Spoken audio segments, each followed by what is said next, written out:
Where a handshake is our word, cattle are money, and timing is everything. Western Livestock is a family-owned and operated livestock auction and order buying company with more than 30 years of experience. The buying power in our seats ensures top dollar for your livestock to allow you to keep doing what you love. With sale barns in Oklahoma City, Comanche, and Woodward, Oklahoma, and Knoxville, Iowa, we're large enough to serve you, but small enough to know you. To learn more, call 940-631-2333 or visit westerncommissioncompany.com.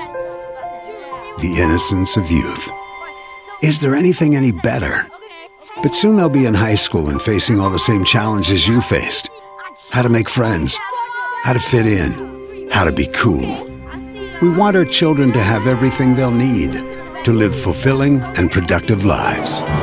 Make sure the kids in your family are among the more than 12 million participants in America who take part in high school sports or activities.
We're the bank you've always known and trusted, a part of your community for generations. And now, First National Bank of Albany Breckenridge is Clear Fork Bank.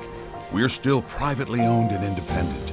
You'll find the same dedicated team, the same friendly faces, and the same strong relationships with our customers. Our offerings have expanded to better serve you, but our commitment to local banking is steadfast. Clear Fork Bank.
Located on Highway 283 South, Easy Feed and Supply is your hometown headquarters for complete animal nutrition.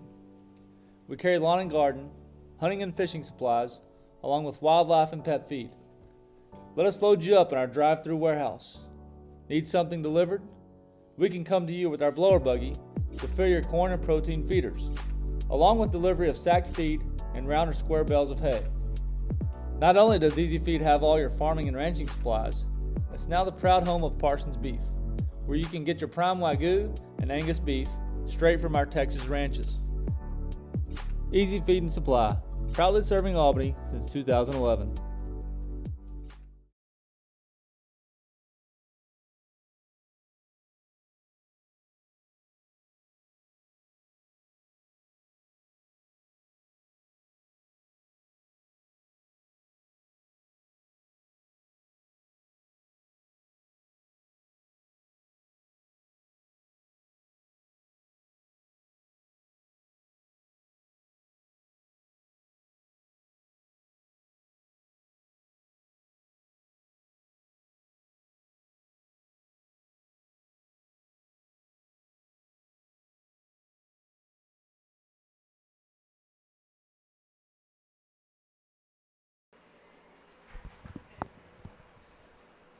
All right, good afternoon. We're here in Elk City, Oklahoma for Game 1 between the Gruver Greyhounds and your Albany Lions. We're going to have the starting lineups here. The Gruver Greyhounds will be the visiting team for Game 1. Let's go ahead and take a look at their lineup. It'll be Satterfield, number 7, the shortstop, leading off. Butler, second baseman, he wears number 11. The pitcher, Cohen, number 5. Playing catcher will be Pittman, number 10. Batting fifth, the first baseman, Jones. He'll wear 34. Sixth will be the third baseman, Cohen. He wears 9. The center fielder, Babs, bats seventh, wears 15. Batting eighth will be the DH, Pittman, wearing number 23. The right fielder, Cudd, wears number 12 and bats ninth. And then playing left field will be number 2, Langford. For your Albany Lions, the home team for Game 1, you're going to have Chambers and on the mound with Oliver behind the plate. Chapman will play third, Vickers at shortstop, McCloy at second base, Fairchild at first base. The outfield looks like Peterson in left, Gleitz in center, and Biquet in right field. And we're just about set for first pitch here this afternoon of Game 1 of this series. And again, this will be Satterfield, number 7, the shortstop for the Greyhounds. Nice, beautiful afternoon here in Elk City, the home of the Elks. And we're underway. First pitch. And looks like it's going to be just a little bit low right there, so it's going to be a ball.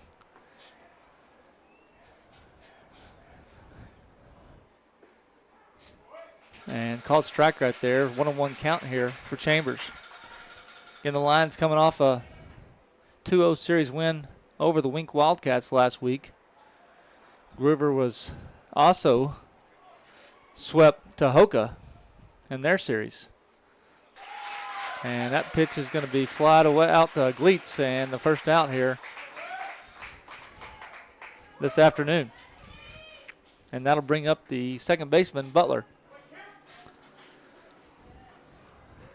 Chambers has been the number 1 pitcher for the Lions this season, and he gets the nod here in Game 1. Had an outstanding Game 1 against Wink last Thursday. That ball's fly. Leads Peterson, charges. He's going to make the catch. So quick 2 outs here for Chambers, and just the type of start that Coach Fairchild was looking for after a 3-hour bus trip up here to Oklahoma.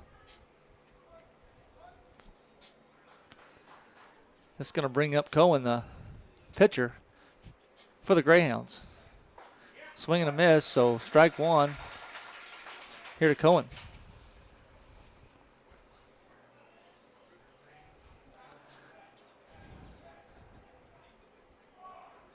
Chambers delivered. That's going to be outside. It's going to run the count to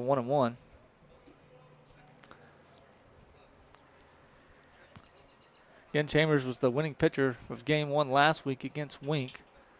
Didn't throw but about 80 to 85 pitches in that game. Very, very efficient in that start. And thus far, it's been the same here in game 1 against the Greyhounds. 1-2 count here to Cohen. And looks like that ball is just going to be a little bit low. So a 2-2 count here with 2 outs.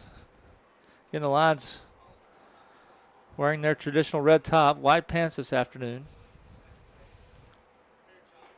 And breaking ball, and Chambers was jogging off. He thought he had him right there. That's going to be a full count. It must have just been a little outside. That ball broke in, but maybe just a little bit too late for the home plate umpire's liking. So 3-2 count here with 2 outs. And Chambers going to be just a little bit low. So the Greyhounds are going to have their first base runner of the afternoon on a 6-pitch walk for Cohen. It'll bring up the cleanup here. Pitter, this is the catcher this afternoon for the Greyhounds. This is Pittman.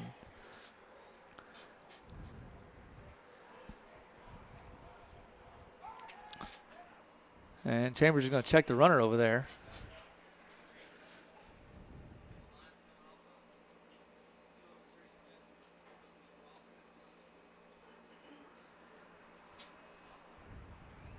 Chambers with the long look in.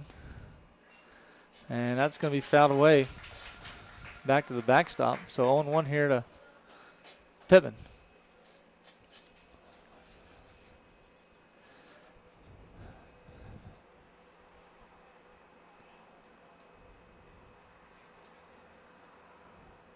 Gruver, the visiting team here, coming in with what I believe to be a 19-0 record on the season, 0-2 count.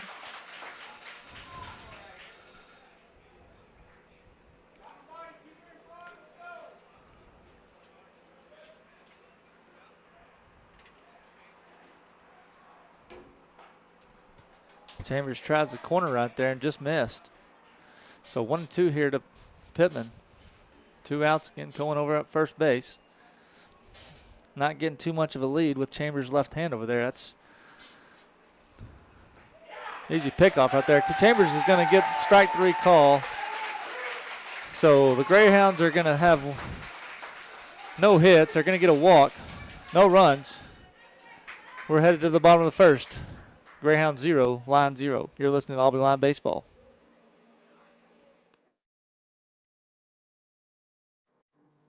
In 2006, there was a vision, and that vision became a reality when the feed store opened its doors in 2012. The feed store is a place where students are fed both mentally and physically. We hold several events throughout the year, along with Tuesday lunches for all juniors and seniors during the school year. We host the famous Running Man event on the last Saturday of October for all junior and senior high students, along with worship nights on the last Wednesday of every month. Our mission is simple. We are a non-denominational youth mission facility where the youth of Albany and surrounding areas have a safe and supervised place to play, study, and relax.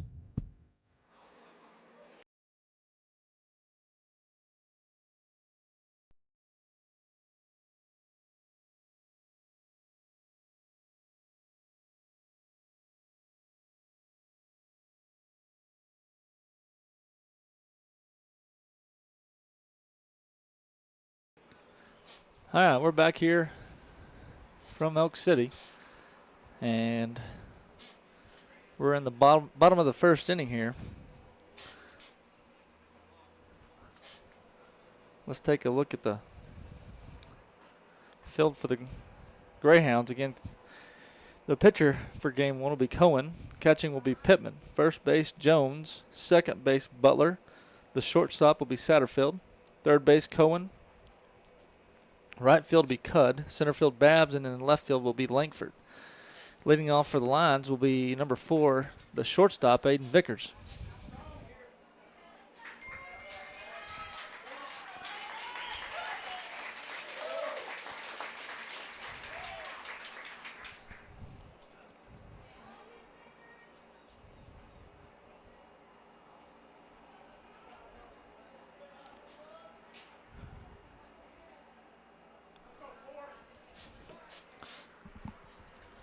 All right, so Vickers digs in.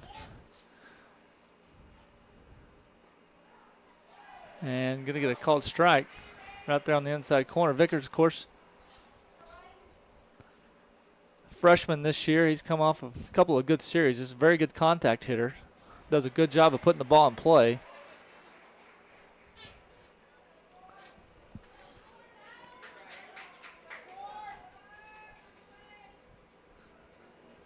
And he's down 0-2 right now.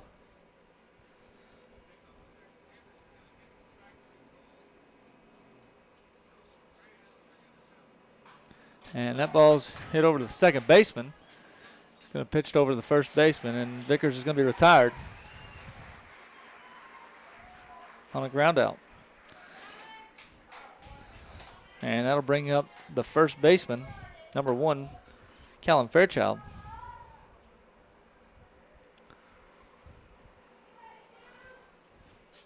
Fairchild, a big part of that big series last week when the Lions were able to put together several base hits in a row, and he's going to have himself a single right here to right field.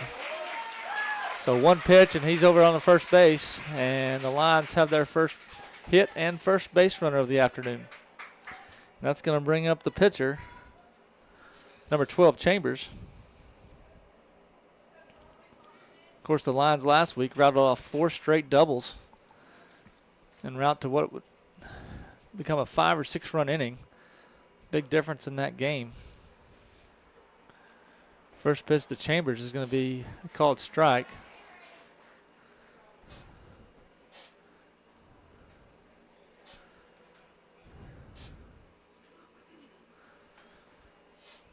So one out here. Chambers swinging. He's going to hit this one back towards the shortstop. Only play is going to be over at first, so Fairchild is going to move over to second base. As Chambers is going to ground out to the shortstop. Be a fielder's choice right there. And that's going to bring up the catcher, Oliver, for the Lions.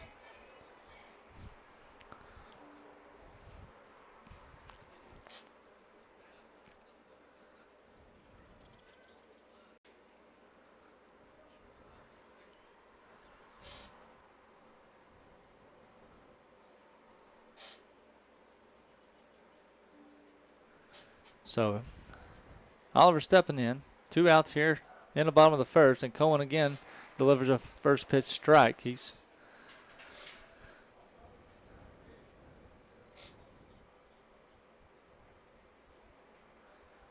thrown 7 pitches, and I believe 5 or 6 of those have been for strikes thus far. And that one's on the outside corner for a strike. So 0-2 count here to Oliver.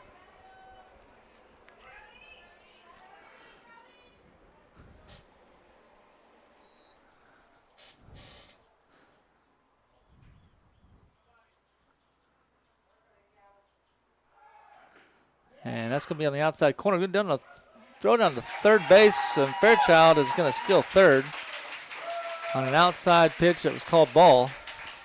So a good pitch to run on right there.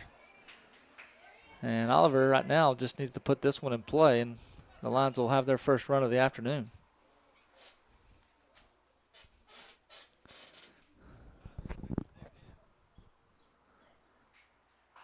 And he's going to spoil that one foul. So good job right there by Oliver, just keeping the bat alive. Again, Cohen has only thrown 10 pitches thus far, and I don't have an exact record, but I believe at least 8 of those have been strikes. He's really been pounding the zone, giving the Lions an opportunity to swing the bat. And he's going to leave that one a little outside. It's a 2-2 count here to Oliver. Again, 2 outs here in the bottom of the first. Fairchild gets his lead off of third base. And that one's going to be in the dirt, so Oliver has now worked it back to a full count.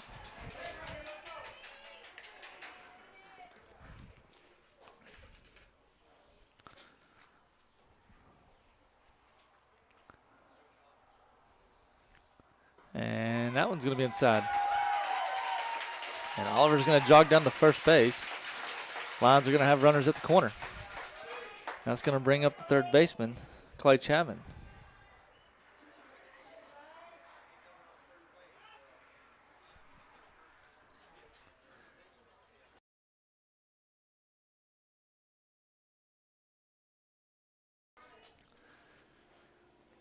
So Gruver's going to talk about how they want to handle this. I'm sure they're talking about Oliver over there at first, and actually it looks like we've got a courtesy runner. Looks like that's Sean Keene that stepped over to first base for Oliver. So I'm saying they're talking about how they want to play if Keene does take off. That ball's going to catch the corner. So no 1 count here to Chapman. He's batting from the left side. So Fairchild over at third base. Keene, the courtesy runner for Oliver at first. Long look right here from Cohen.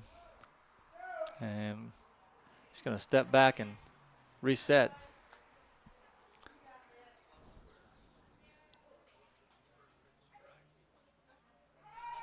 And that swung on, and Chapman may have just found a hole right between left field and shortstop. He has, and the Lions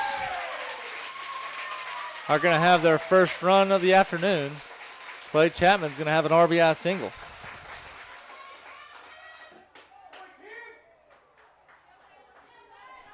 And that's going to bring up the center fielder, Wesley Gleets.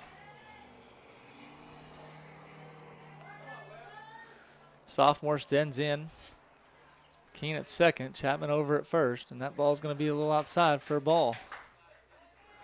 So what looked to be a relatively quick inning for Cohen here. The Lions have done a good job of working through this bottom of the first inning with 2 outs here. Have now able to navigate and get a run across, and now have 2 runners on.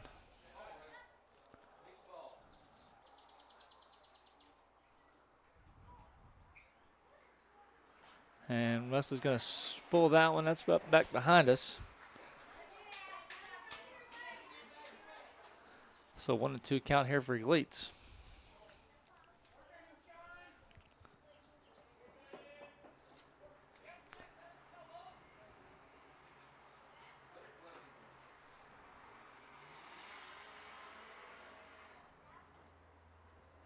Cohen's going to step off here and reset. And a big gap over there between third and second as they're holding Keene pretty close. And it's going to be a throw over to third. That looks like it was a called strike, so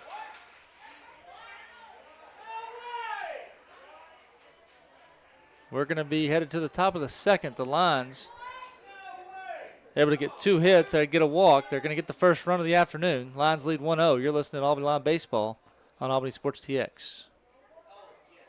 Where a handshake is our word, cattle are money, and timing is everything. Western Livestock is a family-owned and operated livestock auction and order buying company with more than 30 years of experience. The buying power in our seats ensures top dollar for your livestock to allow you to keep doing what you love. With sale barns in Oklahoma City, Comanche, and Woodward, Oklahoma, and Knoxville, Iowa, we're large enough to serve you, but small enough to know you. To learn more, call 940-631-2333 or visit westerncommissioncompany.com.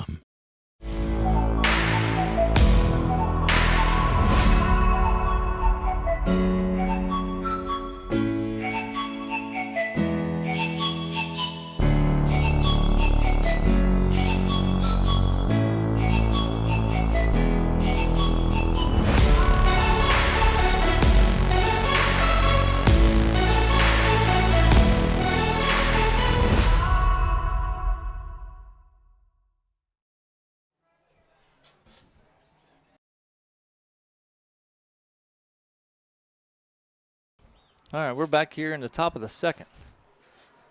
And it's going to bring up Jones, Cohen, and Babs for the Greyhounds. Chambers threw 14 pitches in that first inning. Did not allow a hit, but did give up a walk. That'd be number 34, Jones. Of course, he's playing first base for the Greyhounds. He'll be the lead off for this top of the second here.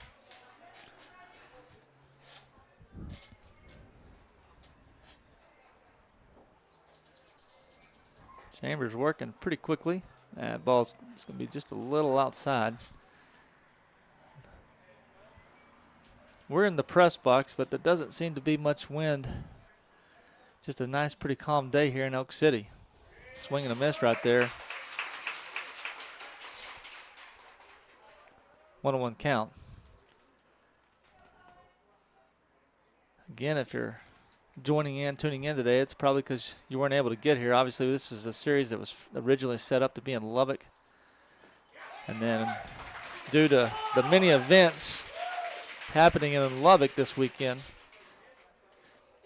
there was a scramble to find an alternate location. And we end up here in Elk City at a beautiful ballpark with a lot of tradition. Very old ballpark. As you can tell by the fence line, it's the rock fence out there. They do have some metal in center field, but left field 335, right field 335. All rock. Very old bleachers, old dugouts. So that's going to be a strikeout right there for Chambers. So a pretty old ballpark here, but a nice playing field, and ends up being a really nice setup right here for the Lions and Greyhounds. So Chambers is going to get his second strikeout of the afternoon. That's going to bring up the third baseman, Cohen. He bats from the left side. That ball is going to be just a little high.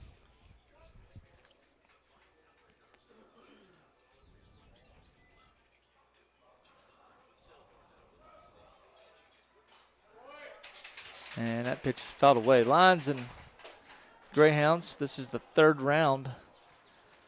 This would be the regional semifinal round. The winner of this series would move on to play the winner of the Ropes and Stanford series. I believe they are starting their series this afternoon as well. Not real sure when. I believe they're playing in Snyder. And what would be the regional final.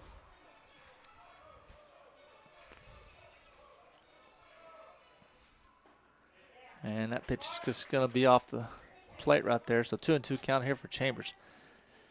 Again, if you're following along, there's last several years it was a 5-round playoff setup. You win those 5 games, you go to the state tournament. Well, in a new twist, you play 4 games, and then you go play the Region 2 winner before you head to the state tournament, and you only have a state championship game. So a little different setup this year. As Chambers just gets his third strikeout, and the center fielder, Babs, is going to step in for the Greyhounds. 2 outs here in the top of the second. And first pitch strike right there for Chambers.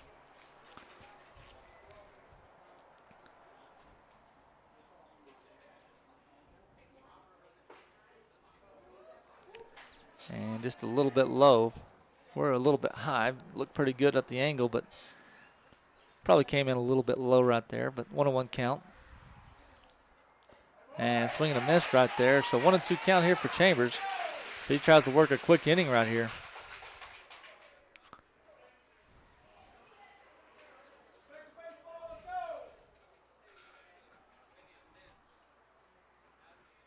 And trying to catch the corner right there. It was a nice pitch right there from Chambers, and it's going to be just a little off the plate.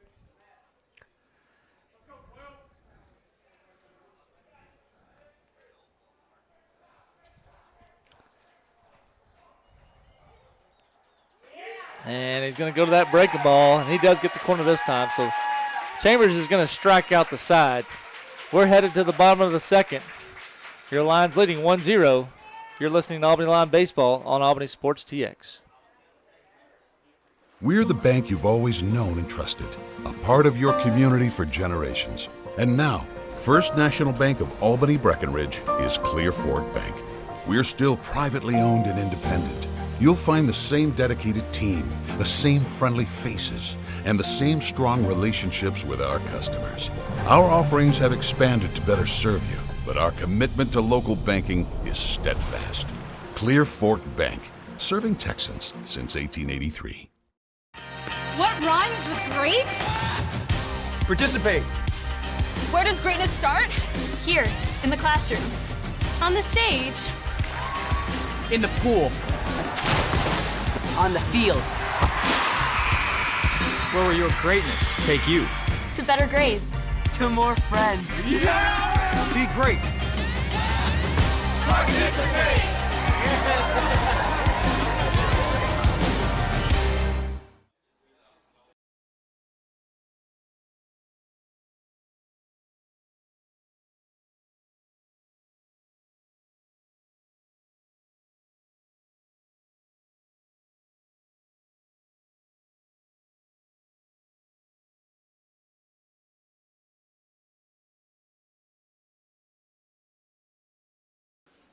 All right, we're back here for the bottom of the second. Leading off for the Lions will be the 7th hitter. That's the left fielder, Peterson.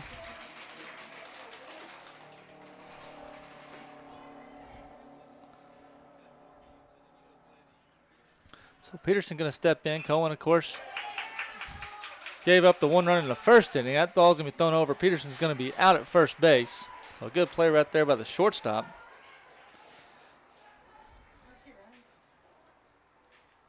And that'll bring up the right fielder, Landon McKay.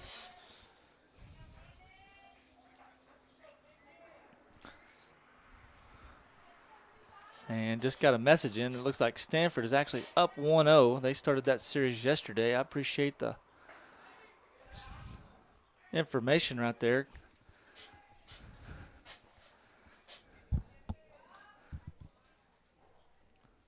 So that ball to McKay is going to be inside and be a ball. He's going to spool off the second pitch here. So 1-1 count here to McKay with 1 out here in the bottom of the second.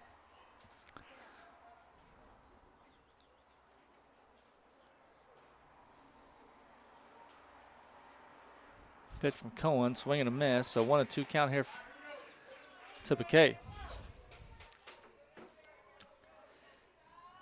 McKay was another line that was able to find the hole a few times last week in some big spots, especially towards right field, which is where he's going to send this one. This one's going to be caught. He had 2 well-hit balls last week that got right over the first and second baseman's heads that ended up being big parts of some big innings for the Lions. As McCloy, the second baseman, is going to step in for the Lions with 2 outs. And first pitch strike here by Cohen.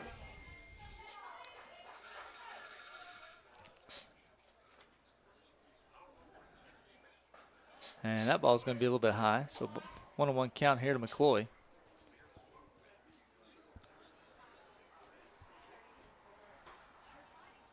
And as you can tell by the Gruver defense, they were expecting Mason to probably try and bunt right there his way on, as he saw that several times last week. He's going to ground out to the shortstop, and that's going to be the 3rd out of the inning. So the Lions are going to be 3 up, 3 down here in the bottom of the second.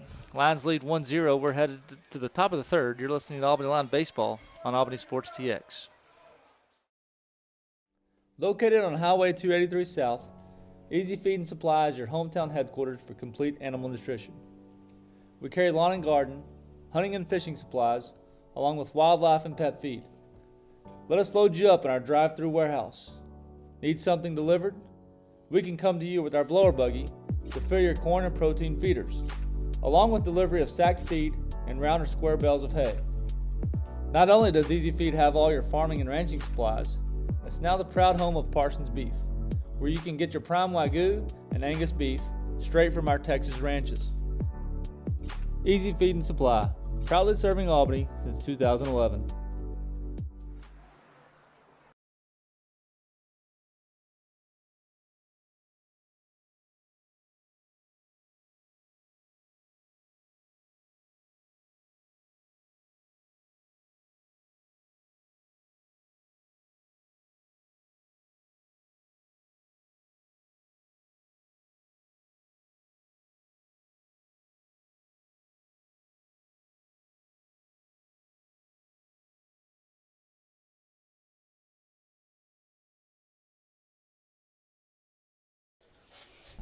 All right, we're back here for the top of the third. And leading off for the Greyhounds will be the DH, Pittman. Pittman bats for the left fielder, Langford, here in game one. Chambers, of course, worked a 1-2-3 inning. Back in the top of the second, he's going to start up Pittman off with the first pitch strike. So both pitchers doing a really good job thus far of really pounding the zone, especially early in the count. That ball's going to be just a little, oh, that's going to give him a called strike. I thought he might not give him that one. It looked like it might be a little inside, but we'll take that pitch all day. So 0-2 count here to Pittman. And Chip's going to try to give him the fish for one outside. He doesn't go, so 1-2 count.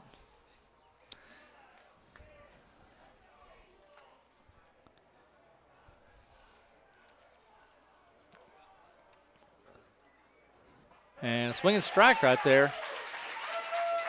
for the first out.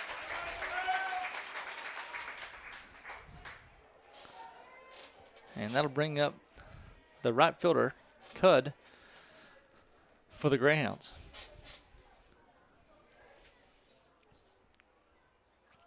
And first pitch, swinging strike.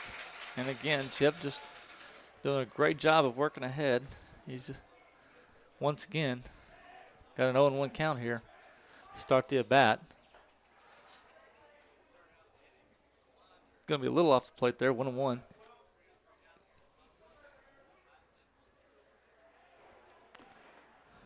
And that one's going to be fouled back to the backstop, so 1-2 count here for Cud.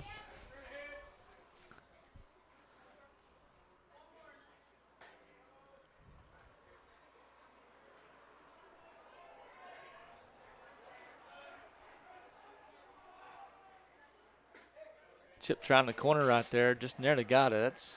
That was a pretty close pitch. So a nice spot, nice location. So he's trying to get another strikeout here. And that ball is going to be dribbled foul. So we're going to stay here at 2-2.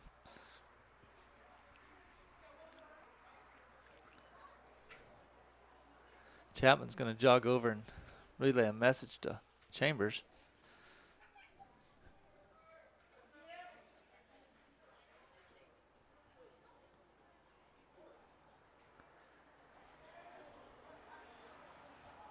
And the pitch here from Chip, and that's going to be just outside. Cud has now worked a full count. The only base runner thus far that Chambers has given up is via the walk. He's going to get a strikeout here. So nice pitch right there. He did that, another nice breaking ball that was just on the corner of the plate.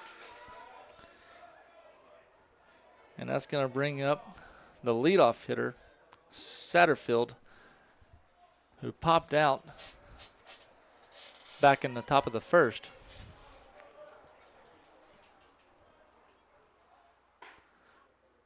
And that one's just off the corner. Nice pitch right there from Chip, but couldn't get him to bite.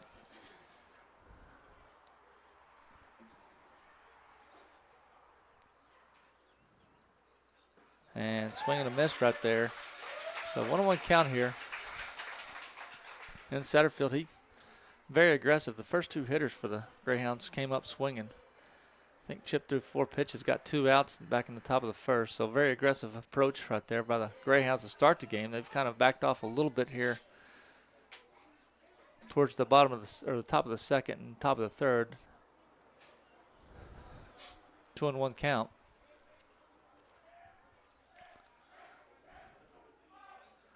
And a swing and a miss right there. So 2-2 count here for Chambers. Through his first 9 batters, Chambers has 6 strikeouts. Did surrender a walk, but got 2 to fly out. So that ball's going to be spooled back.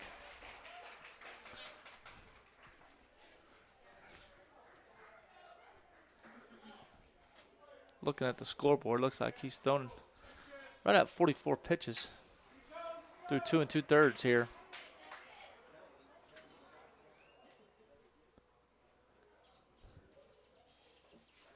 And working that corner, that breaking ball, and he got him.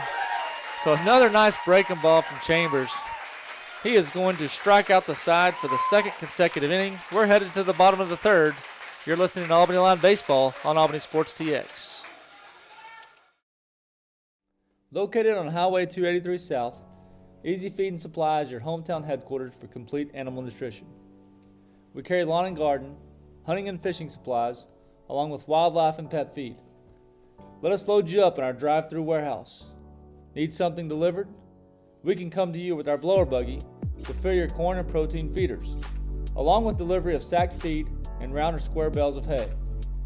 Not only does Easy Feed have all your farming and ranching supplies, it's now the proud home of Parsons Beef, where you can get your prime Wagyu and Angus beef straight from our Texas ranches. Easy Feed and Supply, proudly serving Albany since 2011.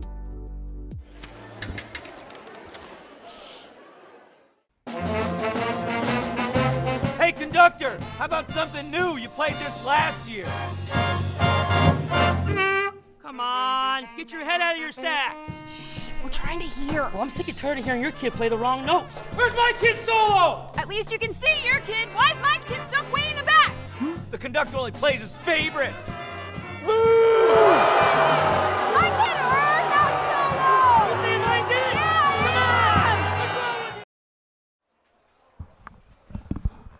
All right, we're back here for the bottom of the third inning. Lions leading 1-0 here, as both pitchers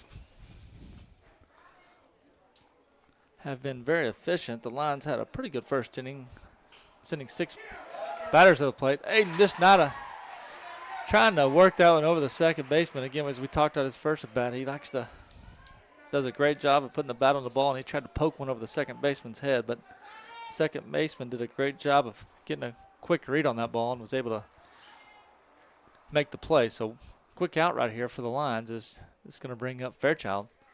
Fairchild got that first inning started with a hard hit single to right field.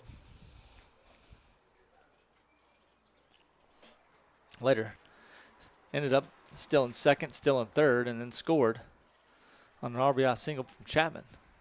That ball's inside, so 2-0 count here to Fairchild.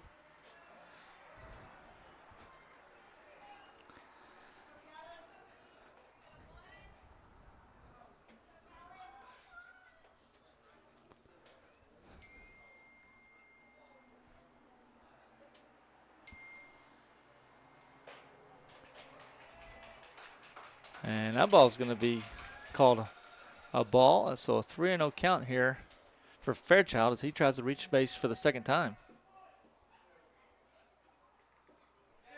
And he's going to do it. He's going to draw a walk. So 4-pitch walk right there for Fairchild. So he's now safely reached base both times. And Chambers is going to step in. He grounded out back in the first inning. And I want to correct myself. Fairchild did not steal second. Chambers moved him over on what would be a fielder's choice back in the first. So, oh, that ball just trying to find the third base line. So just foul right there.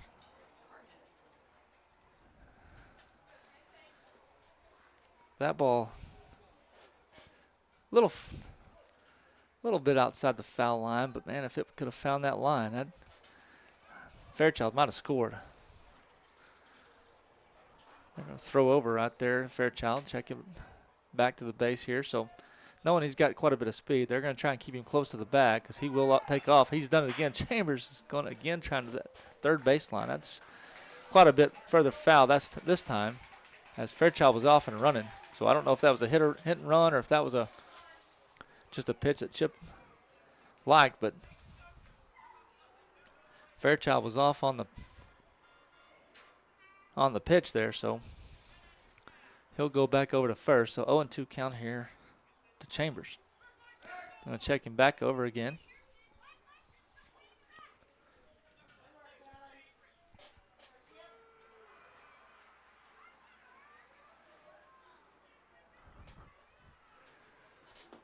So again, they're going to check back.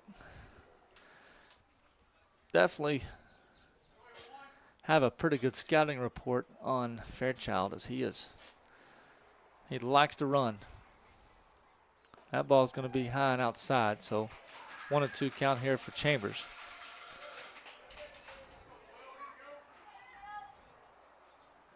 Chambers really crowding the plate here.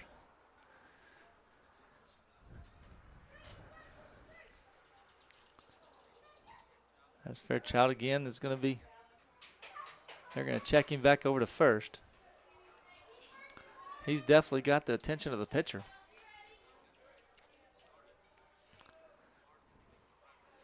And he's off and running. Chambers is going to foul it off. Fairchild had an unbelievable jump right there.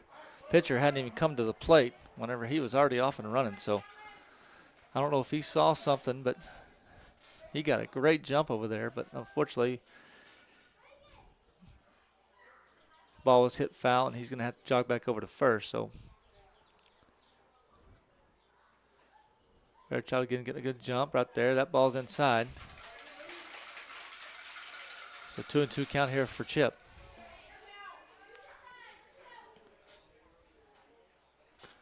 Cohen working on 37 pitches this afternoon. Both pitchers doing a really pretty good job of pounding the zone. As Chambers has now worked himself into a full count. See what the plan right here for Fairchild is. If he's going to be off and running on this 3-2 count with only one out. Chambers is going to call for time.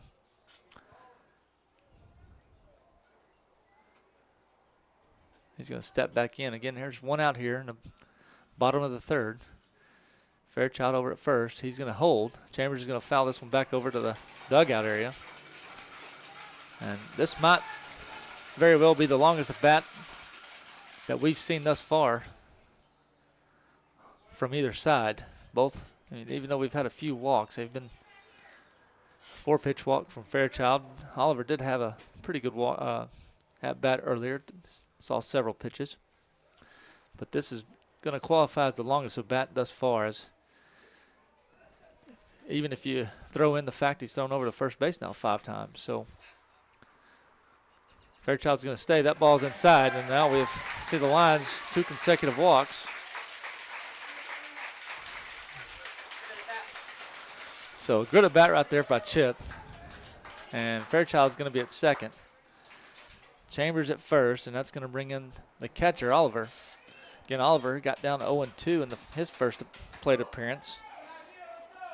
And he did a great job of working himself into a walk. So 2 consecutive walks by the lines. They've now got runners at first and second. First pitch. And that ball looks like it may even hit the turf. So ball 1 right here to Oliver. Lions looking to try to string together a few hits here as following these 2 walks here. Only two hits thus far in this game. Both of those by the Lions, Fairchild and Chapman. Everything else we've seen 3 walks for the Lions and then 1 walk for the Greyhounds. And we're going to have a timeout here. We'll take it with them. You're listening to Albany Lion Baseball on Albany Sports TX.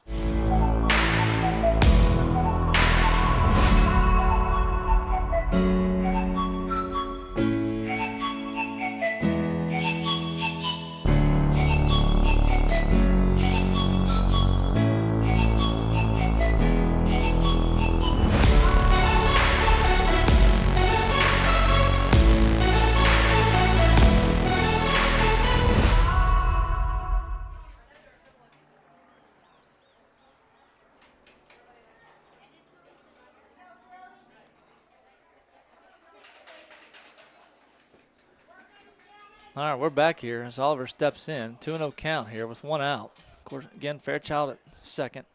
Chambers over at first. And that's going to be outside, so a 3-0 count here for Oliver.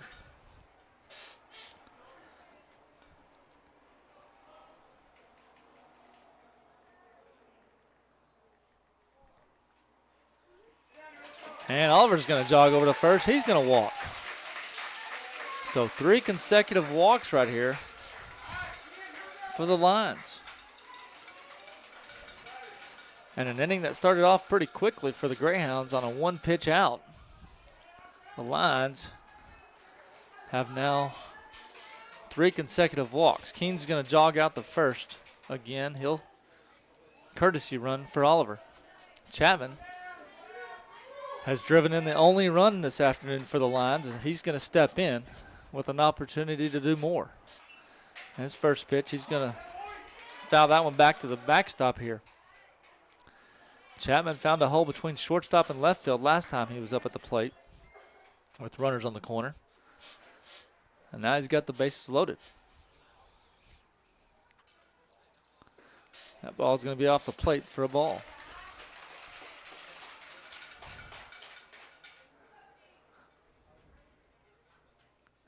Again, a big opportunity here early in game one for the Lions is you've got lots of speed on the bases. A ball hit to a gap will score 2, possibly 3 with Keene also with some speed over at first base. So big at bat here for the Lions. And that's going to be in there for a called strike. So 2-2 count here. And only one out here in the the bottom of the third.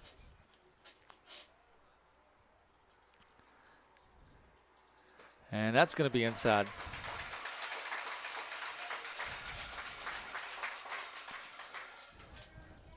Full count here for Chapman.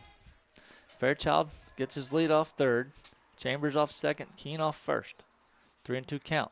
Swing. He drives it down the third base line. That's, just foul. Man, that was close. Nice piece of hitting right there by Chapman, and that ball just couldn't get down fast enough. It was fair for quite a bit of time, but as it got further down the line, it started tailing off and just worked itself foul.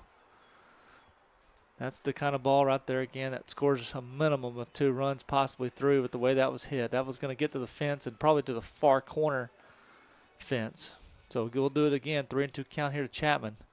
Swing, and he's going to foul this one back to the left side. Out of play. If the Lions have done anything thus far in this inning, they've really done a pretty good job of working the count. As Cohen has had to work quite a bit here in the bottom of the third after 2 relatively quick innings. That ball's fouled away almost in the same location as the previous one.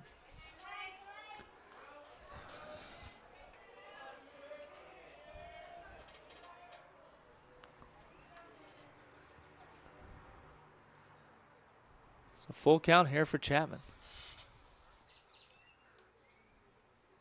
Here's the pitch. Swung on. That's going to off the glove of the first baseman. Chapman's got quite a bit of speed. He's going to be safe at first. Keene's safe at second. Fairchild's going to score. And the Lions have their second run of the afternoon. On a ball that was just off the glove of the first baseman.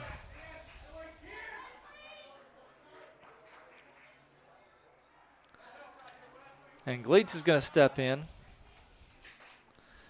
Again, with just one out here. Bases are loaded. First pitch is going to be fouled back to the backstop.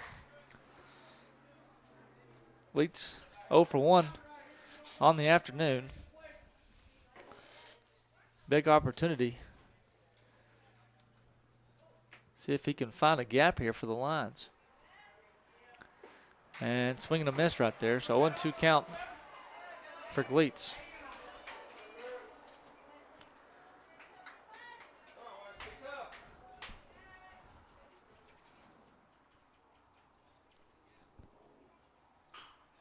That ball is hit over to the third baseman. They're going to come home with it. So they're going to get the force out at home. Everybody else is going to be safe. So everybody moves over a base. They do come home with that. So they're going to keep the run off the board, as that's going to bring in Peterson, the left fielder.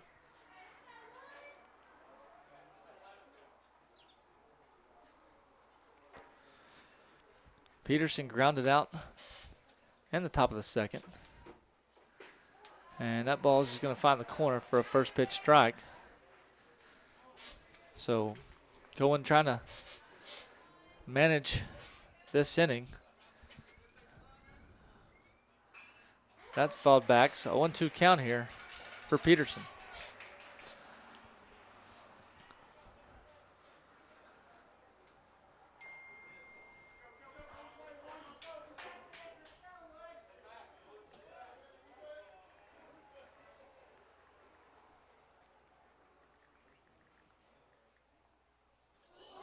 And that's going to hit Woods.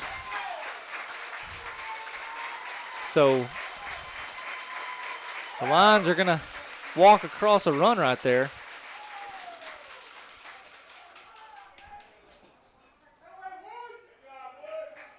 As Peterson's going to jog down, I'm sure that's something he'll take all day, especially with an 0-2 count. When the bases loaded, that's, RBI walk. As McKay's going to step in. He popped out to right field back in the second. This is where Landon has had his biggest plate appearance. It seems like he's stepped into the batter's box several times this year with runners in scoring position. He's going to ground this one over to second, and they're going to get him over at first. So the Lions are going to get 2 runs, only on 1 hit, had 4 walks in that inning. We're headed to the top of the 4th. Your Lions lead 3-0. You're listening to Albany Line Baseball on Albany Sports TX.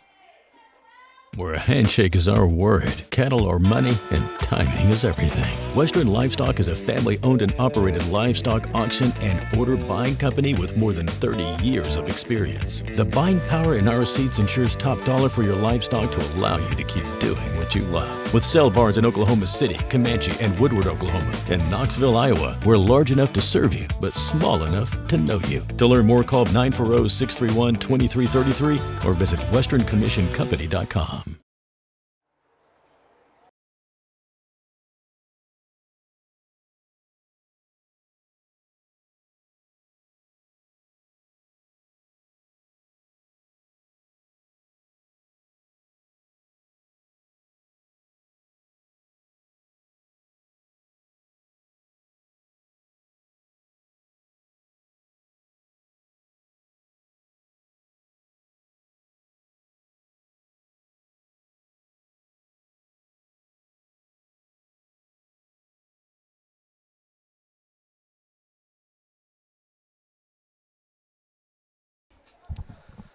All right, we're back here in the top of the 4th. Chambers has done a really nice job this afternoon through 3 innings of work. Faced 10 batters, so just one over the minimum. He has struck out 7. So Chambers really stacking another quality start on top of the last 2 that he's had in the playoffs. And he's going to start this inning with a called strike.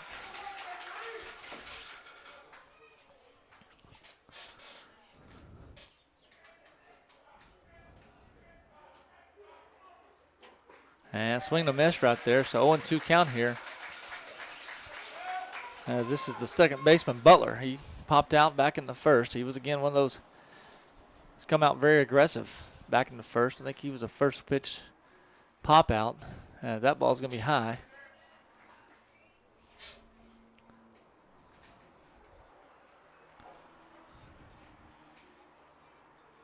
And the count's now 1-2. And that's going to be just outside. He tried the breaking ball.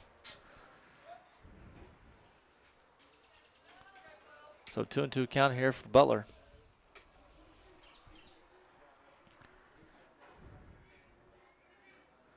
And a nice pitch right there from Chambers, and Butler's going to strike out. And that'll bring up the pitcher, Cohen. He has been the lone guy, the lone greyhound, I guess you should say, that has reached base here in game 1. He was able to work a walk back in the top of the first. His first pitch, he's going to drive that one well outside the third base. So a hard hit foul right there.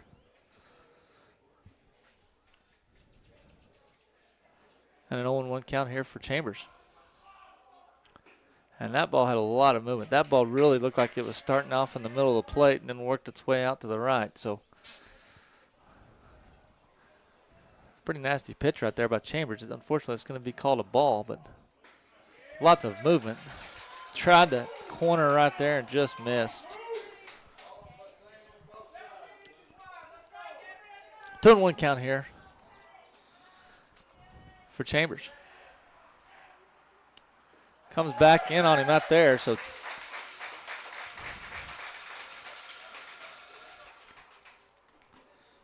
got to the inside out there and got a 2-2 count.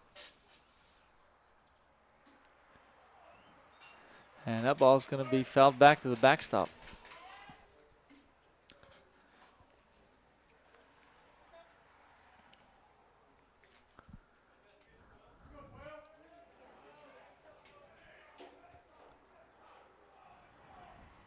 Chambers coming right after him, not messing around.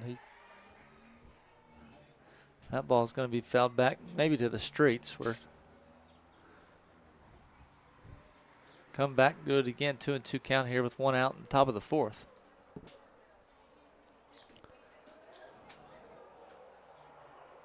And Chambers trying that corner again. That was just a little too far outside to get the batter to chase. So a full count here.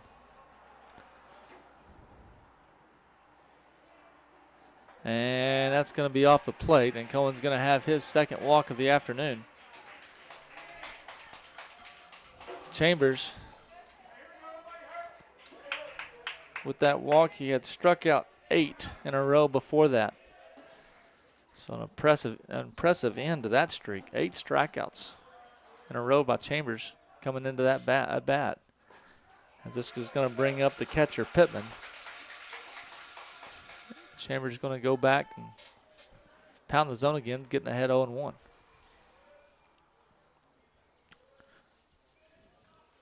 Pretty big lead over there at first base. He's going to hold on. Brody Oliver looks at him a little bit. 0-2 count.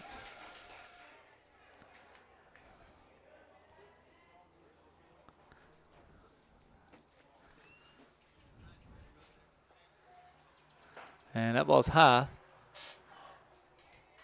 1-2. So the pitcher Cohen over there at first base definitely getting the attention of Chambers and Oliver. He's trying to lengthen his lead.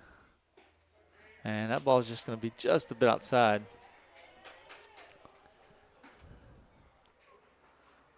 So 2-2 count here to Pittman. Pittman struck out back in the first. And that's going to be a strikeout for Chambers. So Chambers doing a good job right there coming back after issuing his second walk of the afternoon and gets a strikeout. And that's going to bring in the first baseman, Jones. Jones struck out in the second.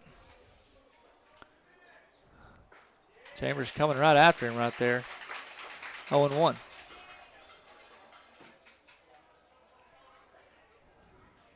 Throwing his 64th pitch right there is Chambers. Again, another just really pounding the zone here as he's worked 3 2/3. And that's going to be catch the corner right there. That's the pitch he was really wanting in that last at bat. And he's going to get it right there. So 0-2 count here to Jones. As Chambers tries to work around that 1-out walk. Pitch is going to be hit, and that's going to be out of play.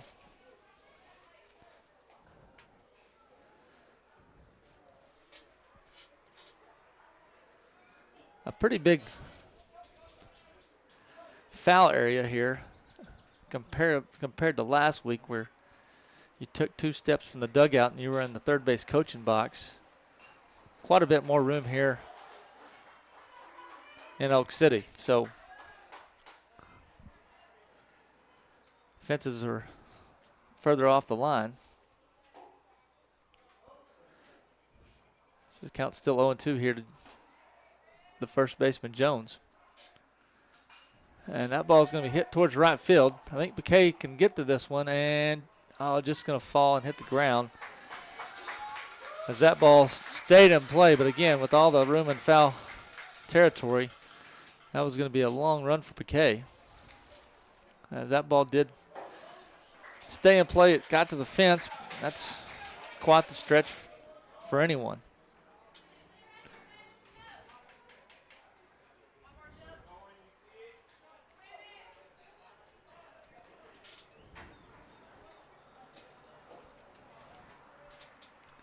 Chambers again ahead in the count here, 0-2. He's got 2 strikeouts. He's issued a walk in this inning. Comes after him. This ball's again hit towards Piquet. Piquet charging. And he's going to get to this one. So a great job right there by Piquet. He got to this one. That was also foul, but he runs it down, and that's going to put a close to inning, the top of the 4th. Lions issue a walk. No runs, 2 strikeouts. We're headed to the bottom of the 4th. You're listening to Albany Line Baseball on Albany Sports TX. Located on Highway 283 South, Easy Feed and Supply is your hometown headquarters for complete animal nutrition. We carry lawn and garden, hunting and fishing supplies, along with wildlife and pet feed. Let us load you up in our drive-through warehouse. Need something delivered? We can come to you with our blower buggy to fill your corn and protein feeders, along with delivery of sacked feed and round or square bales of hay. Not only does Easy Feed have all your farming and ranching supplies, it's now the proud home of Parsons Beef, where you can get your prime Wagyu and Angus beef straight from our Texas ranches. Easy Feed and Supply, proudly serving Albany since 2011.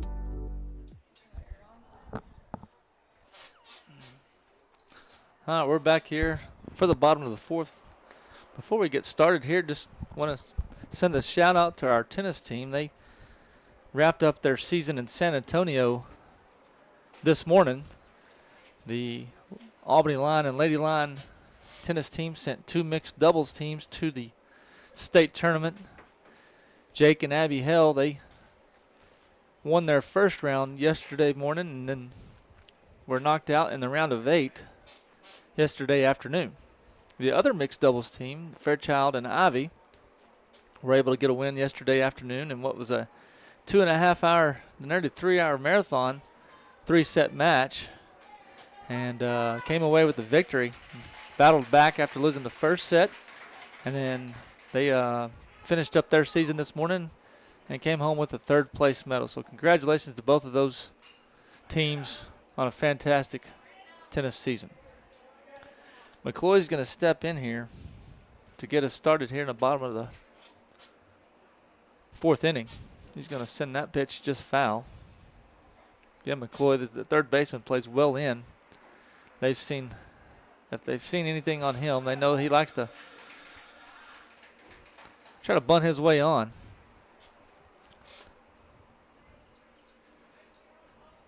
So the 3rd baseman has cheated in at least 2 or 3 steps up on the grass. It's swinging a miss right there by McCloy, so 1-2 count.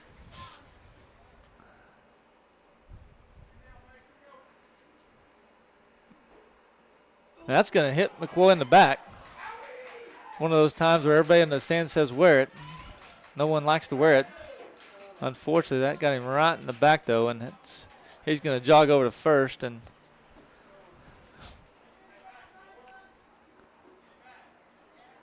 going to have to walk that one off. As that's going to bring up the shortstop, Aiden Vickers, for his 3rd plate appearance. He's grounded out and popped out. The first time he's come up with runners as he started off the 1st and started off the 3rd innings. So an opportunity right here for Vickers to try to move the runners right here as McCloy's stretched it out over there at first base, and we're ready to go right here. That first pitch is going to be outside, so 1-0 count here for Vickers. Lions got 1 run back in the 1st. They got 2 in the 3rd as they work here in the bottom of the 4th inning.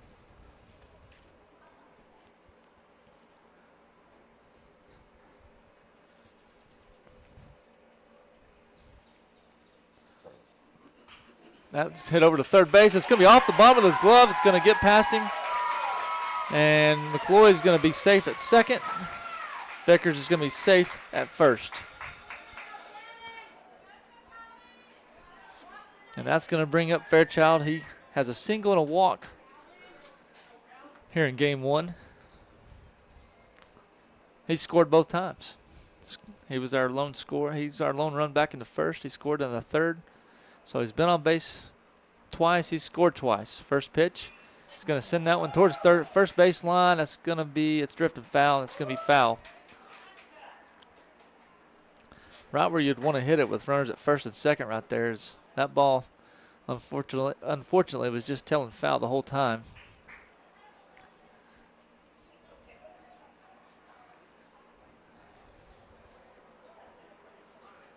So an 0-1 count here to Fairchild. Lions lead 3-0 here in game one. And that ball's hit towards right field. The right fielder kind of takes a step in. He takes 3 steps back. McCloy's going to tag, throw over to third base, and McCloy's going to slide in there safe.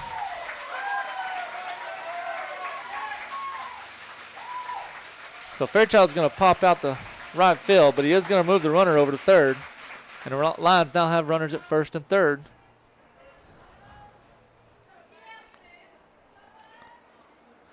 With 1 out, as that's going to bring up Chambers.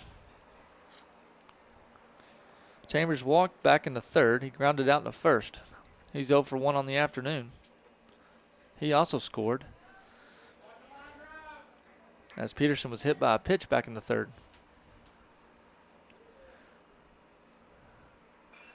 And that ball's going to be hit back to the backstop. I think it may have got over the nets, back to the street.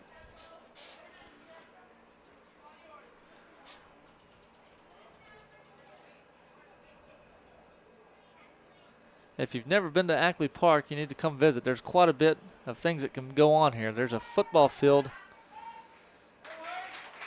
just to the left field, over the left field fence. There's a rodeo arena over the center field fence. There's a water park behind us.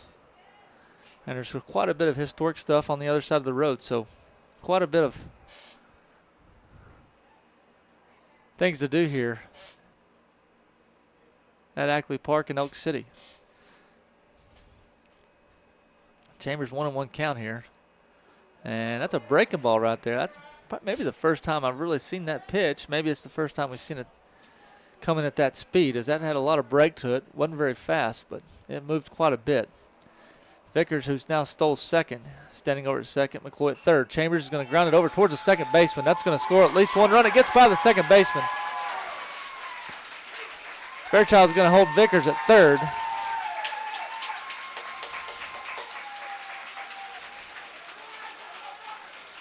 And the Lions now lead 4-0, as Chambers is going to be safe over at first, as that ball somehow or another got through the body of the second baseman. I thought he had blocked it, but I don't know if it just took a bad bounce or what, but it was able to get through. And the Lions now have runners at the corners. They're going to have a visit right here. We're going to take a break with them. You're listening to Albany Lion Baseball on Albany Sports TX.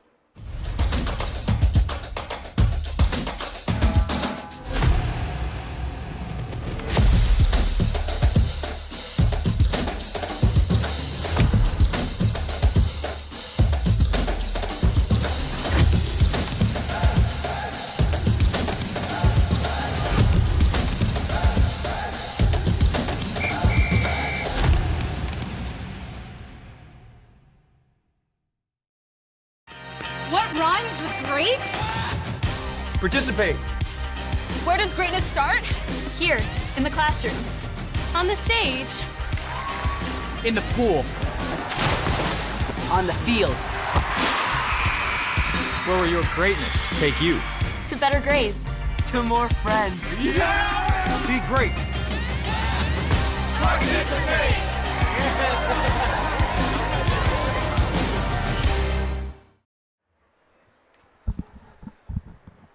All right, we're back here again. Looks like we're going to have a pitching change for the Greyhounds, as that's number 11, Butler. Butler was playing second base to start the game. We'll see what this does to the rest of their infield, as a couple of their players are jogging over. So see if they're going to be shifting around some other players here with this pitching change, or if Cohen will just go over to second. So Butler's going to be relieving Cohen. He threw 73 pitches here in game one. So, according, I hope I'm not wrong when I say this, but I believe you get 110 pitches per series. So that's going to leave him with about 37 pitches if needed for game 2 or 3 if necessary. Of course, game 2 will be 30 minutes following today's game 1 action. Depending on what time game 1 finishes will depend on what time game 2 starts. Game 3, if necessary, tomorrow afternoon. We'll be back here in Elk City.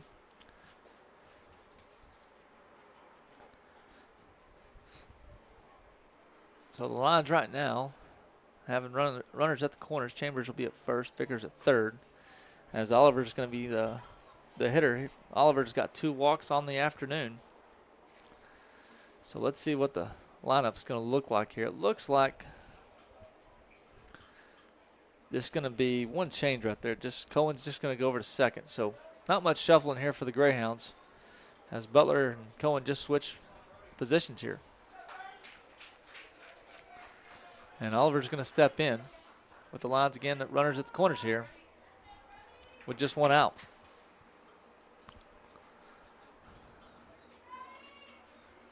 And Butler looks like he's ready, and we're ready to go here. Chambers is off to second. Throw down to second. And pulled him off the bag a little bit, so really didn't have a play right there at second. And that pitch was a called ball, so 1-0 here to Oliver as Chambers is now at second base. Vickers still at third.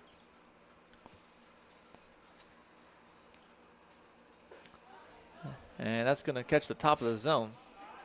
As Oliver steps out, I don't know that he'll like that location. So 1-1 count here for Oliver. As that pitch is going to be outside, 2-1.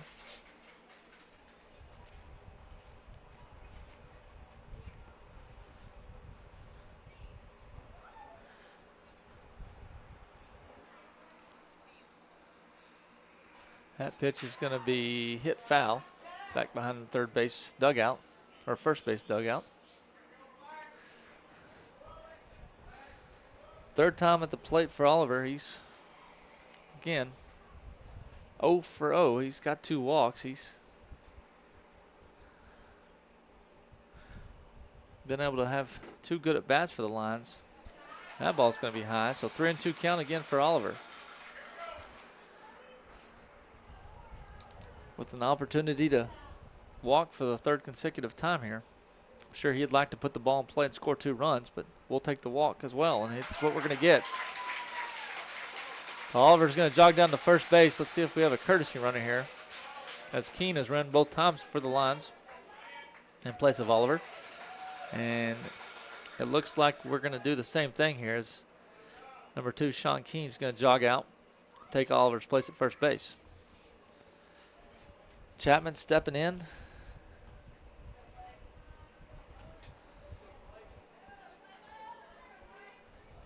I may be wrong, but I'm pretty sure Clay stepped in with bases loaded in the last inning when the Lions were able to score 2 runs.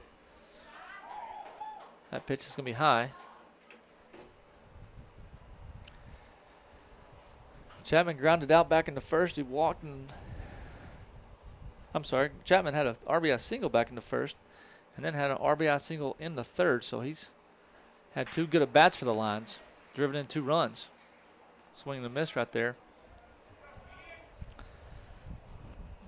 Depending on who's recording it, Chapman's got 2 of what may be the only 3 hits the Lions have put in play this afternoon. Had a couple of at-bats that resulted in errors. Could go either way, depending on how you score it.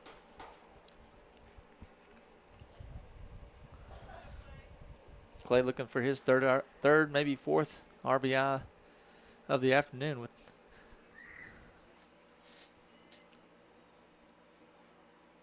And he's going to find a hole between first and second base. It's going to score at least 1. Chambers is going to hold up at third.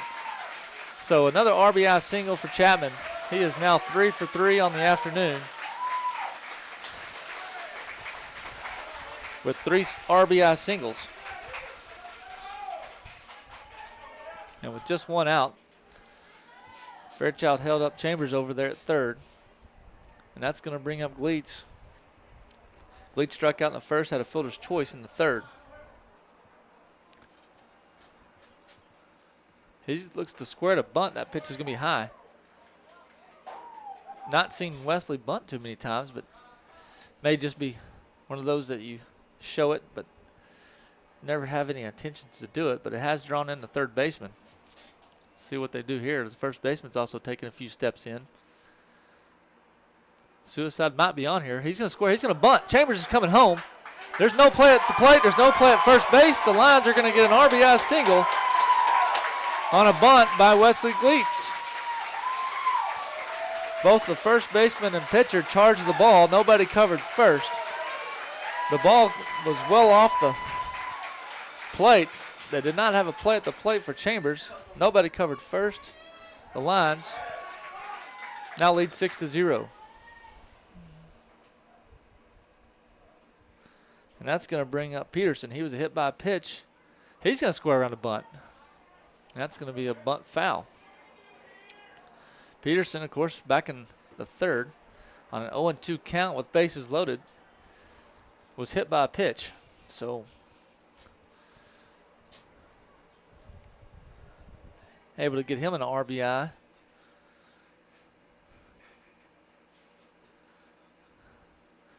That pitch is going to get in the dirt. It's going to get away from the catcher, possibly. The runner's going to come home. They may have him here. And they do. Keene had stopped kind of in between third base and home and didn't know for sure if he was going to come. The ball did not get away from the catcher, I think, like he expected it to. It stayed pretty close to the catcher. I think the way that ball bounced initially, I think he thought that was headed to the backstop. And with as much room as there is behind the catcher and the backstop, there would be no play at the plate. But that ball just hovered around the catcher right there, and they're able to recover and get Keene at the plate. Peterson swings, drives one to left field. Oh, it's off the left fielder's glove. Chapman's going to score. Gleets is going to score. Peterson is going to jog into second base. So Peterson's going to drive in 2 right there on what will probably be scored in the air by the left fielder, as that was off his glove. I think the ball just kept diving on him right there, and it did not stay up, and that's going to bring in Landon McKay with 2 outs here for the Lions. That ball's high. 1-0 count. Lions now leading 8-0 here in the bottom of the fourth. 1 in the first, 2 in the third. Now have scored 5 here in the fourth.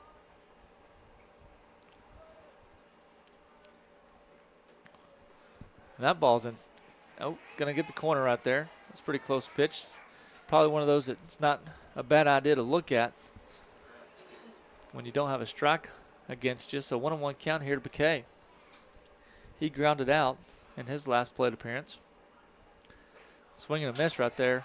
1-2 count.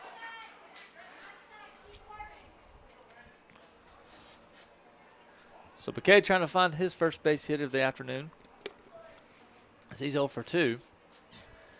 It'd be a perfect time as Peterson's over at second. Base hit right here would definitely score Peterson. And that's going to be a swing and a miss by McKay. So the Lions are going to get 5 runs here in the bottom of the fourth. We're headed to the top of the fifth inning. Lions lead 8-0. You're listening to Albany Line Baseball on Albany Sports TX. We're the bank you've always known and trusted, a part of your community for generations. And now, First National Bank of Albany Breckenridge is Clear Fork Bank. We're still privately owned and independent. You'll find the same dedicated team, the same friendly faces, and the same strong relationships with our customers. Our offerings have expanded to better serve you, but our commitment to local banking is steadfast. Clear Fork Bank, serving Texans since 1883. The innocence of youth. Is there anything any better? But soon they'll be in high school and facing all the same challenges you faced. How to make friends, how to fit in, how to be cool. We want our children to have everything they'll need to live fulfilling and productive lives. Make sure the kids in your family are among the more than 12 million participants in America who take part in high school sports or activities.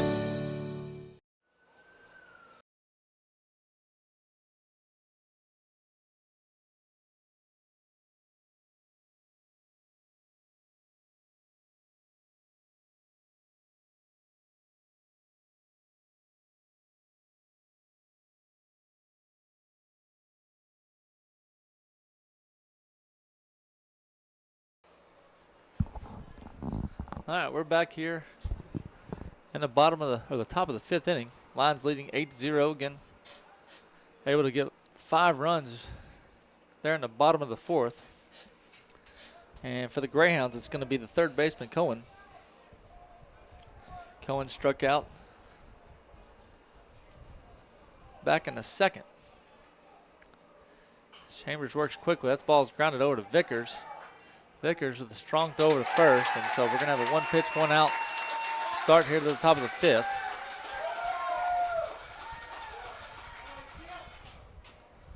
And that'll bring up Babs, the center fielder for the Greyhounds. Chambers thrown 71 pitches through 4 1/3. And that ball is going to be swung on and fouled back behind us.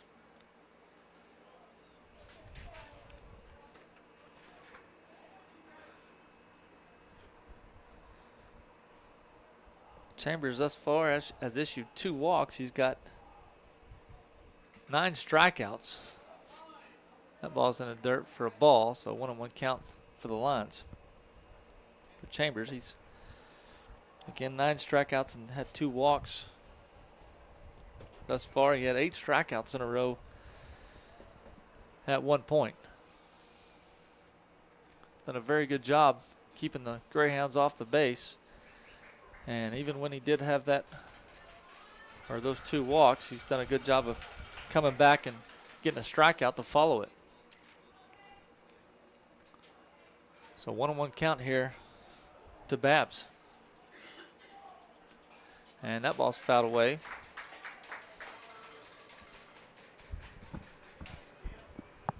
So 1-2 count here for Chambers as he's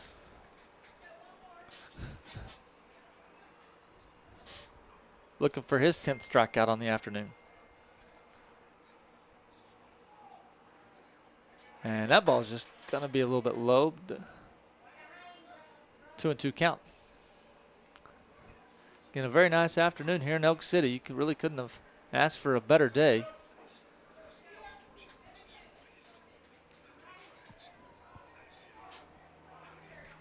Not much wind. He tries the corner and just missed.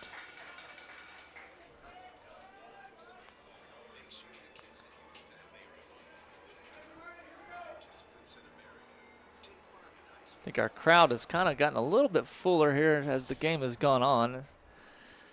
As both schools. And that's going to catch the corner for a strikeout. So Chambers gets his 10th strikeout on a pitch that just caught the corner right there. It'll bring up the DH Pittman. Both schools hosting their elementary track meets this morning. So both schools hosting an elementary track meet, having a send-off, getting on their cars, and driving about 3 hours here to Elk City.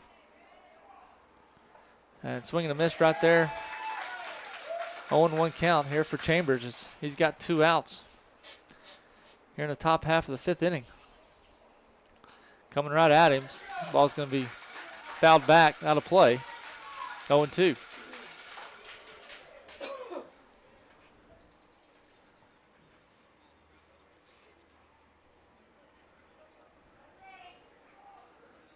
And that ball is hit towards center. Gleitz is going to have to play it off a bat. It's going to get over Gleitz's head. McKay is going to run it down to the wall. And Pittman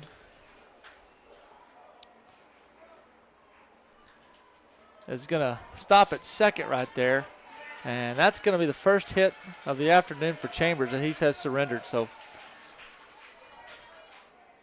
didn't talk about it, but Chambers to that point had not given up a hit, so he has been a great job here in the first game, and he'll now surrender his first hit on the 17th batter. That's going to bring up Cudd, the right fielder. And that's going to be a first pitch strike right here for Chambers. 0-1 as there's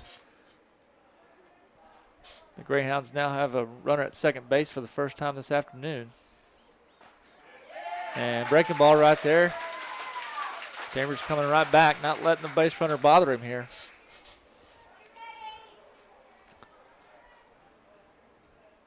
So 0-2 count here for Chambers.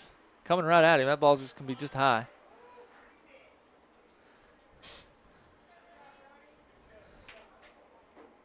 Cudd struck out back in the third inning.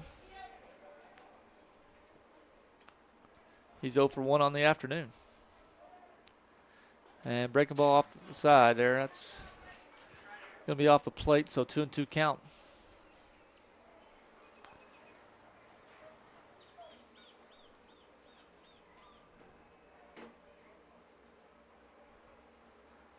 And he's just nearly caught the corner. I think everybody held their breath on that one, both sides. That just nearly caught the corner right there.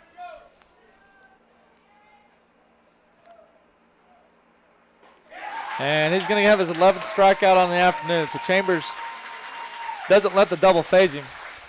The Lions are headed to the bottom of the fifth. They lead 8-0. You're listening to Albany Line Baseball on Albany Sports TX.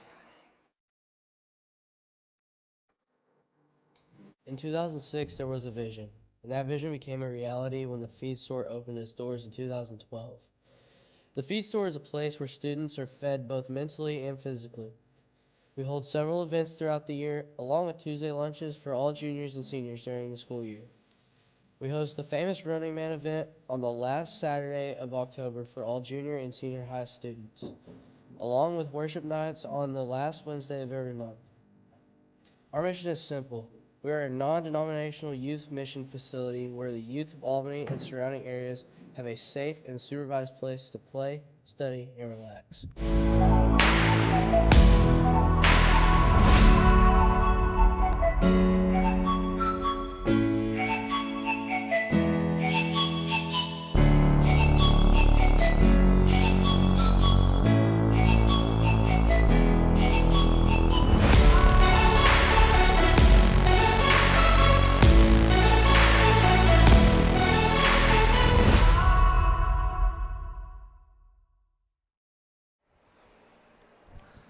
All right, so we're back here for the bottom of the fifth.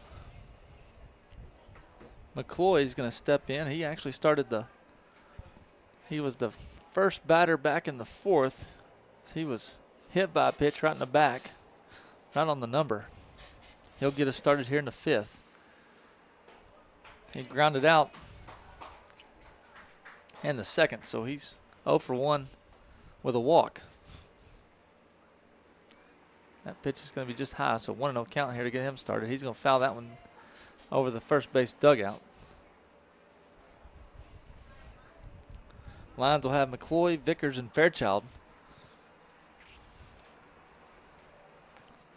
As Butler's now working on his second inning of work. That's going to be a swing and strike, so 1-2 count here from McCloy.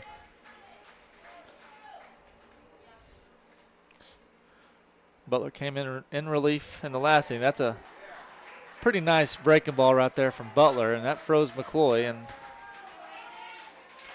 it's going to be a strikeout here, as that's going to bring up the shortstop, Vickers.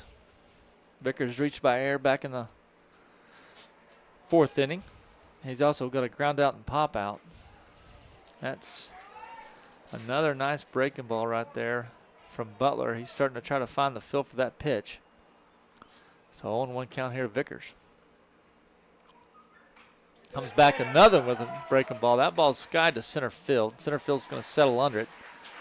And a long out right there for Vickers. And that'll bring up Fairchild. I think Butler's really trying to starting to find the feel for that breaking ball. I think he threw that one 3 straight pitches. Vickers finally set back on it. Able to hit it very well, just right at the center fielder. Fairchild's going to foul this one off.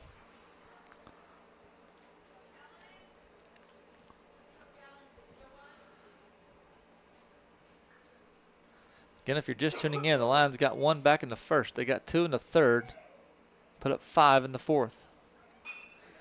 Fairchild hits it to right field. It's going to tail towards the right fielder. So the Lions are going to go down 1-2-3 here in the fifth.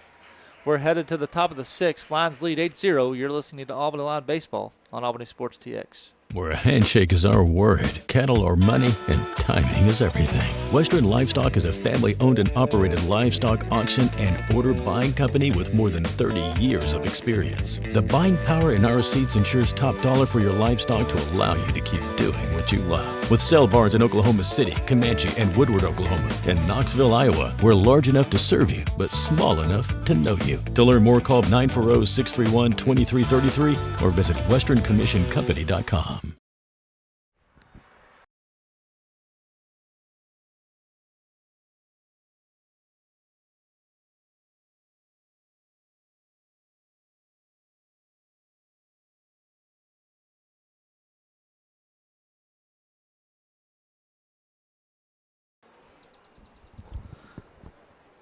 All right, we're back here for the top of the sixth. Again, games 1 and 2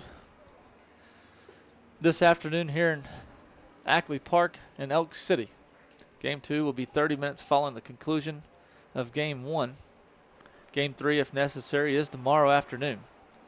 Winner of this round will move on to take on the winner of the Ropes and Stanford regional semifinal. They played Game 1 yesterday. Stanford won that game.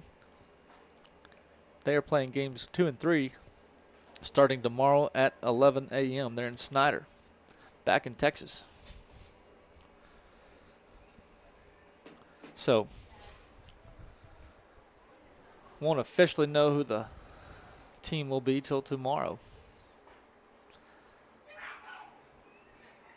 As Chambers is going to step back on the mound for the Lions. He's 86 pitches in through 5 innings. Leading off this inning for the Greyhounds will be their leadoff hitter, Satterfield, the shortstop. He's 0 for 2 on the afternoon.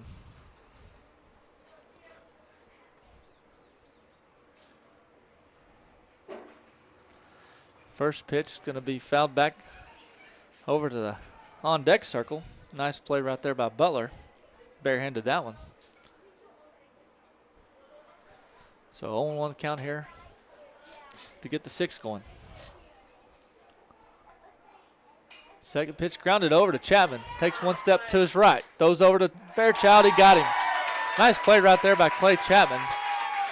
He had to take a big step over towards the third baseline. Stabs it. Makes a strong throw over to Fairchild for the first out.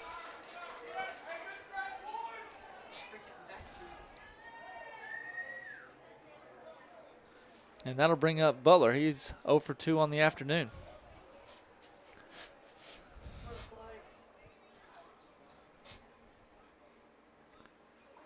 And nice breaking ball right there by Chambers. He's now heading the count 0-1.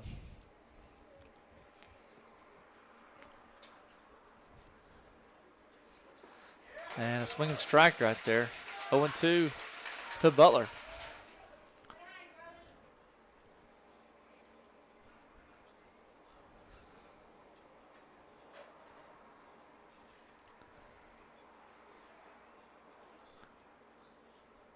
As that ball is going to be low and in the dirt.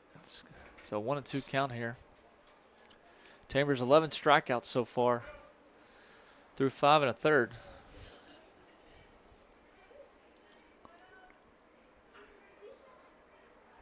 And that's a swing and a miss, and it's a strikeout. Nice job right there by Oliver holding on to that ball. Not letting it get away from him. So 12th strikeout on the afternoon for Chambers.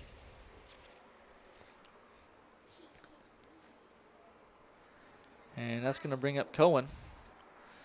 who's now the second baseman. He was the pitcher to start the game, moved over to second base. And that ball is going to be just inside.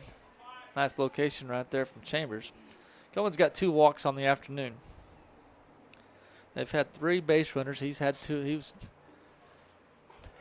been on base twice. Pittman doubled back in the 5th for the third base runner for the Greyhounds this afternoon.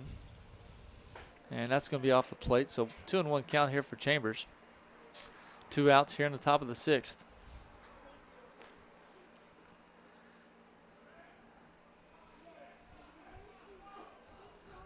And that's going to be right back to Chambers. He's going to jog over. He's going to pitch it to Fairchild. And it's going to be a 1-2-3 inning.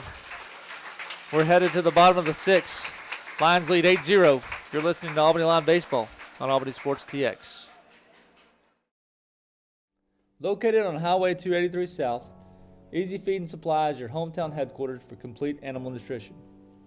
We carry lawn and garden, hunting and fishing supplies, along with wildlife and pet feed.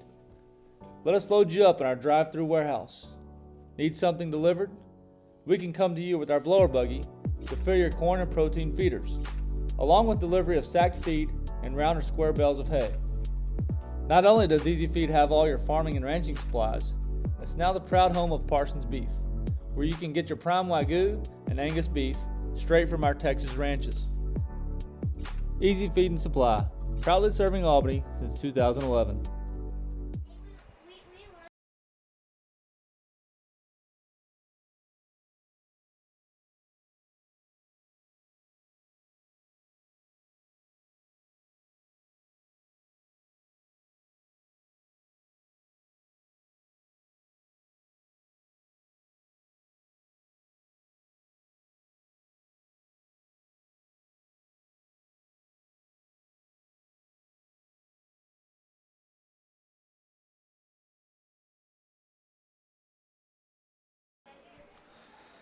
All right, we're back here for the bottom of the 6th.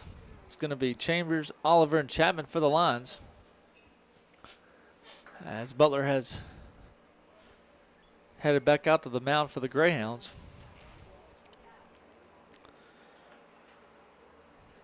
Chambers grounded out back in the 1st, had a walk in the 3rd, reached by error in the 4th. Later come on to score twice this afternoon. That ball is going to be low. So ball 1 here to Chambers. Start the 6th inning, or bottom of the 6th.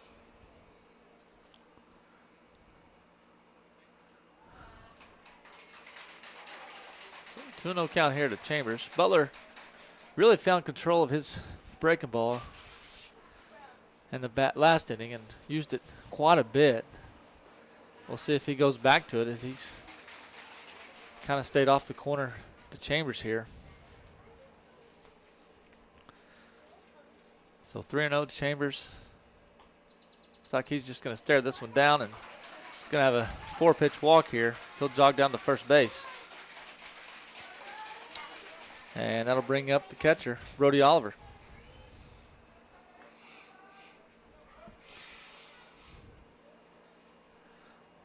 Lions have been pretty aggressive on the bases so far here in game 1. And he's going to check over Chambers. Had a few stolen bases. Even had a squeeze earlier. That ball's going to be up for a ball, so 1-0 count here to Oliver. Oliver, 3 walks in game 1.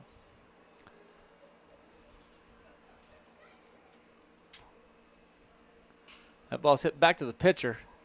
He gloves it, throws it to second. It's off the second baseman's glove. It's going to go into center field.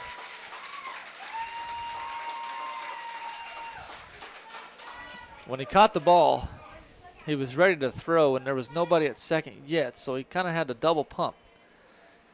So it kind of threw his timing off, and so when he threw it the second time,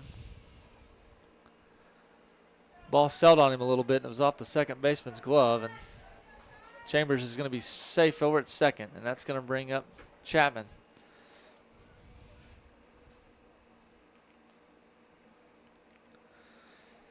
Chapman having a very productive afternoon. He's 3 for 3 with 3 RBIs. And Butler's going to go back to that breaking ball. That's going to be off the corner for a ball. Chapman drove in a run back in the first to get it going. He drove in a run in the third, and he drove in a run in the fourth. So 3 for 3 on the afternoon. He's got runners at first and second. Another opportunity to add to that total. That ball's inside, 2-0.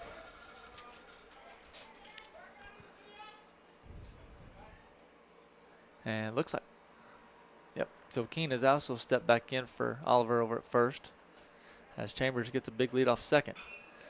Clay's going to hit it over towards the second baseman. He gloves it. They're going to retire him over at first base. So a good piece of hitting right there by Chapman. He moves the runners to second and third.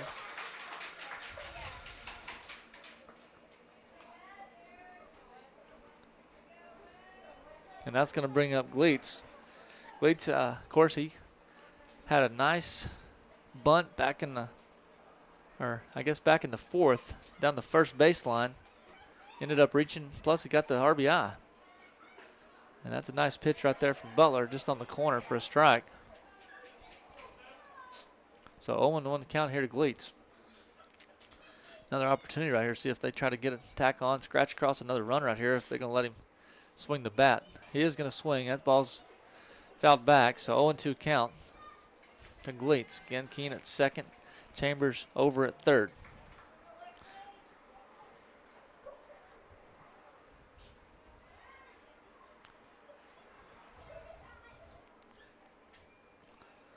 Lions looking to add on to their lead here in the sixth. That ball's driven down the right field line, but that's going to keep moving foul. Seems like this afternoon, any pitch that seems like it's going down that right field line, it just keeps drifting. And they start off looking like they may be close, but they end up pretty well foul by the time it's all said and done. So 0-2 count here to Gleitz, 1 out. That ball's going to be high. Nice stab right there by the catcher. Keep that ball from getting to the backstop and Chambers scoring, because as we talked about earlier, there's a lot of space behind the catcher to get to that backstop. So a great play right there by the catcher. And breaking ball, and he's going to have Gleitz.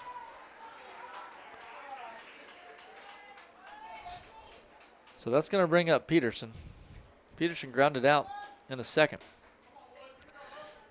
Hit by a pitch in the third inning, it would bring a run across when the base is loaded, and then reach by error in the fourth. It's his fourth plate appearance of the afternoon. And that's going to be in there for a called strike. So 0-1 with 2 outs here. Lions trying to see if they can't put a bat on the ball right here and scratch across these 2 runs. And Woods is going to hit it to right field. It's down. And it's going to get away from the right fielder. Chambers will score. Keene will slide in. And that is going to do it for game 1, as Peterson's going to get a 2-run double. And the Lions are going to take game 1 10-0.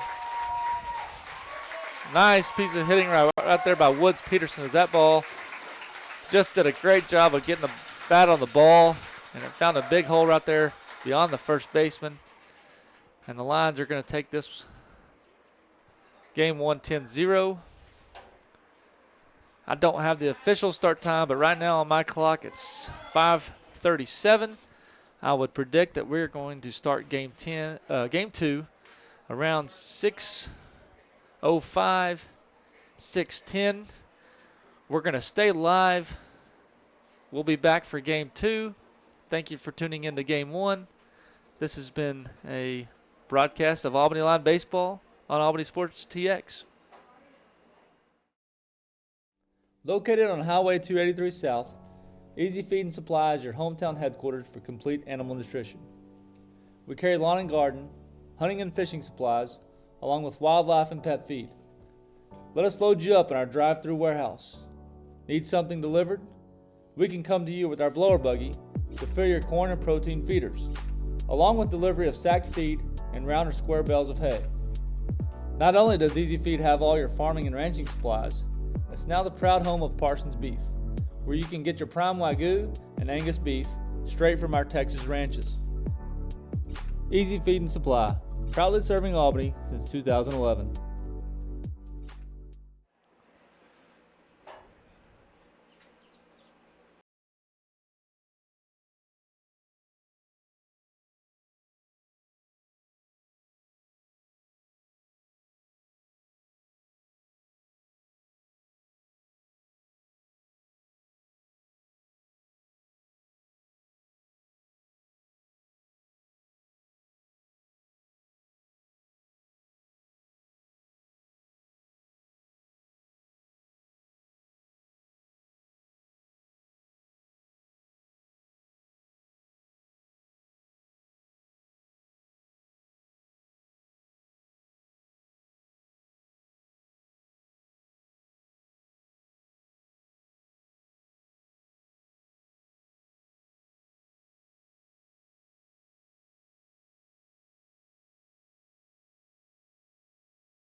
All right, welcome back for game 2 here this afternoon. And the Gruver Greyhounds look like they're going to be an all-white for game 2.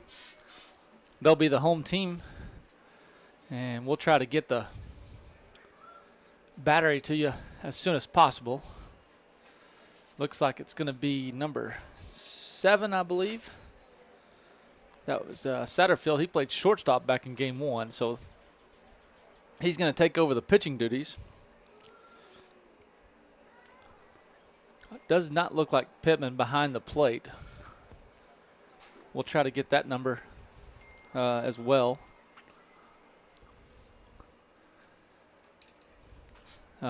Jones is going to be back over at first base. I believe that's Cohen, the pitcher from game 1, at second. And it looks like Butler, who finished up game 1, is going to man shortstop. The catcher from game 1 was Pittman. He's over at third base now. So it's possible that the third baseman, Cohen, has moved to catcher. That looks like a single digit. With the catching equipment, it's blocking. It's hard to tell. So a few changes for the infield. I would assume that Babs is still in center field, Cudd in right field, Langford in left field. That's how they played out game 1. We'll see how that shakes out. For the lines, Aiden Vickers is going to step up. It should be Vickers, Fairchild, and Chambers to lead off game 2, as we will be the visiting team. We'll be red on white once again. No change in uniform for the lines. If you missed game 1, the Lions came out on top 10-0. Scored 1 in the first, 2 in the third, 5 in the fourth, and then ended the game in the 6th inning on a two-out RBI double with 2 runs batted in by Woods Peterson. So we're just about set for first pitch here in game 2. And the first pitch is in there, and it's going to be a ball.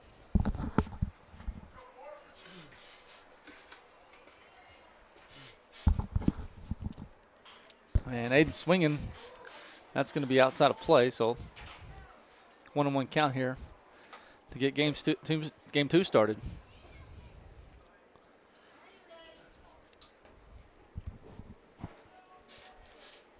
Vickers was 0 for 4 in game 1.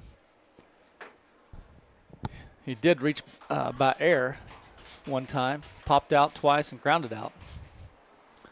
That ball's going to get by the catcher. 2-1 count here for Vickers.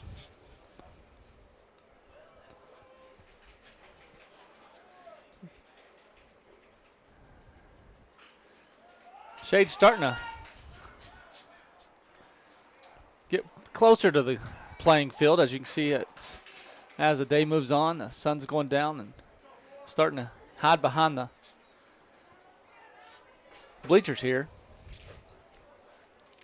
Aiden's going to foul that one off his foot, so 2-2 count here to Vickers. And he's going to do a good job of keeping that bat alive as he fouls that one back to the backstop.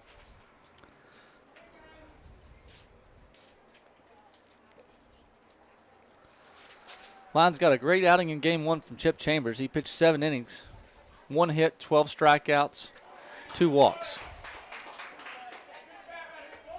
So Chip Chambers, game 1 winner for the Lions. Gave up that 1 double in what was, I believe, the 6th inning.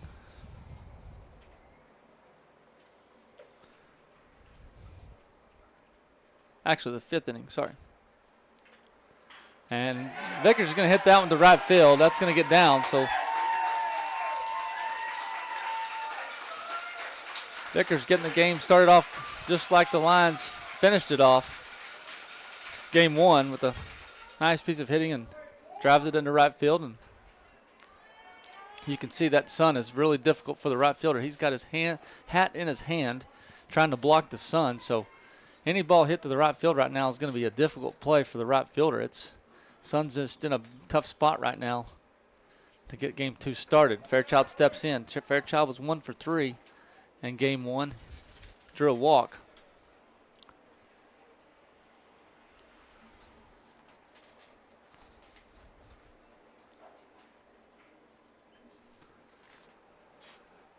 And that's going to be low, ball 2.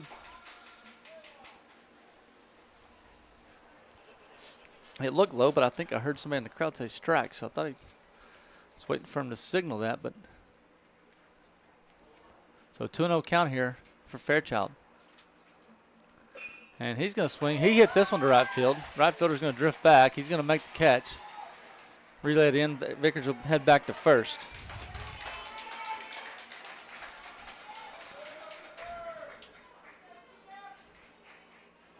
So 1 out here brings up Chambers. Chambers pitch again. Like I said, I think I messed up a little bit earlier. I said I got 7 innings. He actually went 6 innings as the Lions did finish off that game in 6. Chambers should move to center field for game 2 as the Lions will reshuffle their defense. That's fouled out of play down the third baseline. Chip had several of those in game 1. A couple of them came close to catching the line. Never could quite drop it inside the line. But sent several to the opposite field. Hayden gets his lead off first. And Chambers is going to swing and miss. Strike 2.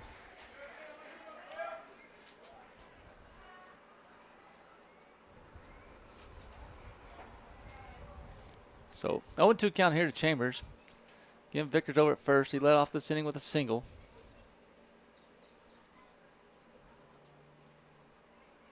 And they're going to, they may have Vickers over here. They got him picked off in a rundown right now.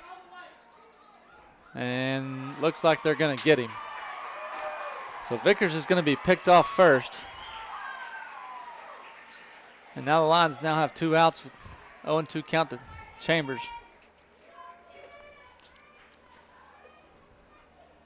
I don't know for sure if Aiden was actually going over there at first. I just think he was kind of fooled by the pickoff move. He just never broke for a second, but he never made an attempt to get back to first, so stunned him a little bit.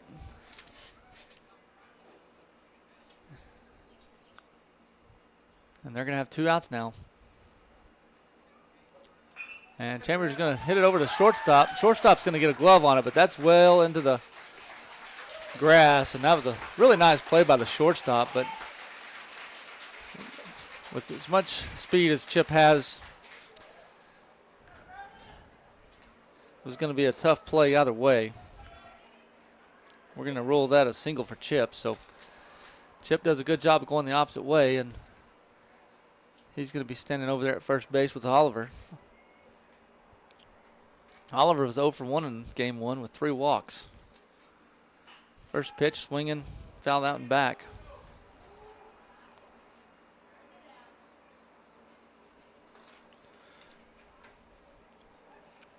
Oliver caught game 1 for the Lions. Expect him to be on the mound for game 2 as the Lions start shifting their defense around.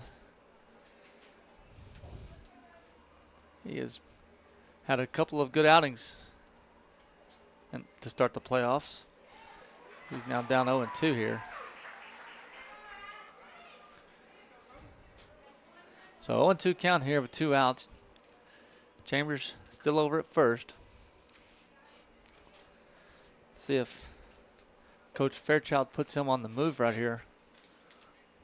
Not getting too much of a lead. They're going to throw back over. I think maybe they were thinking the same thing, that Chambers was going to be off and running on an 0-2 count. Try to see if he can't take a bag here. He's going to stay put. That ball's high and inside. 1-2.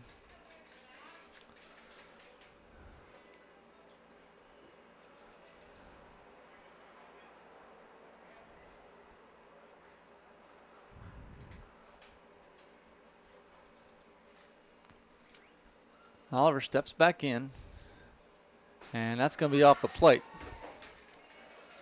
Back in game 1, Brody started off 0-2. worked it, ended up getting on base via the walk.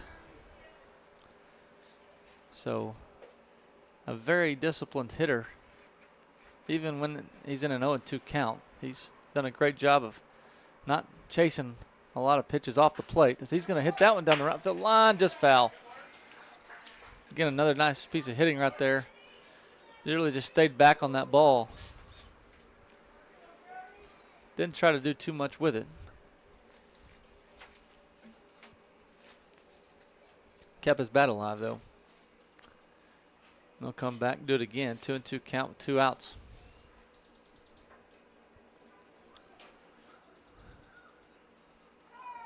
Chips off and running. The ball's going to be grounded over the pitcher's mound. Second baseman's going to throw over to first base. And that's going to do it for the top of the first. Lines, strand 1.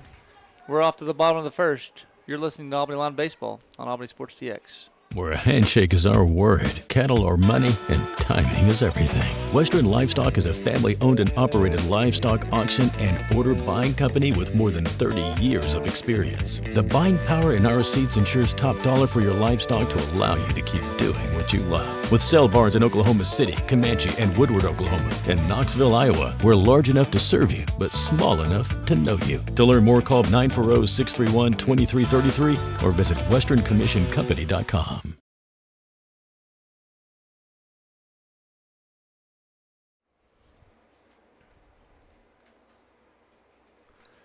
All right, we're back here. Let's go ahead and take a look at the Lions defense, as Brody Oliver is going to be taking the mound for the Lions in game 2. Chapman moves from third to catcher.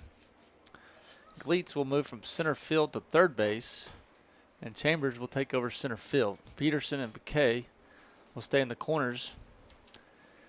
McCloy, Vickers will stay at second and short, and Fairchild will man first base once again.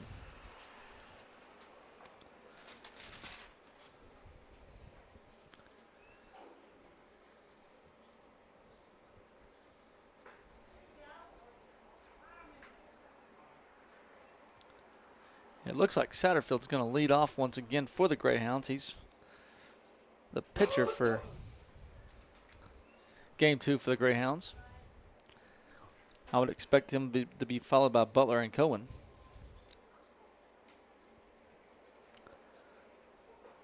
Butler started off at second base, ended up pitching the end of game 1. Cohen started as pitcher, and he ended up at second base, and that's where he's playing here in start game 2. We'll get the rest of the lineup as they come out.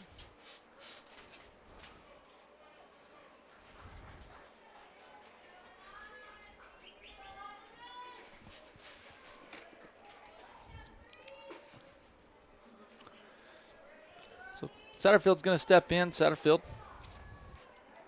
0 for 3 in game 1.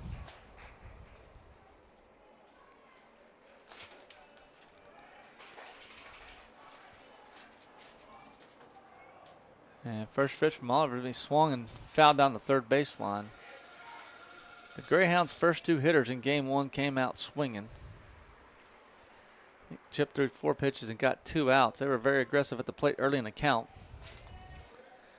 until Cohen, the third batter, actually drew a walk in that inning. It's a pretty quick inning. And that one's going to be lined over the shortstop's head, so Satterfield's going to reach with a single to get the Greyhounds started here in game 2. And that will bring up the shortstop, Butler.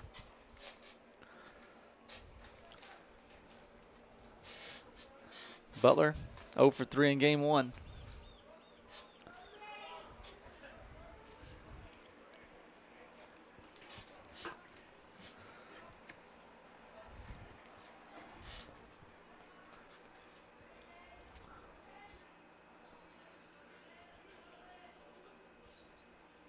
Not real sure how aggressive the Greyhounds will be on the bases.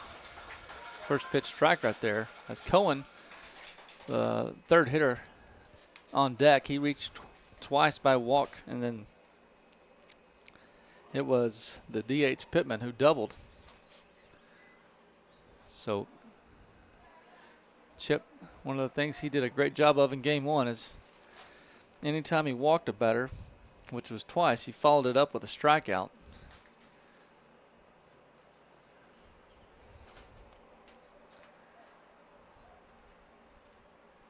And looks like he's going to show bunt. He's going to bunt.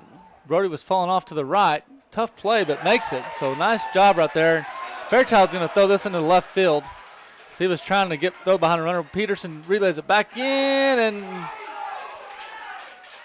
they're going to call him safe at third base. So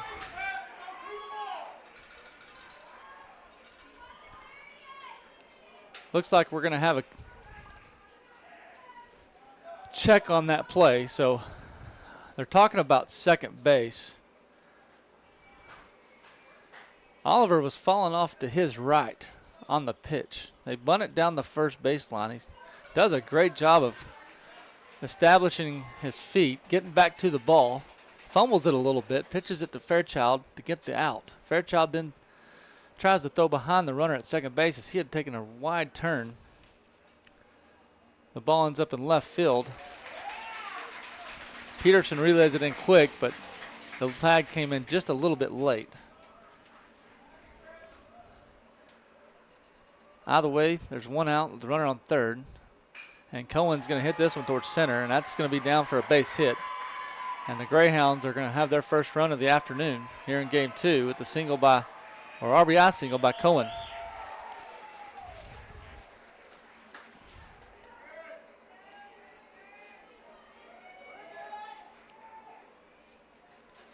And that's going to bring up,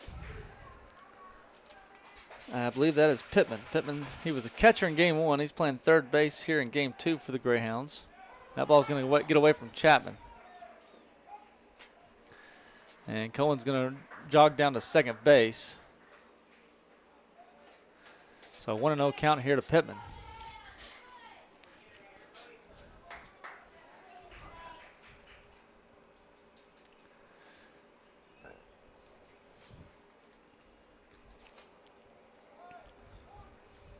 Pittman was 0 for 2 in game one. He's going to square around the bunt. Bunts it back to Brody. Brody's going to throw him out at first.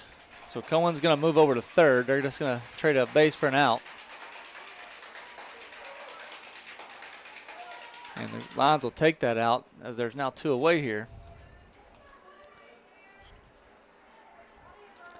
And that's going to bring up the first baseman, Jones.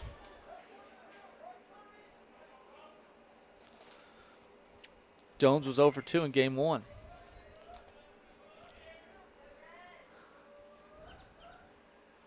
And he's going to line this one. Woods trying to make a play. It's going to get by him. And that ball's going to go all the way to the wall. Jones rounding second. He's going to stay at second. And an RBI double for Jones. And the Greyhounds have jumped out here 2-0 here in the bottom of the first inning.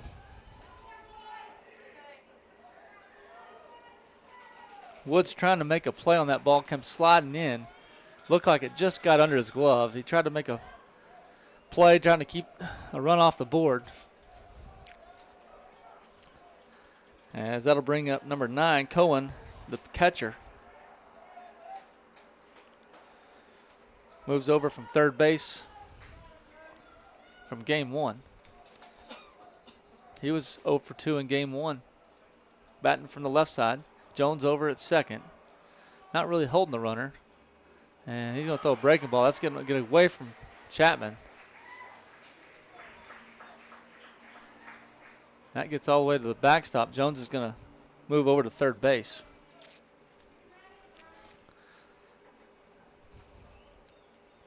One of those situations where Brody's got 2 outs. Take a deep breath right here. Just come after the batter, make some good pitches, and get out of this inning.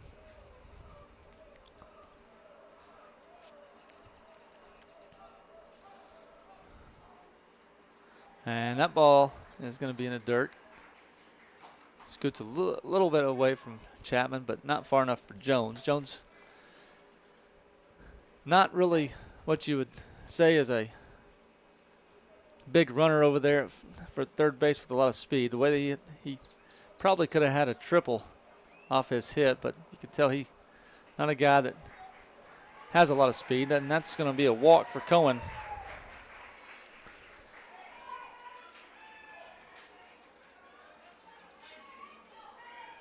I only had it 2-0, but well, Coach Fairchild's going to jog out to the mound. We're going to take a quick break. You're listening to Albany Line Baseball on Albany Sports TX.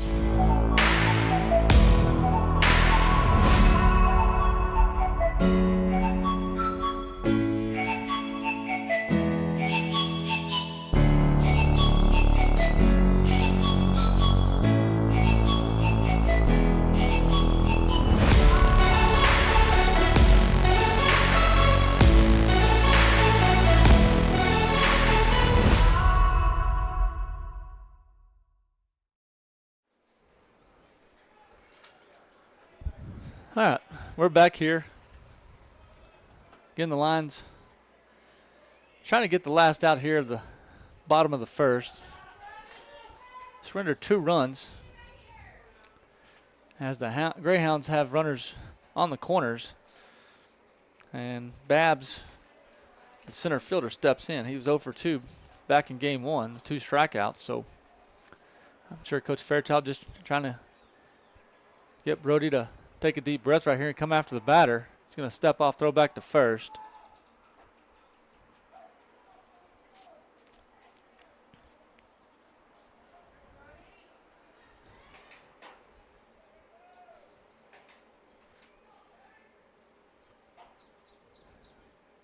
And that ball's high and inside. Breaking ball, and you can see Brody's really kind of frustrated. He's trying to control that breaking ball, and he's leaving it a little bit up right now.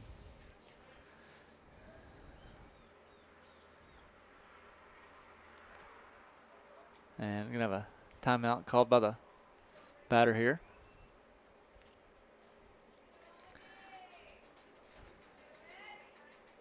So 1-0 here, 2 outs in the bottom of the first, and there's a nice pitch from Oliver. That's what it's supposed to look like right there. That's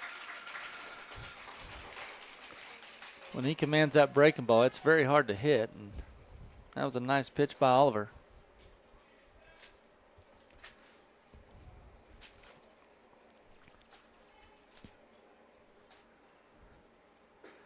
And a nice pitch right there by Oliver. Come back with a fastball in the outside corner, 0-2.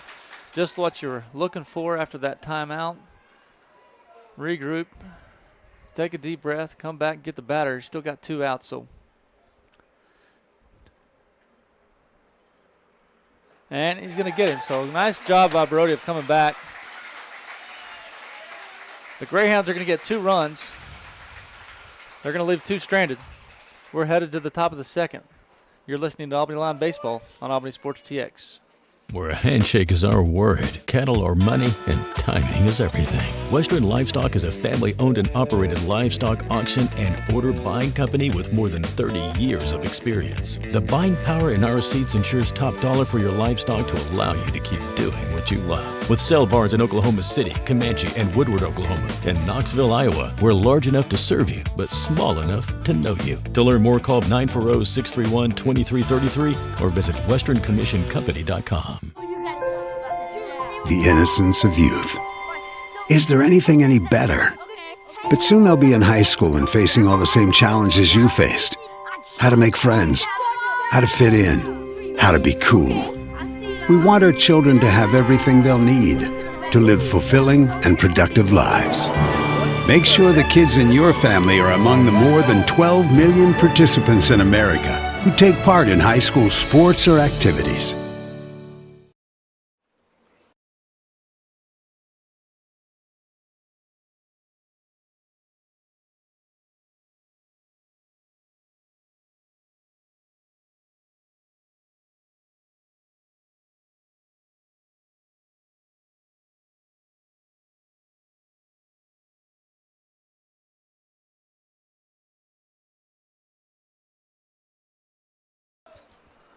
All right, we're back here.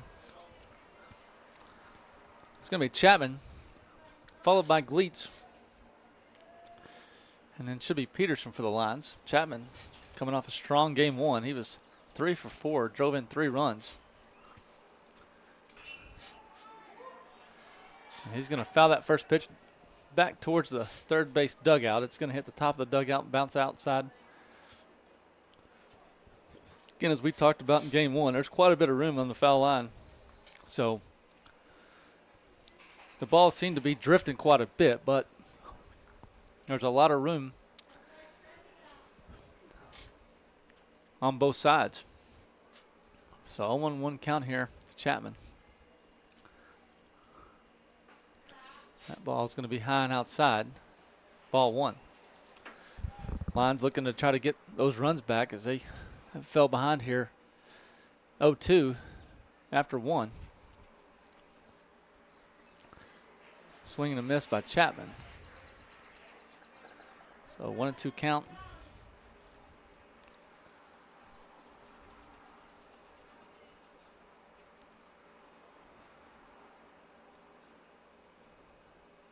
And that's going to be in there for a called strike.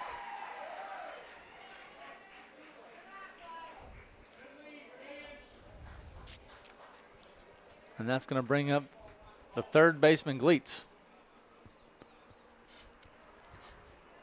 Gleets had that nice suicide bunt earlier that turned out to be a single for him. As there was nobody covering first. There's a nicely placed bunt back in that game one. That's going to be hit right back up the middle. Going to be a tough play on the second baseman. Shortstop's going to end up fielding it, but there's going to be no play. Gleets runs very well, so Gleets is going to be on with a single. That's his second hit of the afternoon. So he was 1 for 4 in game one. That'll bring up Woods Peterson. Peterson 1 for 3 in game one. Had that 2-run double in the bottom of the 6th that ended game one. First pitch swinging, it's going to be fouled back.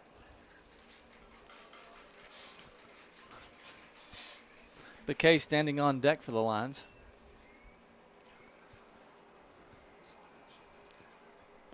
So looking like the Lions are sticking with their lineup from game one. If it's not broke, don't fix it, as they say. And that's going to be in there for a called strike.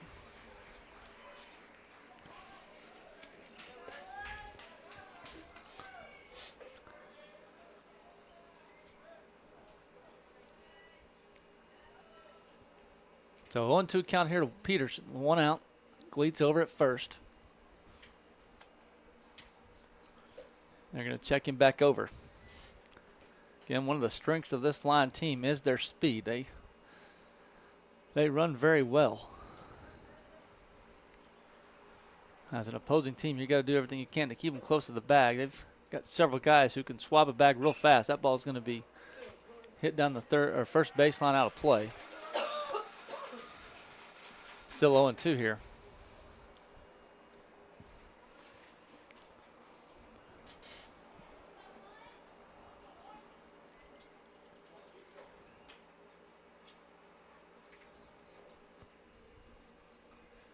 Wesley staying put. That's the corner. He's going to give it to him.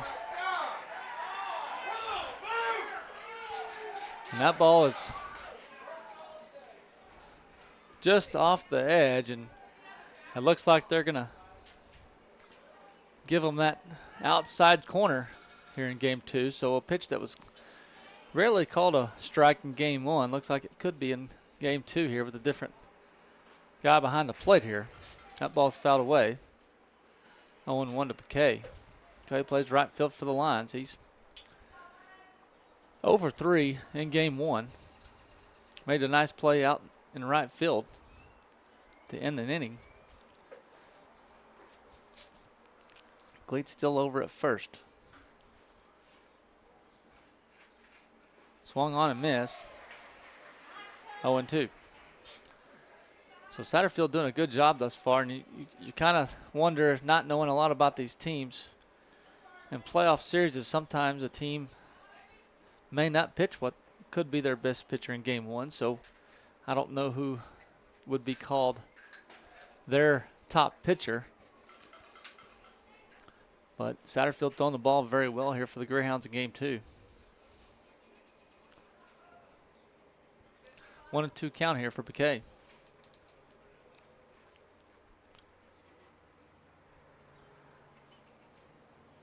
Gleek standing pretty close to first base over there. Hasn't shown a notion that he's running. Swing on. That's down the third base line. That could be fair. Oh, well, that couldn't have been more than 6 inches at the very most. I thought we had that one. That ball was right on the line before it got to the bag. It must have had to have just worked its way foul. That was a nice spot right there. I thought Landon had just probably going to be close to a double right there. Gleets might have had to hold it third, but good contact right there by Piquet. So come back, he's going to swing on and miss, and that's going to be a strikeout. So the line's going to leave one stranded here in the top of the second. We're headed to the bottom of the second. Lions trail 0-2. You're listening to Albany Line Baseball on Albany Sports TX. Located on Highway 283 South, Easy Feed and Supply is your hometown headquarters for complete animal nutrition. We carry lawn and garden, hunting and fishing supplies, along with wildlife and pet feed. Let us load you up in our drive-through warehouse. Need something delivered? We can come to you with our blower buggy to fill your corn and protein feeders, along with delivery of sacked feed and round or square bales of hay. Not only does Easy Feed have all your farming and ranching supplies, it's now the proud home of Parsons Beef, where you can get your prime Wagyu and Angus beef straight from our Texas ranches. Easy Feed and Supply, proudly serving Albany since 2011.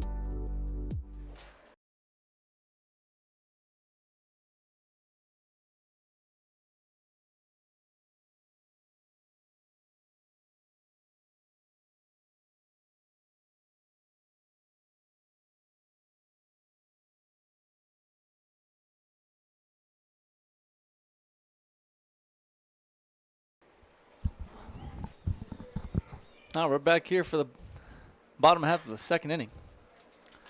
And getting it started for the Greyhounds will be number 23, Pittman. He is the DH for the Greyhounds, bats 8th. He was 1 for 2. He had that double for the Greyhounds. Would turn out to be their only hit of the game 1. And Oliver saw that pitch that was called for a strike back in the top of the second. He's going to go right there and find that same spot. Ball's hit over towards first base. I think it's going to work its way foul. So 0-2 here to Pittman.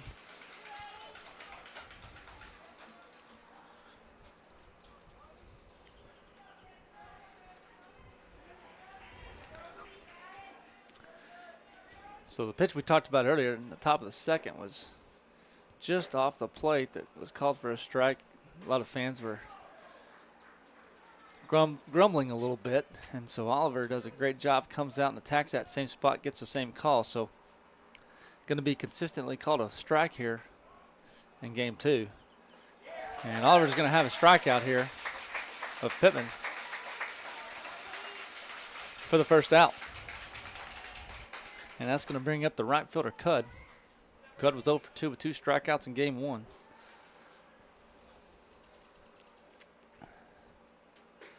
And just a little bit low. I think he was trying that outside corner, but I think the ball just stayed down. And it'll be a 1-0 count here for Cudd. Breaking ball in there for a strike. There's the pitch we talked about back in the first inning, that when he's locating it, it's a very difficult pitch to hit. And that ball's going to be low and get back to the backstop. So 2-1 count here to Cudd. As the top hitter Satterfield, who singled to get the Greyhounds started back into first, it waits on deck.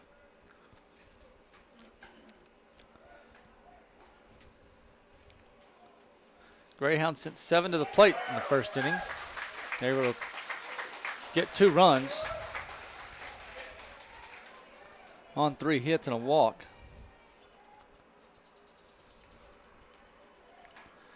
So 2-2 count. And Cudd really wanted that pitch, but Doesn't look like he went on that, so full count here for Cud.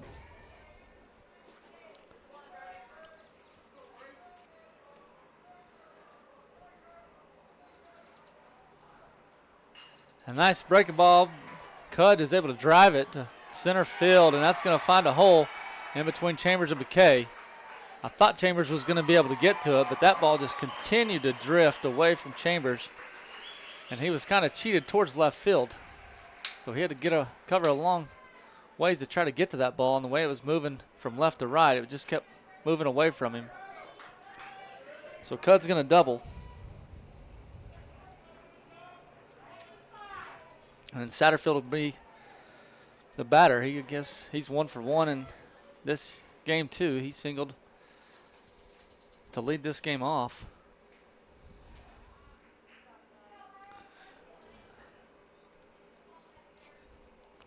And will later score.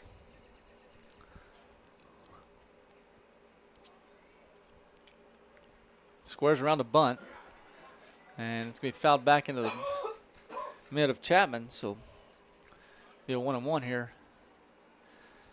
Let's see here the different strategy that we did not see in game 1 from the Greyhounds was they didn't have a lot of guys on base with less than 2 outs most of the time.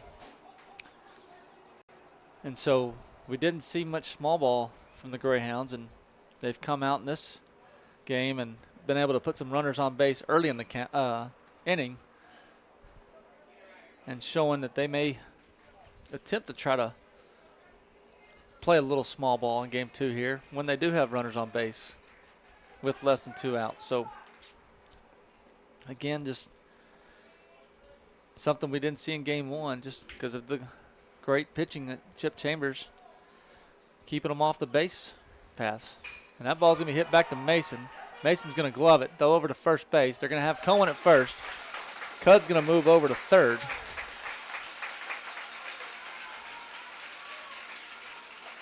So with 2 outs here, it's going to bring up the shortstop, Butler. Butler had a fielder's choice out back in the first inning. He moved Cohen over on what would be the first bunt for the Greyhounds. That ball is going to be outside for a ball.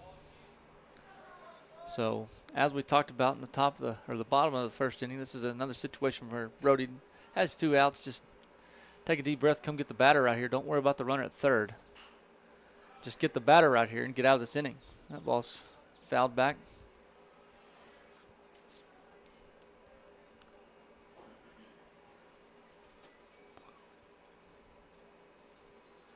So 1-1 count with 2 outs. Chapman's going to call for time. He's going to jog out and talk to Oliver real quick.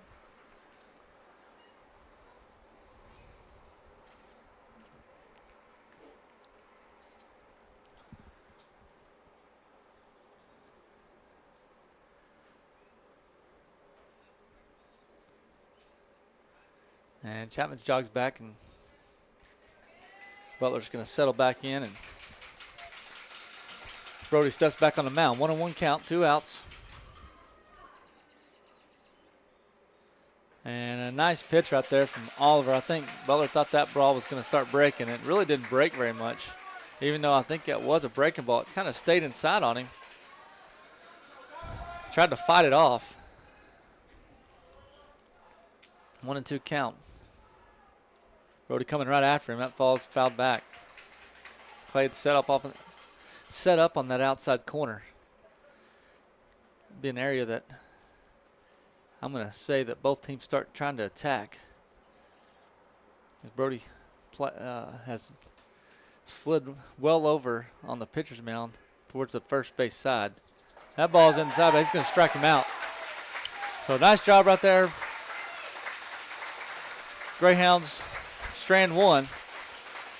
They lead 2-0. We're headed to the top of the third. You're listening to Albany Line Baseball on Albany Sports TX. Located on Highway 283 South, Easy Feed and Supply is your hometown headquarters for complete animal nutrition.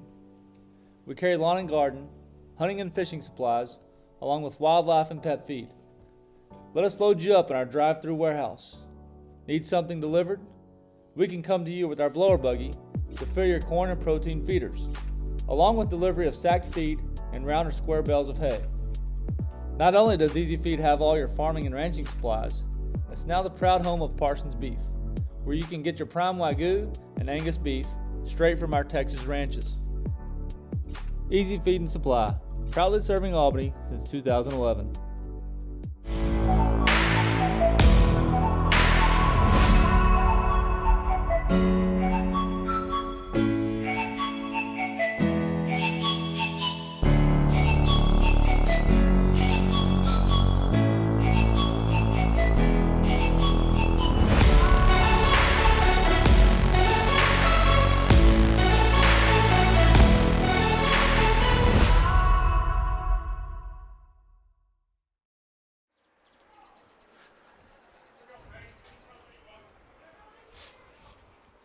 All right, so we're back here for the top of the third, and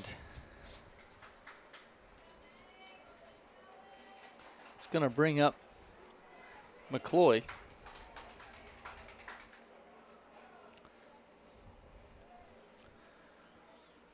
McCloy was over too. He was hit by a pitch in that first game.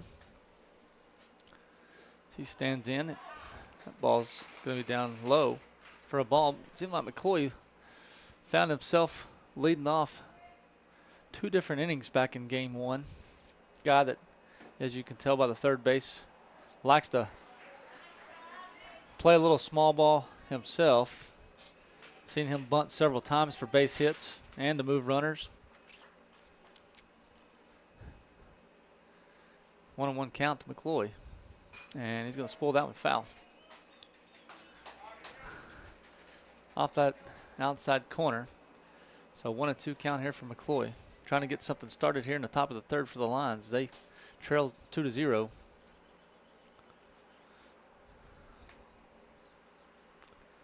Again, Satterfield has, for the most part, kept the bases clean this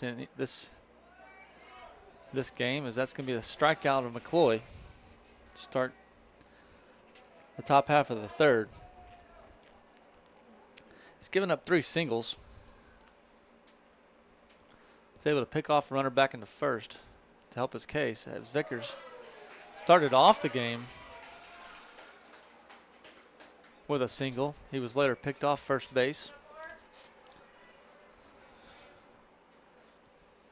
So he's 1 for 1 in game number 2. Swing and a miss.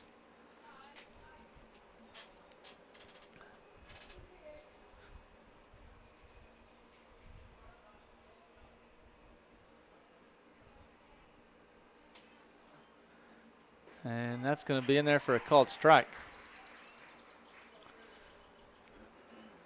And again, bats at the top of the order. He's a contact hitter. He does a great job of putting the bat on the ball, make the defense make plays, and a lot of times it works in his favor. So he's going to try to go down the right field line, and he just foul. And that's exactly what we're talking about. He's not a guy that is easy to get out. He makes the defense make plays, and even though he was 0 for 4 in game 1, he put the bat on the ball and put it in play all 4 times. Just didn't find the right gap. Steps in, again, fouls this one off the right side. As he continues to battle here, 1-2 with 1 out.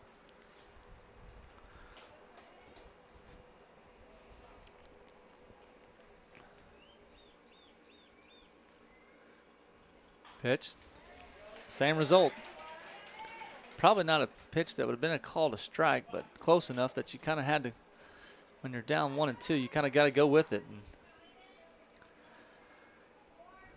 did a good job of fouling that one back behind us.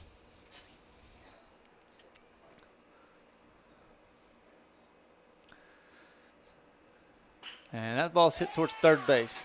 Third baseman's going to get a glove on. He's going to throw over to first. He's going to get him out. So Vickers is going to ground out for out number 2. And that's going to bring up the first baseman, Fairchild. Fairchild popped out back in the first inning.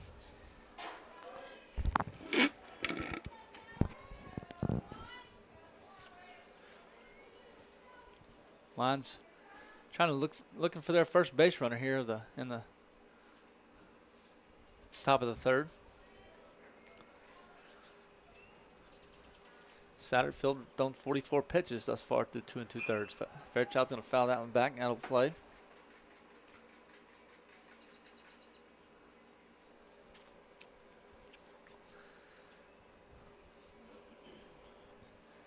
Fairchild, again, was 1 for 3 with a walk in game 1.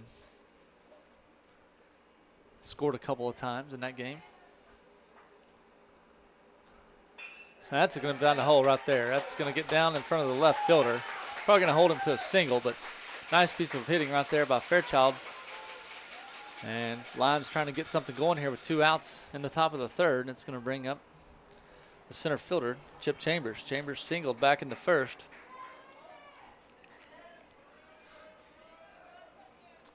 Still waiting for him to find that third base left field line. He has tried for that line many of times in this game and just been very close to putting it down on that line, as that ball's going to be outside for a ball.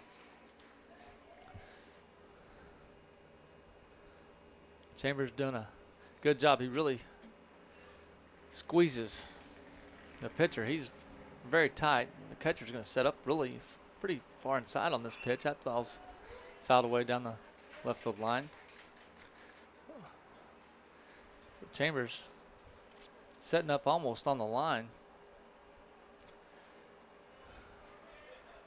Really crowding the plate from that left side.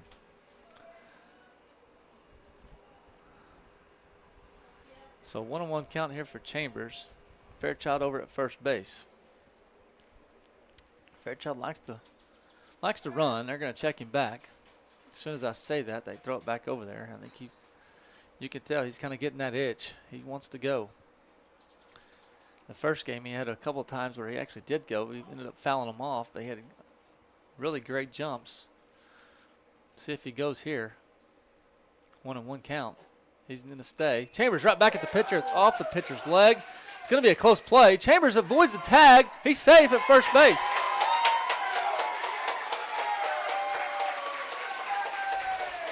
I think that went off the left leg of the pitcher. It bounced back towards the first baseline. They got it back to the first baseman. Chambers dove under the tag.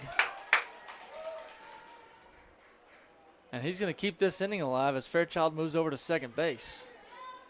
So a really nice piece of base running right there by Chambers. As the Greyhound defense is going to gather right here, just kind of give the pitcher a little bit of time to recover right there. That pitch was hit right back at him, and I couldn't tell if it hit his left leg or right leg. But he seems to be okay. I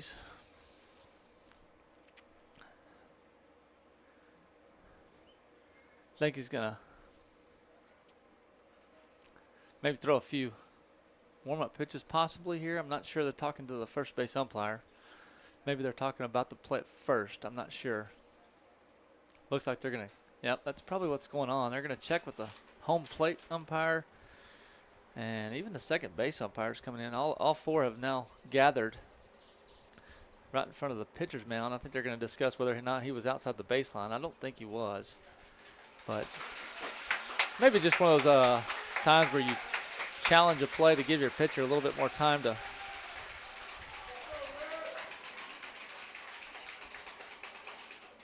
recover from that ball that was hit right at him off his leg. Going to give Chambers a single on that play, so Chambers 2 for 2 for the afternoon, and Oliver's going to step in. Oliver grounded out back into first.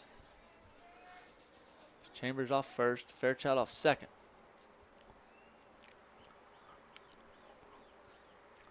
That ball's hit towards center. Center fielder is going to make a play. That ball, he moved about 2 steps to his left, slid into it, and made the play. So it was a really nice hit by Brody, but unfortunately just right at the center fielder. We've played 2.5. We're going to the bottom of the third. Lions trail 0-2. You're listening to Albany Line Baseball on Albany Sports TX. We're the bank you've always known and trusted, a part of your community for generations. And now, First National Bank of Albany Breckenridge is Clear Fork Bank. We're still privately owned and independent. You'll find the same dedicated team, the same friendly faces, and the same strong relationships with our customers. Our offerings have expanded to better serve you, but our commitment to local banking is steadfast. Clear Fork Bank, serving Texans since 1880.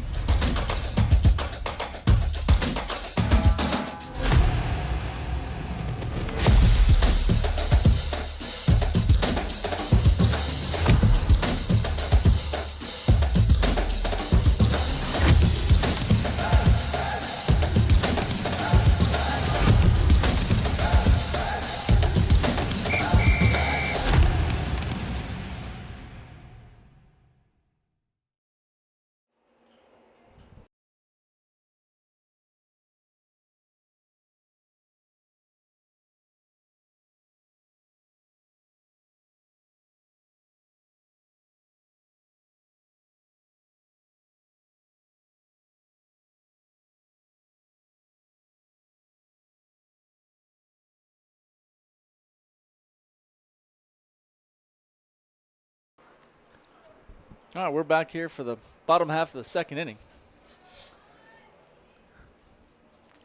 It's going to bring up the second baseman, Cohen. He's had a pretty good day at the plate thus far. He had an RBI single back in the top of the first of this game. And Oliver trying that side, and I looked pretty close to the location that was called strike earlier, but maybe a little low. So 1-0 here to Cohen. Cohen playing second base in this. Going to foul this one back.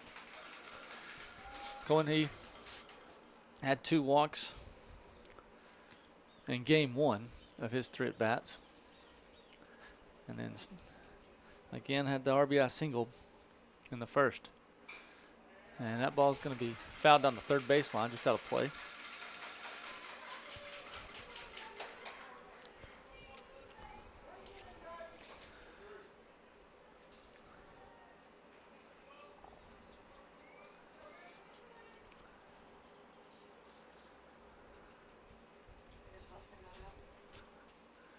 And Oliver's going to come at him right here. He's going to sky this one to left field. Woods takes a step back, now charging. And he's able to make the play. Nice play right there by Woods Peterson. Took nearly a step and a half backwards. I don't know if he thought that ball was going to get over his head originally off the bat, but that ball just really stayed up. And then Woods did a good job of putting his foot in the ground and coming up and getting it. So 1 out here for the Greyhounds, as that's going to bring up the third baseman, Pittman. Pittman out on a fielder's choice back in the first. As that first pitch is going to be called ball, 1-0. And coming back with a strike, 1-1 count here to Pittman.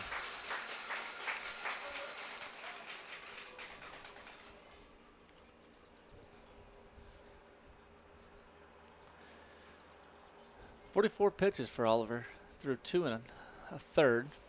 Swing and a miss. So 1-2 count here for Oliver. Oliver's got 2 strikeouts so far through 2 1/3. Looking for that third. And that's a nice spot right there. Just misses. Not a bad place to miss, though.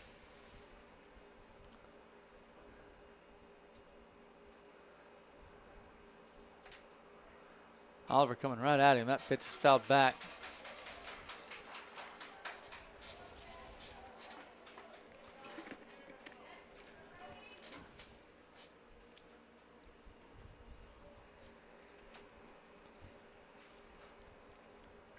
So 2-2 count to Pittman. Oliver coming right at him. Oliver really wanted that one. I think he thought he might have caught the inside corner. Not real sure of the level of that pitch, but full count here for Pittman.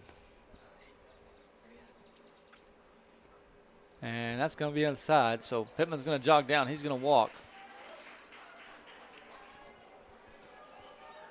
Brody went back to that breaking ball right there. Just couldn't get it to get back inside. That's going to bring up the first baseman, Jones, for the Greyhounds. Jones had an RBI double back in the first, a ball that was hit just underneath Woods' hand. And that's going to be a ball right there.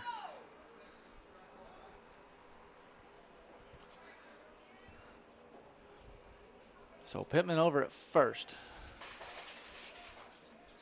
Jones steps back in. That's over his head. Ball 2.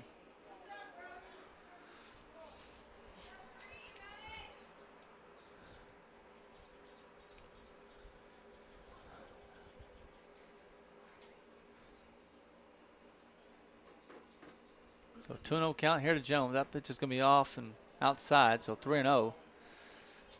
I expect Jones probably have the take sign on here. Following the walk from Pittman, 3 straight balls. I'm probably going to make Brody throw him a fastball across the plate. That ball's going to be high. Jones is going to jog down to first. He's going to be the second consecutive walk. That's 1 out here, and Coach Fairchild is headed out to the mound, and we're going to take a quick break with them. You're listening to Albany Line Baseball on Albany Sports TX. The innocence of youth. Is there anything any better? But soon they'll be in high school and facing all the same challenges you faced. How to make friends, how to fit in, how to be cool. We want our children to have everything they'll need to live fulfilling and productive lives. Make sure the kids in your family are among the more than 12 million participants in America who take part in high school sports or activities.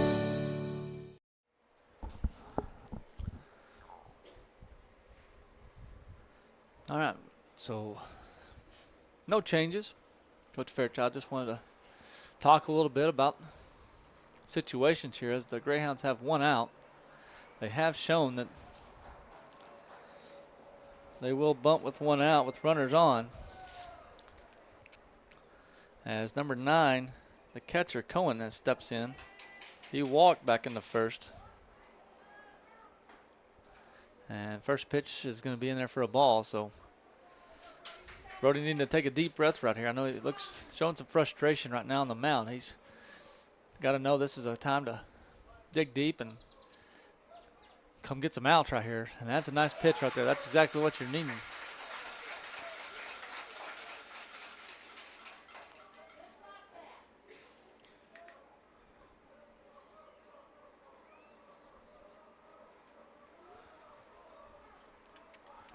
And that ball's going to be in the dirt. So 2-1 count here to Cohen, batting from the left side. Runners at first and second. 1 out here in the bottom of the third. Lines trail 0-2. And that's going to be high and outside. Brody steps off the mound here. He's, again, just needs to come out after this one. Play catch right here, and batter's going to ask for time.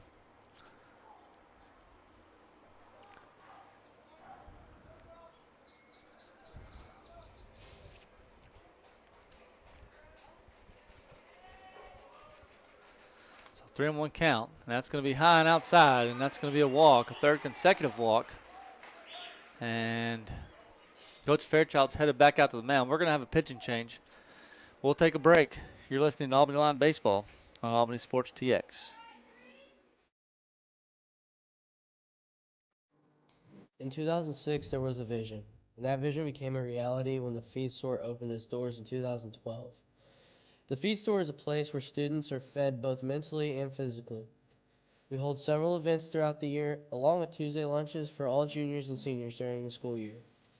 We host the famous Running Man event on the last Saturday of October for all junior and senior high students, along with worship nights on the last Wednesday of every month. Our mission is simple. We are a non-denominational youth mission facility where the youth of Albany and surrounding areas have a safe and supervised place to play, study, and relax.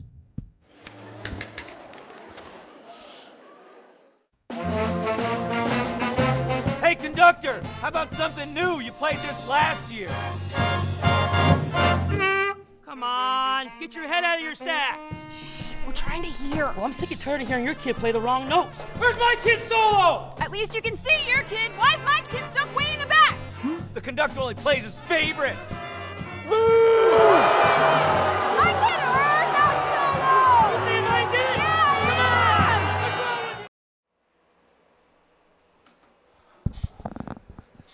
And we're back here at Ackley Field as Callan Fairchild has begun to warm up for the Lions. He's been playing first base for the Lions. It looks like Oliver is going to just swap places with him. We have not seen Callan on the mound, and well, I don't think we've seen him on the mound in the playoffs for sure. So good opportunity for him to knock off some rust here. And with bases loaded and one out, he needs to come out and pound the strike zone. See if he can try to limit the damage of this inning. Thus far, no runs have been come across, but bases loaded with one out. Babs, he's struck out back in the first inning, will be the batter for the Greyhounds. They've got Cohen over at first, Jones at second, and Pittman at third, all via the walk. So Coach Fairchild's looks like he's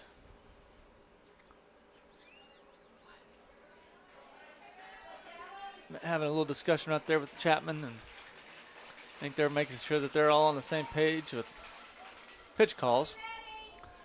As Tony would say, this would be a nice time for a double play ball.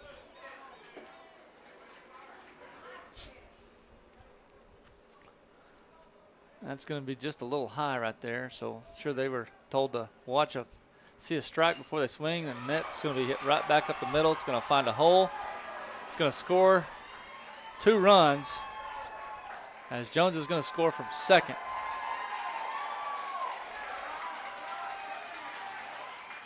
And Babs is going to have a single and drives in 2 as the Greyhounds now have runners at first and second and lead 4-0. And that's going to bring up the DH Pittman. Pittman struck out in the second. He's going to hit this one over to third. Gleitz gloves it, throws it over to first. There's the double play ball we're looking for. So the Lions, they give up 2, but they're going to end this inning on a double play ball. And we're headed to the top of the 4th. Lions trail 4-0. You're listening to Albany Lion Baseball on Albany Sports TX. Where a handshake is our word, cattle are money, and timing is everything. Western Livestock is a family-owned and operated livestock auction and order buying company with more than 30 years of experience. The buying power in our seats ensures top dollar for your livestock to allow you to keep doing what you love. With sale barns in Oklahoma City, Comanche, and Woodward, Oklahoma, and Knoxville, Iowa, we're large enough to serve you, but small enough to know you. To learn more, call 940-631-2333 or visit westerncommissioncompany.com.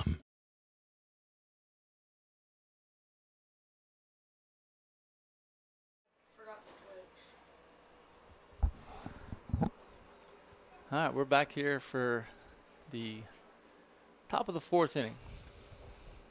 Lions trailing 4-0. I want to take a quick break right here to, again, just recap State Tennis as they finished up their season at the Blossom Tennis Center in San Antonio this morning, as we had the mixed doubles teams of Jake and Abby Hale and Cade Fairchild and Mimi Ivy both qualified out of Region 2. Jake and Abby won game match 1. There's kind of a new twist in the tennis as well. They actually took third place teams from each region and then gave the regional winners byes. So 16, I guess the round of 16 is the first round now. So they were able to win their first match, and then their season came to end in the round of 8. And then Cade and Mimi won the second round after a bye from the first round, and then came back and they were eliminated this morning, but were awarded a bronze medal. So congratulations to both teams on an outstanding tennis season. As Chapman steps in, 1-0 count here in the top of the fourth. Satterfield has done a great job really limiting the base runners for the lines. They have 4 hits, or actually 5 hits in game 2. But he has really limited the damage and spread those hits out. Hasn't let the lines tack on hit after hit. He's kept them off did a good job of coming back, something we talked a lot about with Chip in game 1. Anytime someone got on, he seemed to come back and get a strikeout. And Chapman's going to line one right at the third baseman for the first out of the inning.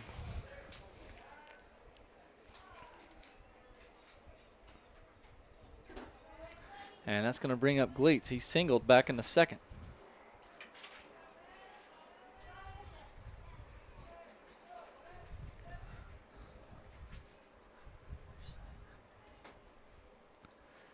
Gleets steps in with 1 out here in the top of the fourth. And that was going to be fouled off of Gleets' leg. So even though it was in play, it hit Gleets within the batter's box, and just going to be a foul ball there.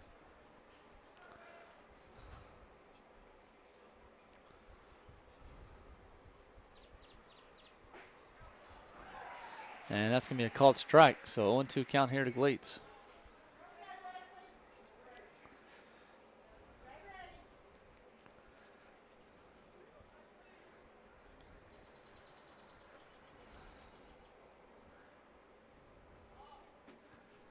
So Gleets steps in 0-2 with 1 out here in the top of the fourth. Going to hit that one right back up towards the second baseman off the glove. And Gleets is going to have a single. It's going to be a tough play either way for the second baseman. He slid in there, tried to backhand it. Ball actually popped up off his glove. It nearly actually popped right to the shortstop who was backing up the play. Either way, Gleets is going to be over at first base, and Lions now have a runner at first.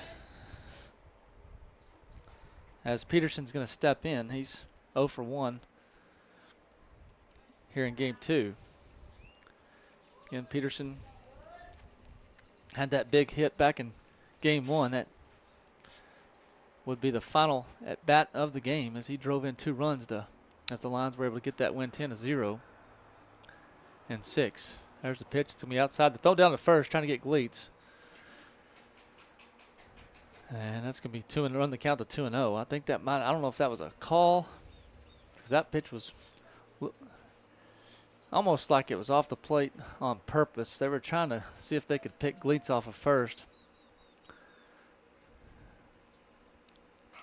Inside pitch. It's going to be right back at the first of the pitcher.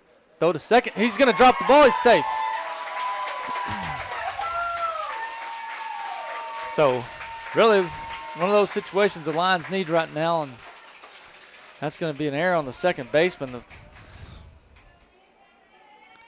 As the pitcher gloved that one and made the right play, turned back around through the second base. Second baseman, I don't know if he just lost it in the sun or what, but he was not able to field the ball, and Gleets was able to get to the bag before he stepped on it. So McKay's going to step in.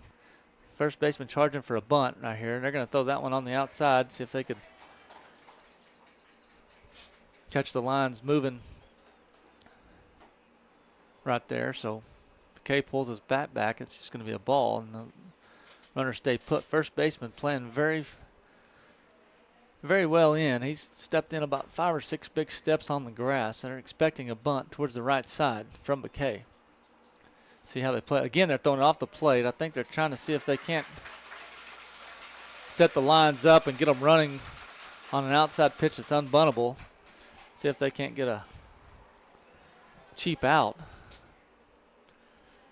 But the Lions have done a great job of holding not putting themselves in a position for a cheap out. So Landon steps back in. 2-0 count here, 1 out here in the top of the 4th inning.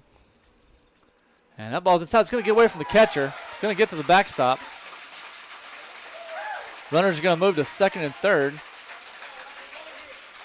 And now Landon just needs to put the bat on the ball or see a pitch. This would be a good time to take a pitch here, make him throw a strike. 3-0 count to McKay. And with McCloy on deck and the top of the lineup coming up,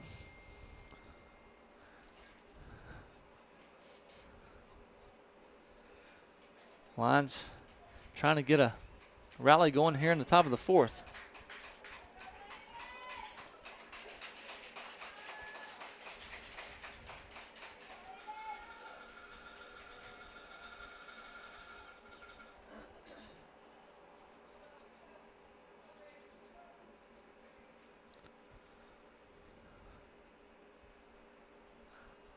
And that's just going to catch the edge.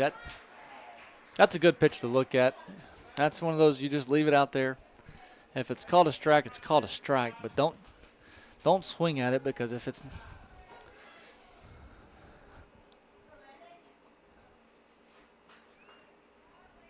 not there, you jog down to first and you're on. And that pitcher just goes back to that same location. So he's working the outside part of that plate. He's worked himself back to a full count. So 3-2 count to McKay. Gleats off on 3rd. Peterson at 2nd. 1 out. Here in the top of the 4th, Lions trailing 4-0. And McKay's keeping the bat alive as he fouls that one to the backstop. McKay, as we talked about early in game 1, he's had a couple of big hits in that series against Wink that just right over the top of the first baseman. And it's going to strike out here. That's one of those pitches. It's looks like it's off the plate, but they've been giving it to him here in game 2. And the pitcher Satterfield, he was able to locate that corner. So 2 outs here as McCloy steps in. Still runners at 2nd and 3rd here for the Lions. And that's going to be inside for a ball. So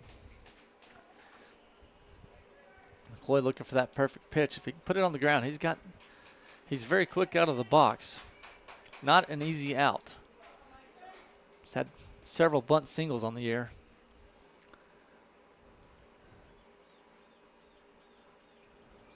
Swung, hit towards 3rd base. He's going to glove it over to 1st. And the Greyhounds are going to work around the 2 guys on base. Lions are going to strand 2. We're headed to the bottom of the 4th. You're listening to Albany Line Baseball on Albany Sports TX. Where a handshake is our word, cattle are money, and timing is everything. Western Livestock is a family-owned and operated livestock auction and order buying company with more than 30 years of experience. The buying power in our seats ensures top dollar for your livestock to allow you to keep doing what you love. With sale barns in Oklahoma City, Comanche, and Woodward, Oklahoma, and Knoxville, Iowa, we're large enough to serve you, but small enough to know you. To learn more, call 940-631-2333 or visit westerncommissioncompany.com.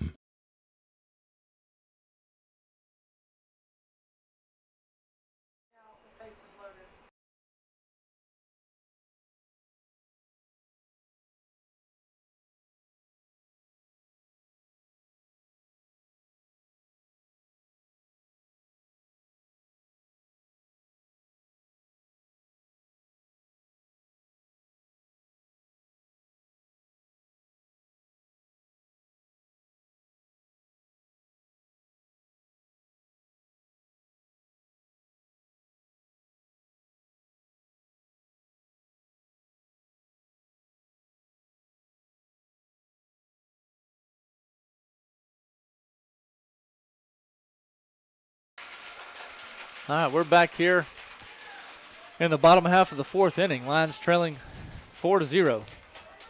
Fairchild back on the mound for the Lions as the right fielder Cud. He doubled in the 2nd. He's going to hit this one towards right field. Bouquet takes about 3 steps to his left. He's going to glove it.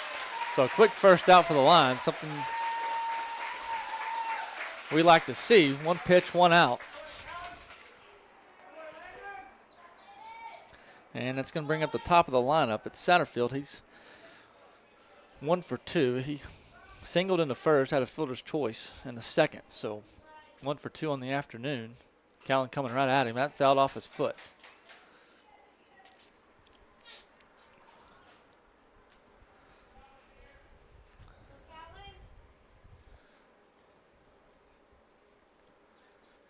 So the line's trailing 4-0 here in game 2 as Fairchild's pitches in there for a strike. Oliver got the start.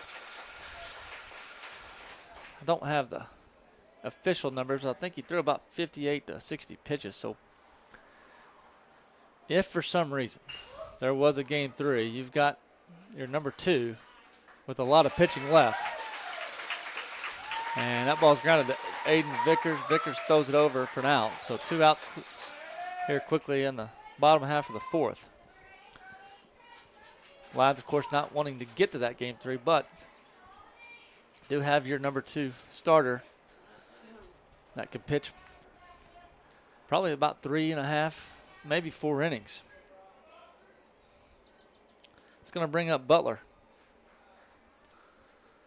And first pitch is going to be a ball.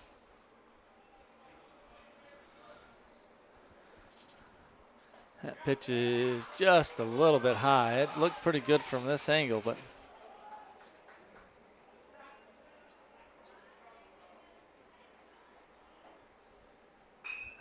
and that pitch is going to be hit over the third baseman Gleets. And it's going to be a single, 2-out single for Butler. That's his first hit of the afternoon. He was 0 for 2 coming in. And that'll bring up the second baseman, Cohen. He's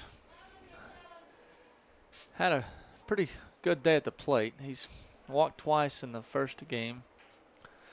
And then he has 1 for 2 with an RBI single in this one. So been a tough out this afternoon. Fairchild's going to go right after him. That ball's fouled back behind the plate. I'm going to have to thank Gary Vickers for all of his efforts between games. I think he's rounded up about 7 or 8 baseballs that were hit out there in the street, across the street, for us to be able to use this here in game 2. But that ball is going to be inside. It's not real sure what's going on here. This guy's going to go from first to third. So I thought it hit the batter. The umpire is pointing at the ground as maybe it didn't hit the batter. The guy on first never stopped.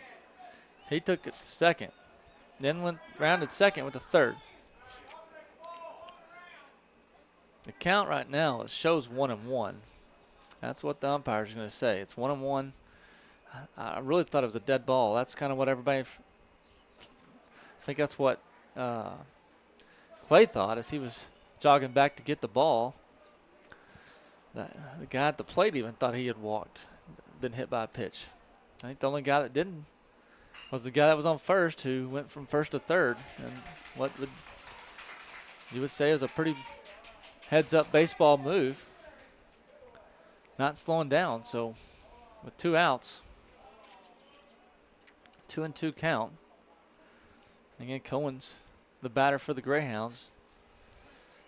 Fairchild trying to get the batter here and keep this game 4-0. That's hit right back at Fairchild and under his foot. It's going to go to the center field.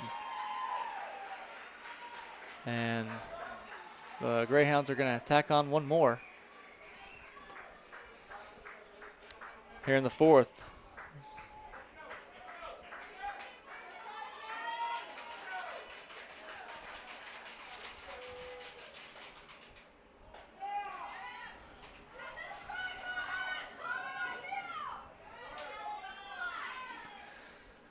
So that's going to bring up Pittman, third baseman. Fairchild coming out there, 1-1 count here. Cohen over at first.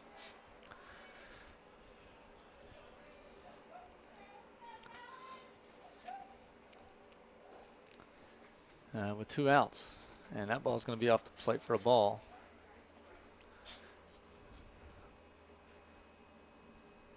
Lions trying to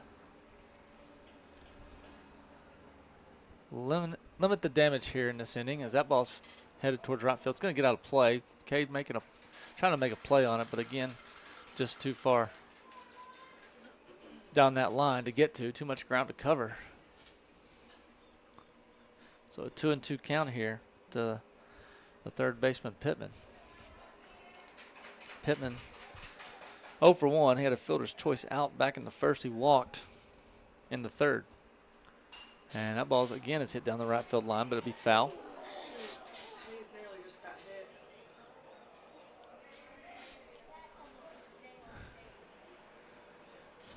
He had no idea. So, 2-2 count. Ball again hit down the right field. 3 straight balls headed down that right field line. And Hayes Egger is getting his workout as he is chasing down those balls left and right. He's seen 3 in a row. Full count here for Pittman. With 2 outs, Cohen will be off on the pitch. And that's going to be in the dirt for a ball. And he's going to jog down. We're going to have runners at first and second. That's going to bring up the first baseman, Jones. Jones is 1 for 1. He's got an RBI double, and he walked. And that's going to be behind Jones. It's going to get to the backstop. Runners are going to advance to second and third. Again, same thing right here. Callan just needs to take a deep breath and understand he's got 2 outs. Let's get this batter right here and get out of the inning. That ball's inside, be ball 2.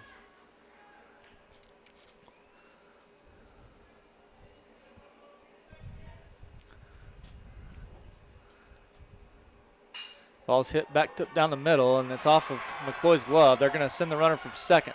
Chambers comes up throwing. This is going to be a play at the plate. Chapman, and he got him. What a play by Chambers. The Greyhounds are going to get another run, but a well-thrown ball by Chambers that was a dime. And Chapman barely had to move his glove. Runner's thrown out at home. We're headed to the top of the 5th inning. Lions trail 6-0. You're listening to Albany Line Baseball on Albany Sports TX.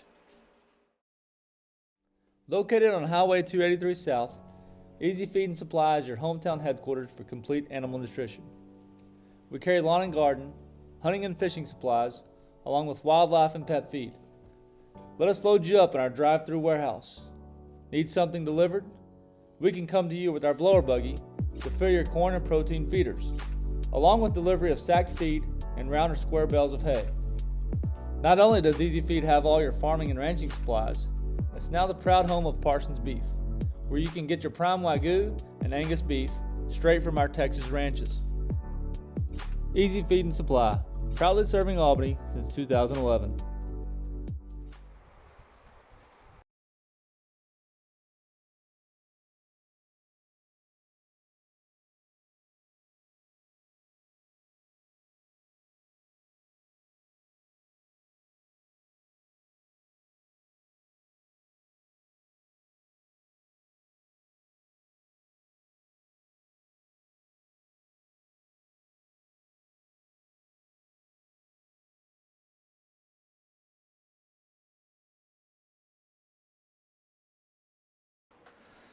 All right, we're back here for the top half of the 5th inning. Lions trail 6-0. Greyhounds have scored 2 in the first, 2 in the third, 2 in the fourth. Lions looking to try to get something going here.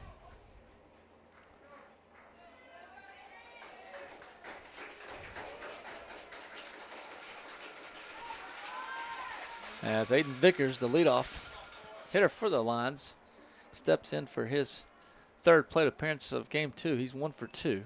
He singled back in the first.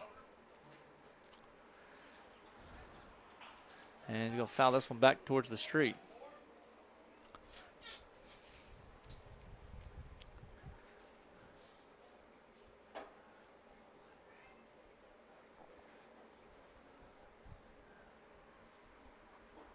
Pitch is going to be in there for a called strike. 0-2 here to Vickers. See the shade is starting to creep in on the home plate now.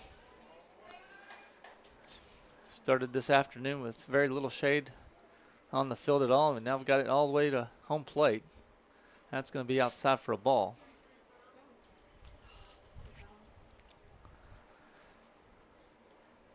Lions trying to get something going here in the top of the fifth. We've had some hits. We just haven't been able to get the hit at the right time to plate some runners. That's inside.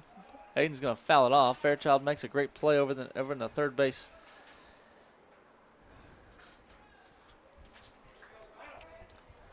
coach's box. So nice play right there by Coach Fairchild. He stabbed that one with his left hand. And Aiden, again, 1-2 count here in the top of the fifth. Satterfield, he's pitched very well for the Greyhounds here in game 2. And that one's going to be fouled back. Again, not knowing much about the Greyhounds to know for sure who their top pitchers are, but Satterfield has definitely done a pretty good job this afternoon here in game 2. He's pitched very well. And Aiden's going to foul that one around the top of us. So 1-2 count here still for Vickers. Trying to get that leadoff runner on base and get something going here in the 5th inning.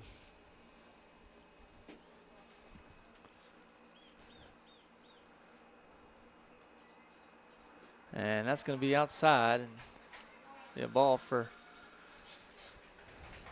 Satterfield. 2-2 count here.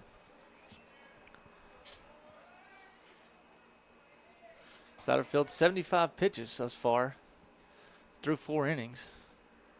That's bowled back over the pitcher. It's going to be a close play here. Aiden runs very well. They're not going to get him. He's going to be safe at first. Those are the type of hits that probably saying, I've heard you say it several times today, but Aiden just puts the bat on the ball, and he finally found him a little hole there. Just enough room to beat out the throw and get this 5th inning started with a single.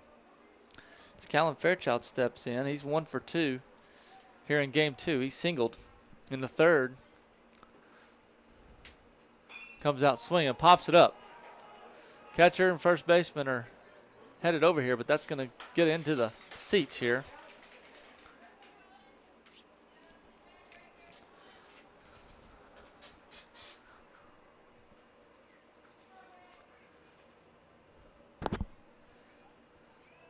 So 0-1 count here to Fairchild. So the Lions trying to stack a few hits on top of each other. Scratch a few runs back as Aiden's going to dive back in. Pretty sure he unfortunately learned the hard way in the 1st inning. He was getting his lead at first and got picked off.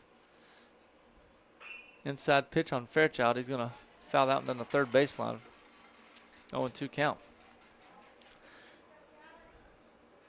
Aiden going to make sure he doesn't fall into that trap again. He wasn't breaking for a second, just kind of got caught flat-footed. Gets a little bit of a lead over there at first. Fairchild swing and another foul ball.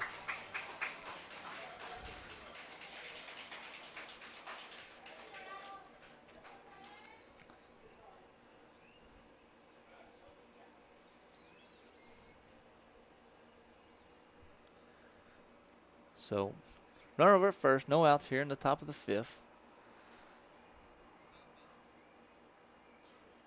And that's going to be low and outside for a ball.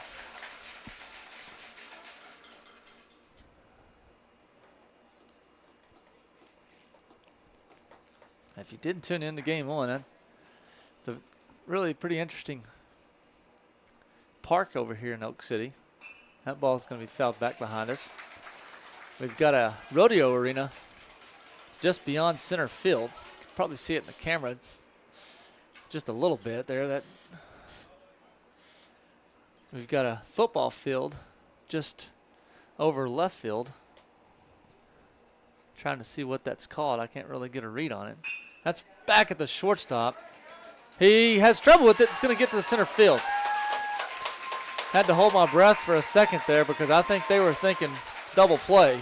It's going to be hard to turn a double play with Callan running, but I think the shortstop was thinking double play. He's definitely frustrated with himself. And the Lions got something going here with no outs. So runners at first and second. Chambers, of course, with that really just fantastic throw back in the bottom of the fourth inning to end the inning to keep the Greyhounds from scoring 3 runs. He just came up firing from center field on a well-hit ball and hit Chapman right there. That's hit towards center. It could be right at the center fielder. Aiden takes a couple steps towards third, but he's going to jog back in. That's just a well-hit ball. Unfortunately, runners are not going to move. So the runners are going to have to stay put. That's one of those balls that was hit really hard off the bat, and you just wish it could have found a hole, because I think that could have scored not only Vickers, but it might have scored Fairchild from first. Oliver's going to step in with 1 out. Oliver 0 for 2 here in game 2.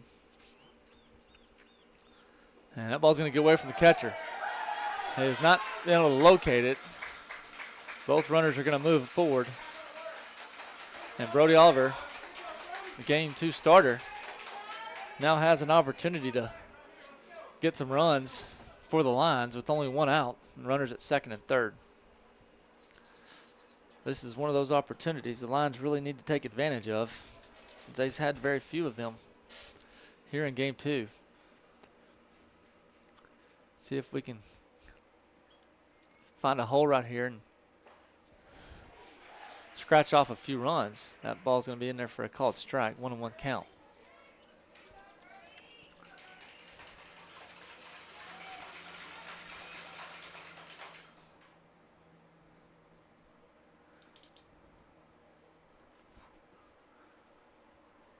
So 1-1 count here to Oliver. There's the pitch. That's going to be, that's that strike that the fans have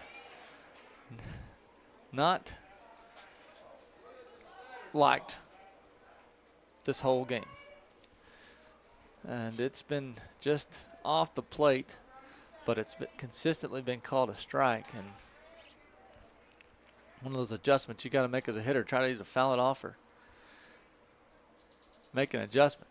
And he's going to try for that same corner, but he just was a little bit further outside. It's a 2-2 count.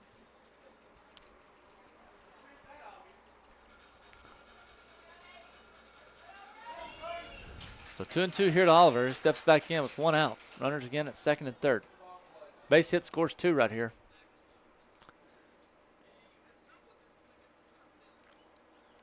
And that's going to be in the dirt and off the plate.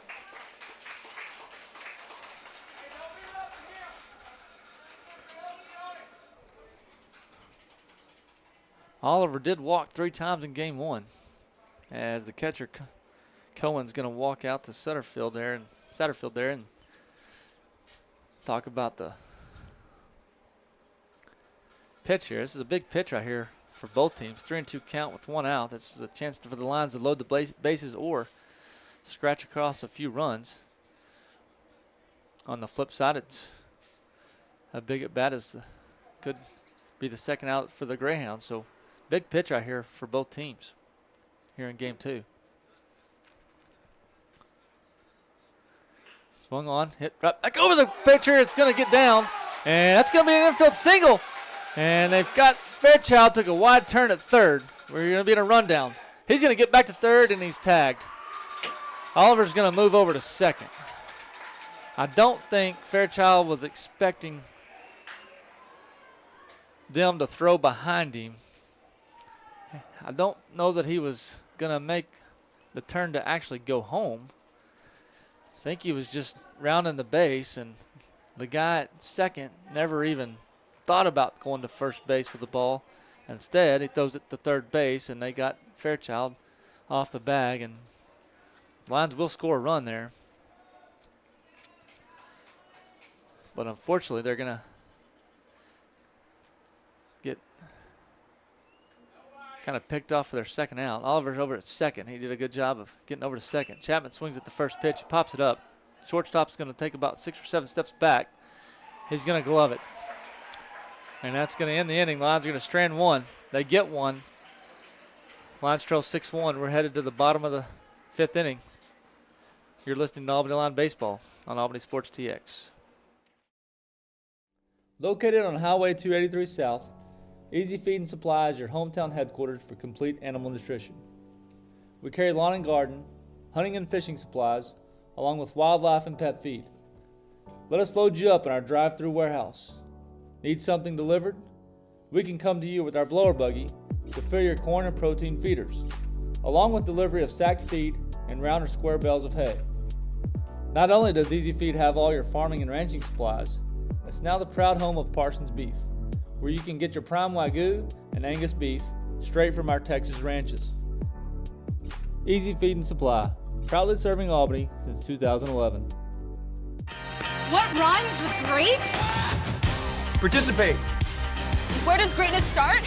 Here, in the classroom. On the stage. In the pool. On the field. Where will your greatness take you? To better grades. To more friends. Be great. Participate!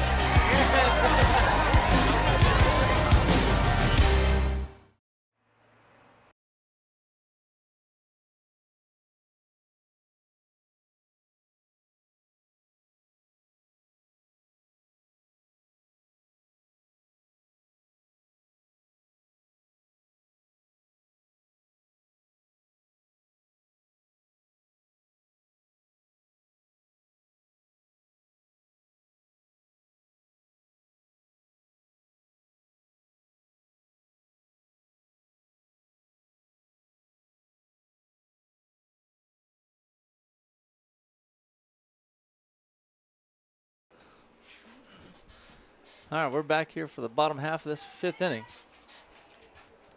Fairchild back out on the mound for the Lions. And looks like it's going to be the catcher, Cohen. He's going to get the Greyhounds started in this inning. He's got 2 walks here in game 2.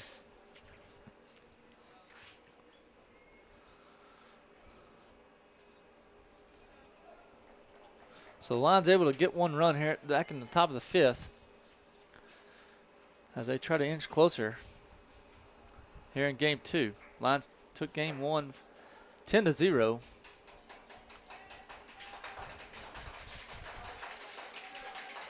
Fairchild's ready to go here as Cohen steps in. Get this bottom of the 5th inning started. That ball's going to be low for a ball.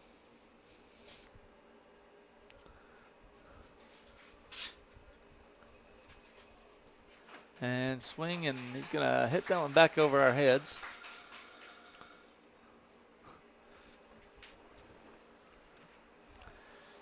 Seen several balls hit back towards the parking lot and streets in these games here this afternoon.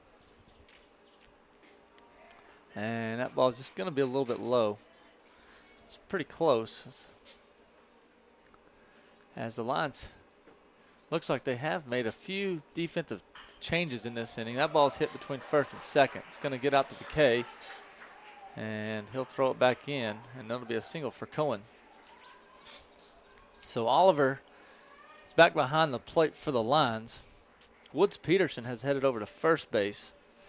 Chapman back to third, so looks like Gleitz is in left field now. And looks like we're going to have a pitching change here as Coach Fairchild has jogged out to the mound. We'll take a quick break. We'll be back. You're listening to Albany Line Baseball on Albany Sports TX.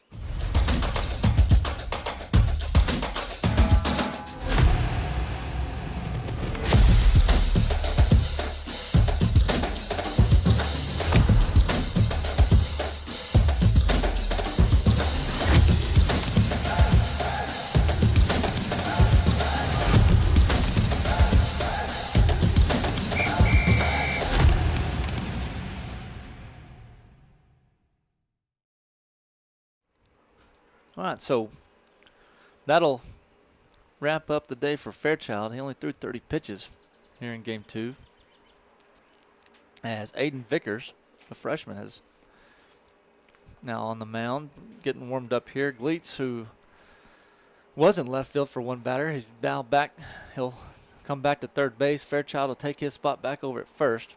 Peterson will jog back out to left. Chapman will move over from third to short. So that'll be the defensive adjustments for the Lions as Vickers takes over on the mound, as he'll be the third pitcher here in game 2 for the Lions.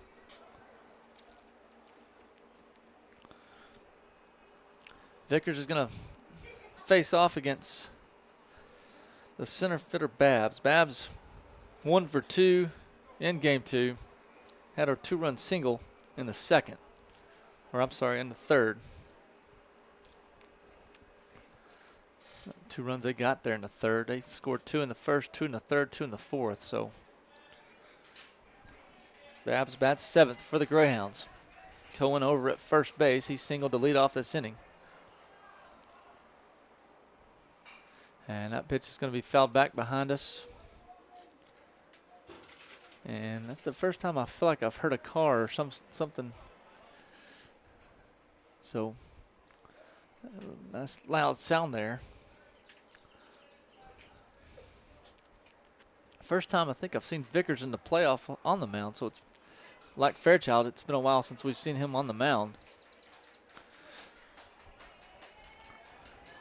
He's come out, got 2 strikes up on Babs.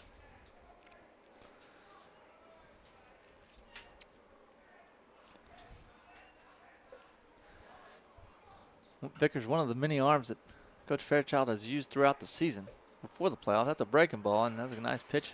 Babs just kind of fouls it off. We've seen several pitchers throughout the season for the Lions. Of course, Chambers and Oliver have worked 1 and 2, and pretty much have not had to use anybody else here in the playoffs. We've seen, of course, Fairchild. We've seen Vickers, Chapman, of course, pitched several times throughout the season. So several pitchers at Fairchild's disposal. So now count is now 1 and 2.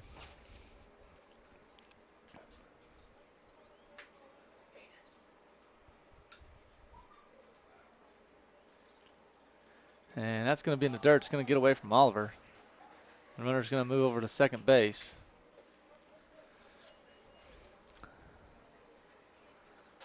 So 2 and 2 count here with no outs.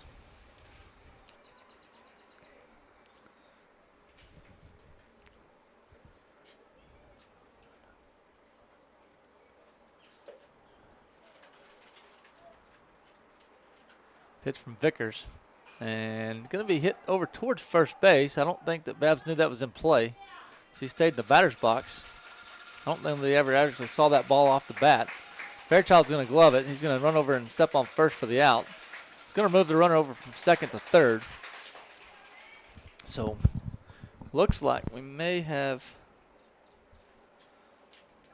a pinch hitter here, as this is number 2. I've not seen number 2 this afternoon. Let me check my scorecard here and see who this is.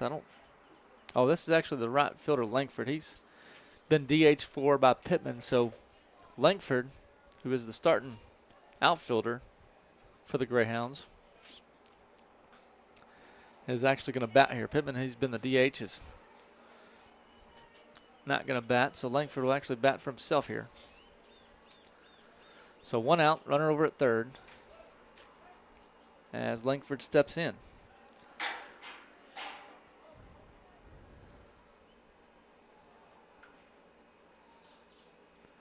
And nice pitch right there by Vickers as he comes straight at Langford, knowing this is his first at bat of the afternoon.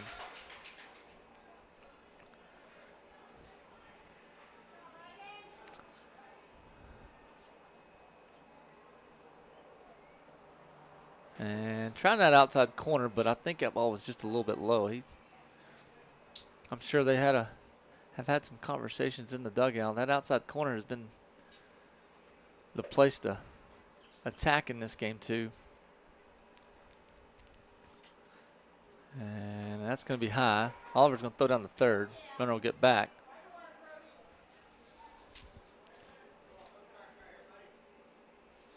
So Lions trailing 1-6 here in the bottom of the fifth.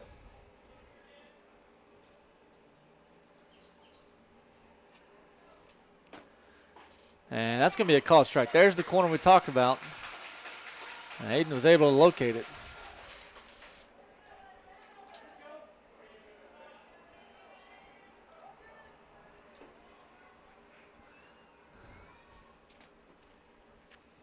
Two and two count. And just over the top of Langford. Another throw down to third by Oliver. So it's going to be a full count here for Langford.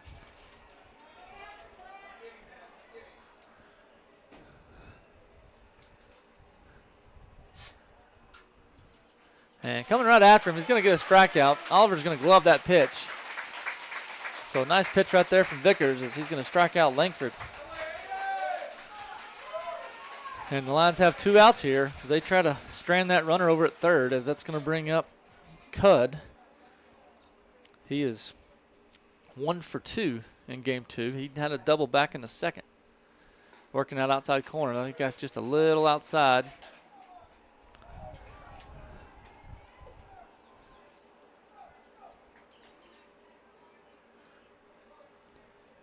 One and no count. Coming right at him. That's fouled back behind us again.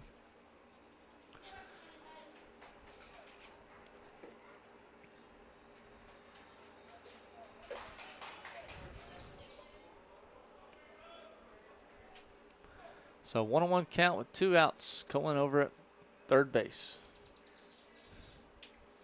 Vickers with the pitch, and that's going to be just high and probably inside for a ball.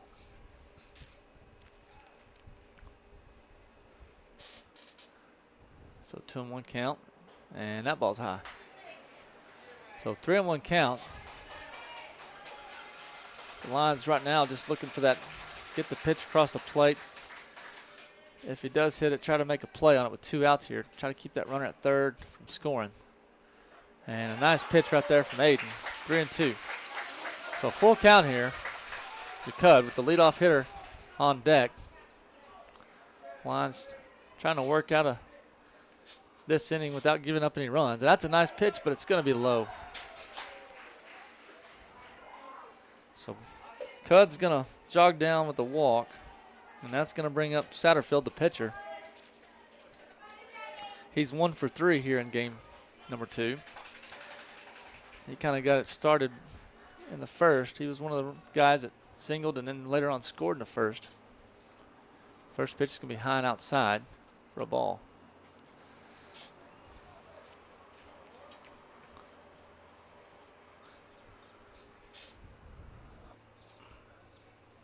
So 1-0 count here to Satterfield. 2 outs. Aiden's going to check the runner over at first.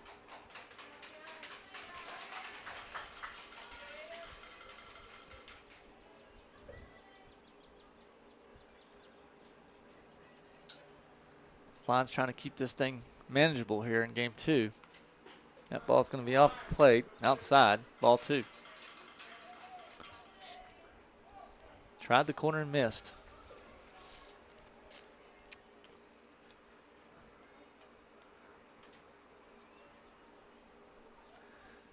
Right at him. Hit towards, oh, that's right, going to be in the gap. Callum was holding the runner at first, and that's going to be an RBI single.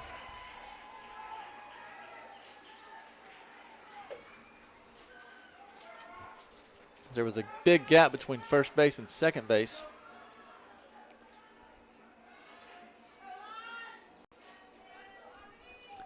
And that's going to bring up the shortstop, Butler. He's 1 for 3 here in game 2.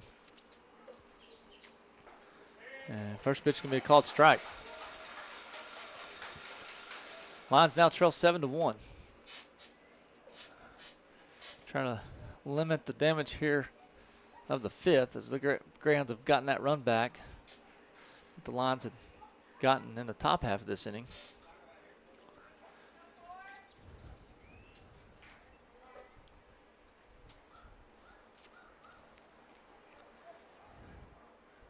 And that's going to be fouled back to the backstop. So 1-2 count here for Vickers. So he's trying to close out this 5th inning.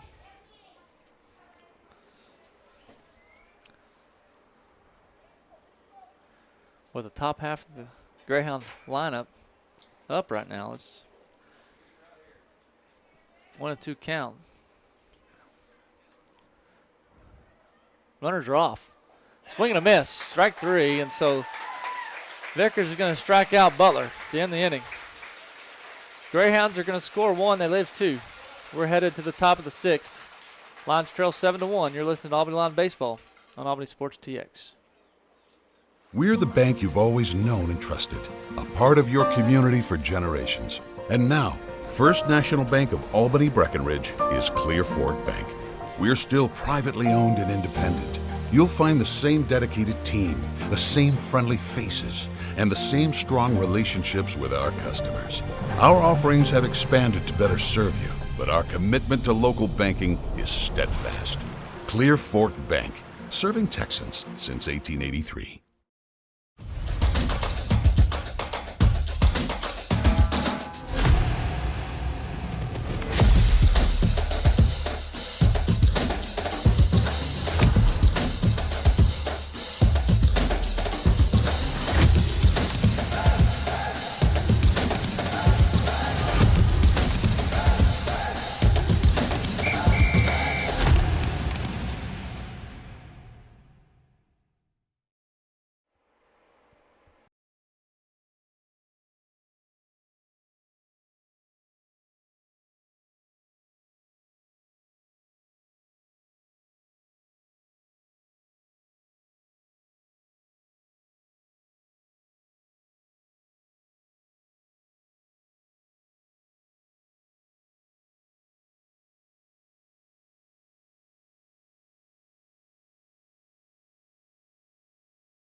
All right, we're back here for the top of the 6th. Satterfield, 91 pitches through 5.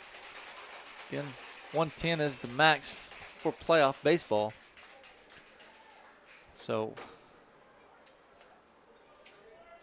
he's got about 19 pitches left to work with here. So he now leads 7-1 here in game 2. Gleitz is going to get the line started off. He's going to foul that one back out of play.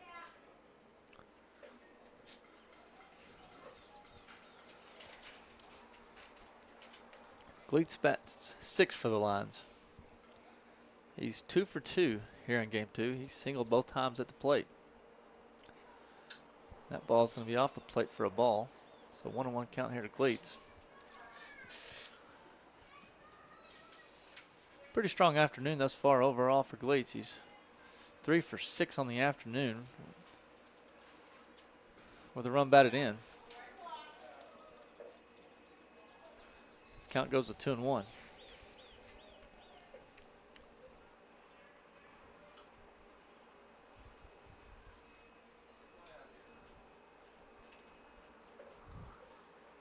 And Gleitz going to hit that one back at the shortstop. Going to be a tough play on the shortstop because Gleitz runs well. He's safe. A close play, but Gleitz was getting down the base path pretty fast. Knew that was going to be a tough play. So Gleitz is going to beat the throw at first. The Lions have their leadoff man on base again with Woods Peterson stepping in.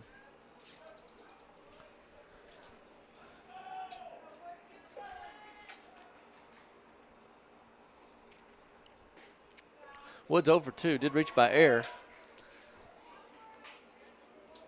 Back in the 4th. Be a called strike.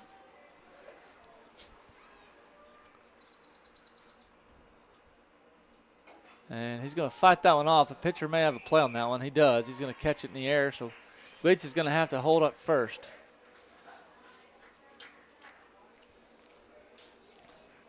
And that's going to bring up Bakay. KO for 2 in game 2.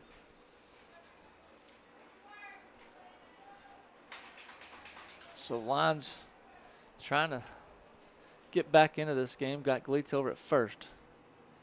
Okay, that's inside. There to hit him.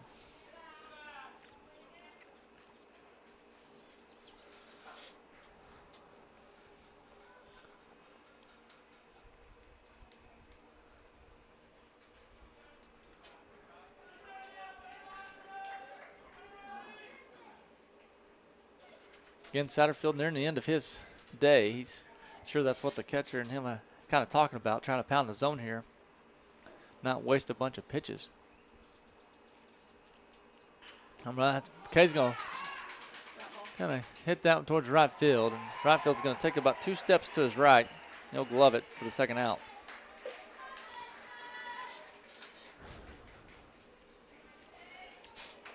And that'll bring up the second baseman, McCloy. He's 0 for 2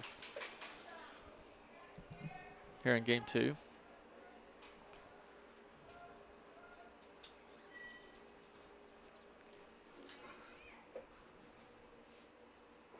Satterfield going to come right at him for a first pitch strike. Going to get away from the catcher a little bit, but not enough for Gleets to advance.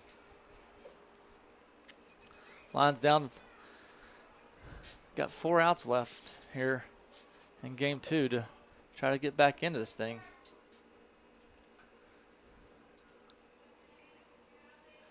And that's going to be popped up. Second baseman going to take about 1 step to his left, and he's going to glove it. Lions are going to leave 1. We're headed to the bottom of the 6th. You're listening to Albany Line Baseball on Albany Sports TX.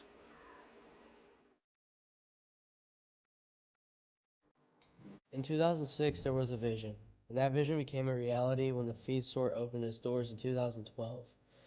The feed store is a place where students are fed both mentally and physically. We hold several events throughout the year, along with Tuesday lunches for all juniors and seniors during the school year.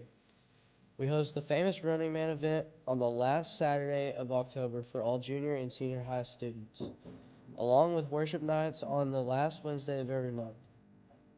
Our mission is simple. We are a non-denominational youth mission facility where the youth of Albany and surrounding areas have a safe and supervised place to play, study, and relax.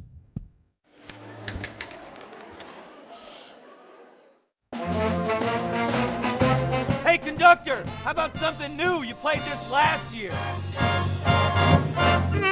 Come on, get your head out of your sacks. Shh, we're trying to hear. Well, I'm sick and tired of hearing your kid play the wrong notes. Where's my kid solo? At least you can see your kid. Why is my kid stuck way in the back?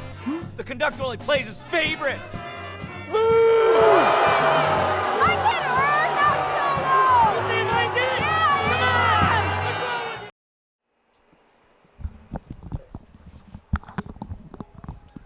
All right, we're back here for the bottom half of the 6th inning. And for the Greyhounds, it's going to bring up the second baseman, Cohen. He's 2 for 3 here in game 2. First pitch swing is going to be foul back.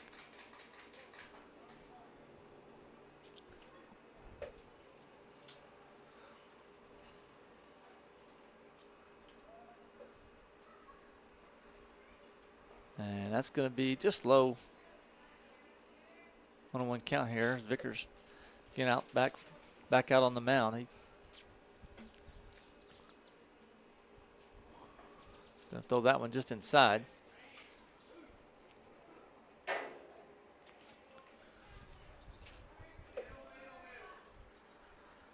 Two and 1 count here to Cohen. And that's going to be in there for a called strike.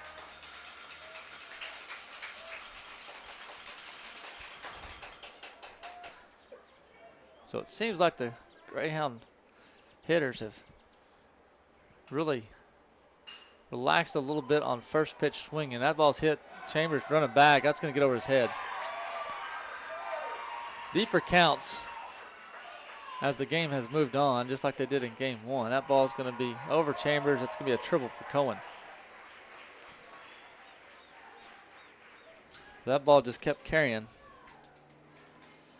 That'll be the first triple we've seen this afternoon.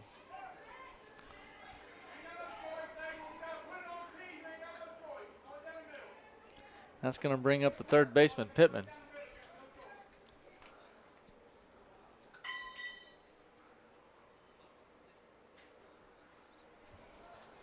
Pittman's got 2 walks. He's off 0 for 1 here in game 2. That ball's hit towards first base. Fairchild's going to come up with it, pitches it to Vickers. They're going to get the out at first. Cohen's going to score from third.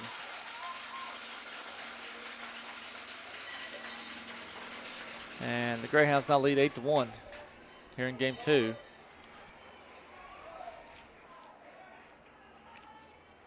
That's going to bring up Jones, the first baseman. He's 2 for 2 with a walk. Single, double. Had the RBI double back in the first, so really seeing the ball well here in game 2. That's going to be a first pitch strike by Vickers.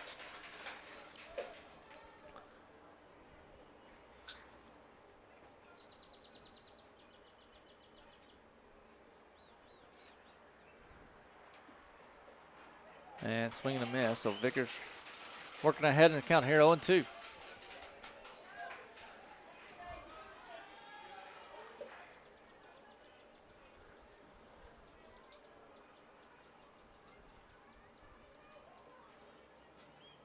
And that ball is going to be fouled back behind us.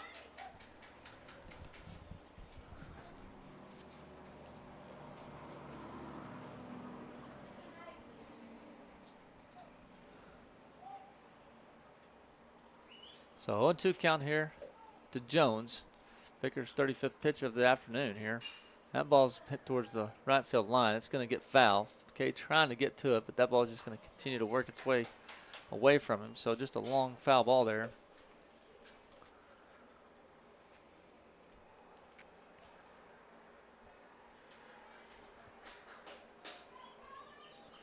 In a game which Oliver started for the Lions, we've seen Oliver, Fairchild, and now Vickers.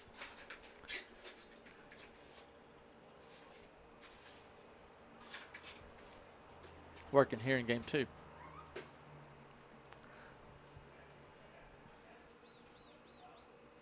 Pitch, that's going to be high. So 1-2 count here to Jones with 1 out. Cohen started this inning off with a triple. Pittman grounded out the first. He was able to get the RBI ground out. And that's going to be low.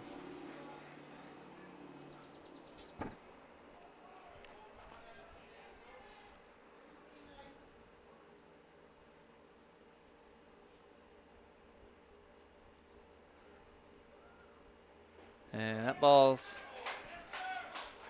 pretty close right there. Jones really crowds the plate, so while it looks like it's really quite a bit inside, that's a tough pitch because that's how far he crowds the plate. It looks inside, but it's pretty close. And that's going to get him. So Jones is going to get hit by a pitch here. He'll reach for the fourth time in this game. As that'll bring up the catcher, Cohen, who's walked twice and singled. They're going to have a courtesy runner for Jones. Actually, technically, that's a pinch runner. He's not the pitcher or catcher, so that's going to be number 44, Conyers. So Conyers is going to check into the game for the first time this afternoon. He'll run for Jones over at first.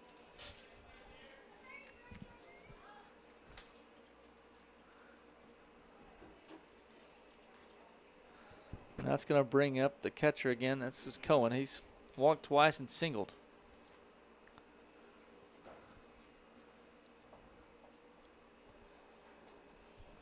And we're going to have a little bit of conversation here. The home plate umpires walked over, talked to Coach Fairchild. I think you'd have to assume that the guy running at first base is probably of some relation to Texas Tech tight end, now gone into the NFL, Jalen Conyers. Have to expect some sort of relation there, as Conyers was a Gruver graduate. played them in football his senior football season. That ball's inside off the plate for a ball. Of course, Conyers finishing up his career at Texas Tech along with Albany standout Adam Hill. That ball's hit towards third base just outside.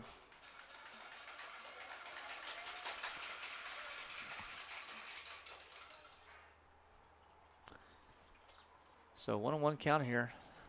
It's 1 out in the bottom of the 6th.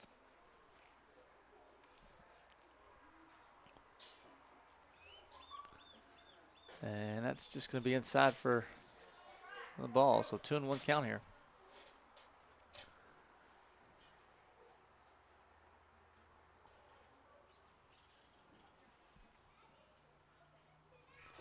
And that's going to be fouled back.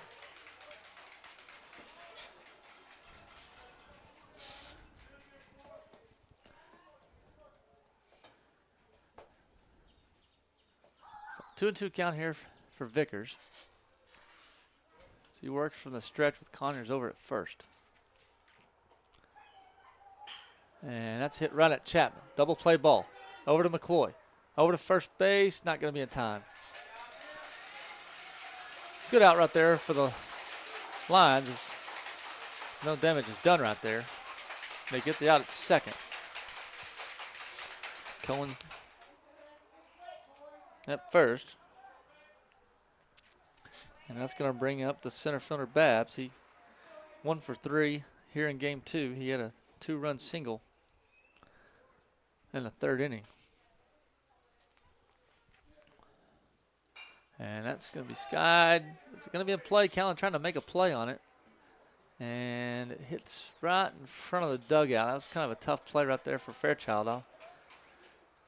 Those dugouts, that's a pretty good drop off. So once you commit yourself, you're not real sure how you're going to land over there. So 0-1 count here to Babs. 2 outs. And that's going to be high and inside. Oliver going to throw it over to first. Pretty close play right there. Nearly had him.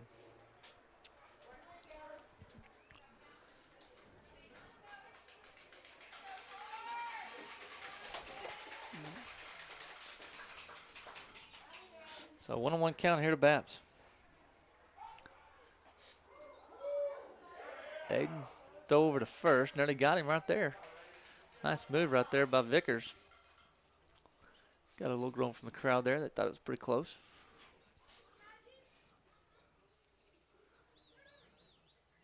And nice pitch right there by Vickers. 1-2 count. As the shade has just nearly covered the field. I think the right fielders are probably the happiest they've been all day now. They've been battling that sun really from first pitch in game 1. That's going to be outside off the plate. 2-2 count.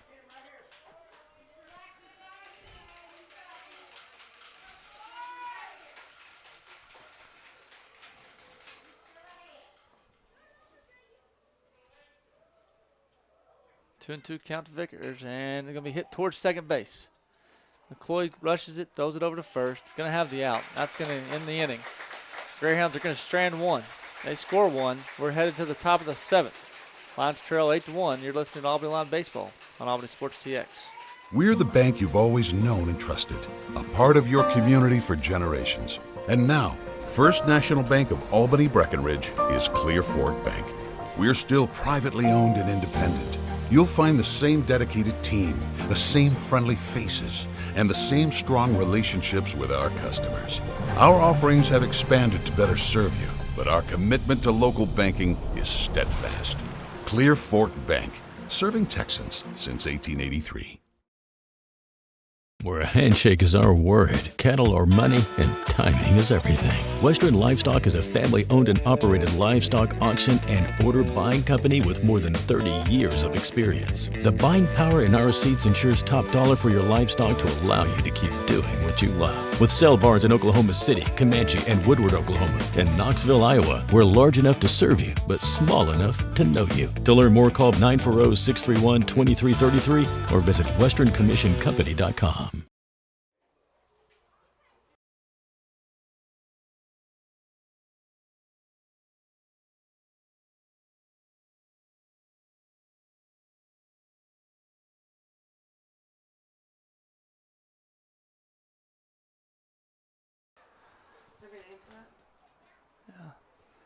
All right, we're back here for the top of the 7th inning.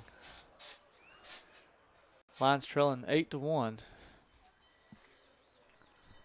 They got Satterfield is back on the mound for the Greyhounds. I think he has about 9 pitches left. Don't have an official count, but I know he's towards the end of his pitch count for the series, so they're going to go ahead and go with him as the top of the lineup for the Lions. Aiden Vickers is going to get the line started.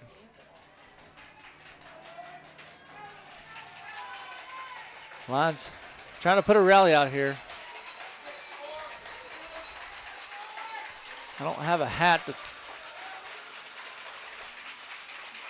turn around inside out. That ball's fouled back.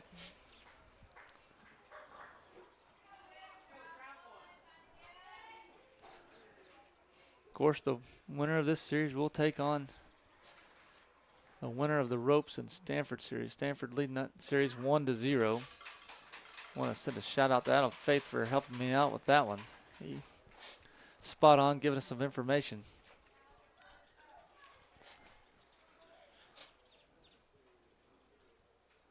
So 1-1 here to Vickers.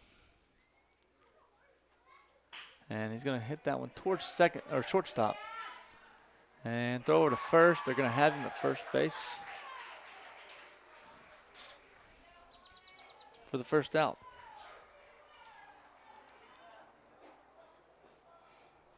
It's going to bring up first baseman Fairchild.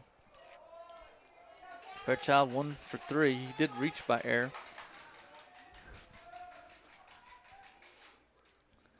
Later scored.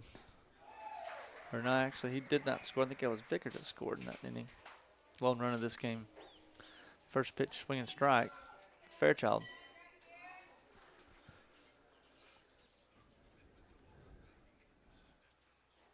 And that one's hit down the first baseline. I don't think they're going to be able to get to that one. That's going to be out in the bullpen area.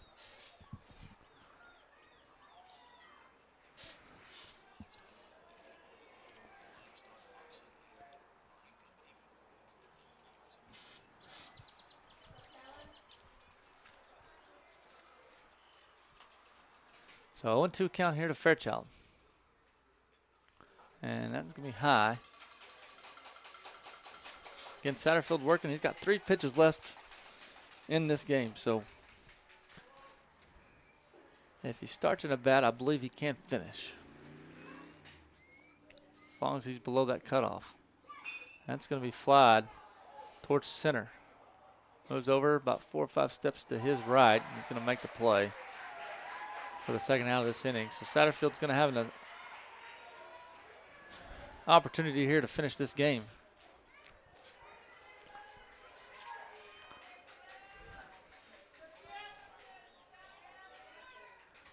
As Chip Chambers is going to step in.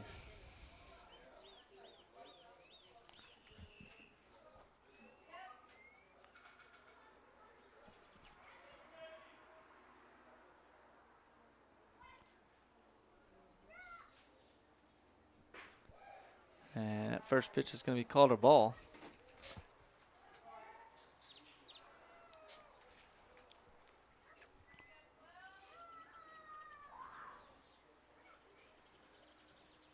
And that pitch is going to be high and outside, ball 2. So 2-0 count here.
What rhymes with great? Participate. Where does greatness start? Here, in the classroom. On the stage. In the pool. On the field. Where will your greatness take you? To better grades. To more friends. Be great. Participate!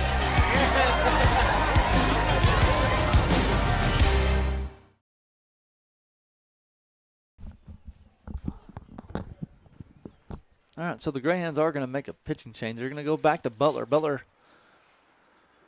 I believe, pitched game one. He did not really sure how many pitches he started with.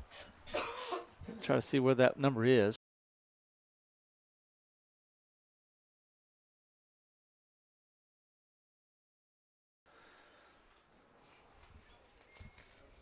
So again, Butler did close out game one. He's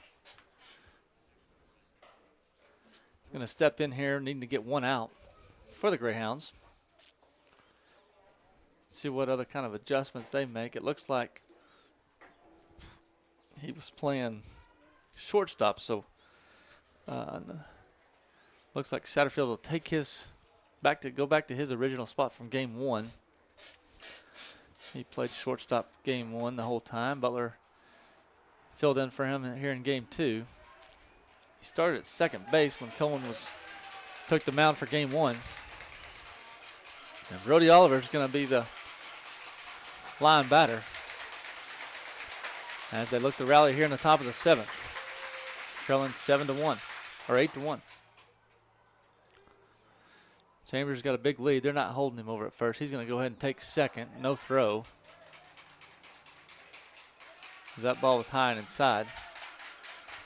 So Greyhound's not really holding the runner right here. They're just looking for the out. I think they might even give Chip third base if he really wanted it. And that pitch is going to catch the corner for a strike, 1-1.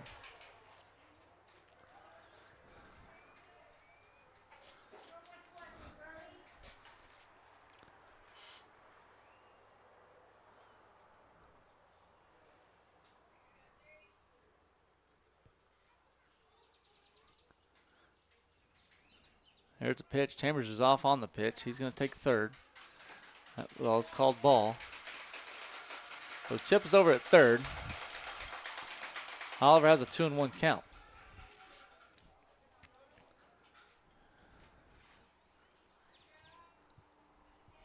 Butler gets the sign, and that's going to be off the plate. So 3-1 count here for Oliver as he's trying to keep this two-out rally alive.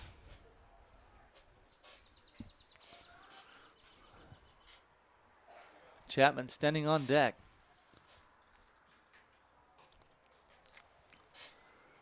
Chapman, of course, a big part of that game one. And that's going to be high, so Oliver's going to walk. So the runners will be at the corner. I would expect to see Oliver back over at second base. May have a pinch runner, a courtesy runner. Looks like probably going to be Keene, if I had to guess. Looks like he's going to grab a helmet. So Keene's going to grab a helmet, and he'll go run for Oliver. I would expect him to get over to second at some time pretty soon here as Chapman's going to step in for his fourth bat of game two. He's 0 for 3. He does have a run batted in. He drove in the only run back in the fifth for the Lions on a fielder's choice. But he's 3 for 4 in game one with 3 runs batted in. So runners at the corner for the Lions. 2 outs. First pitch swinging, hits it in between the gap of first and second. He's going to score. Chambers. Keene was off on the pitch. He's going to move from first to third. Lions are going to add a run. It's now 8-2 as Gleitz is going to step in.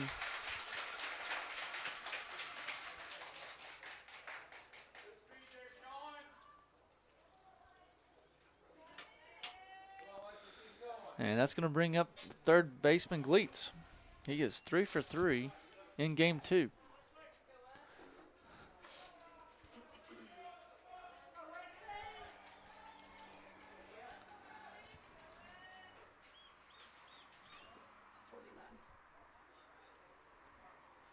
So Gleat steps in with 2 outs. Again, runners at the corner. Chapman was off on the pitch. He'll take second. No throw.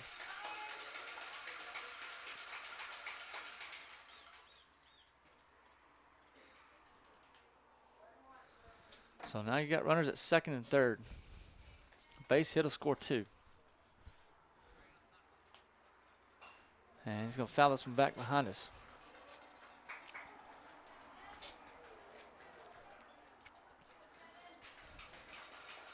Butler again came in to pitch to finish game 1. He threw 43 pitches. So if anything, working the count right here is not the worst thing nor the 2, and he's going to pull another one foul. As you work pitch counts and you get into that game 3, I've seen lots of game 3s where it's kind of an all hands on deck and whatever you got left mentality.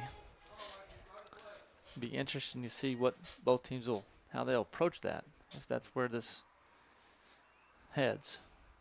And that's hit right at the second baseman. Going to throw it over the first baseman. That's going to be it. And that's going to be it for game 2. The Greyhounds will come back and take game 2 here of this best of 3. They win this one 8-2. So we'll be back with live action tomorrow for game 3. I believe game time set for 12 o'clock. So we'll be here live on NFHS for game 3 between the Albany Lions and the Gruver Greyhounds. Thanks for tuning in. It's been a broadcast of Albany Live Baseball on Albany Sports TX.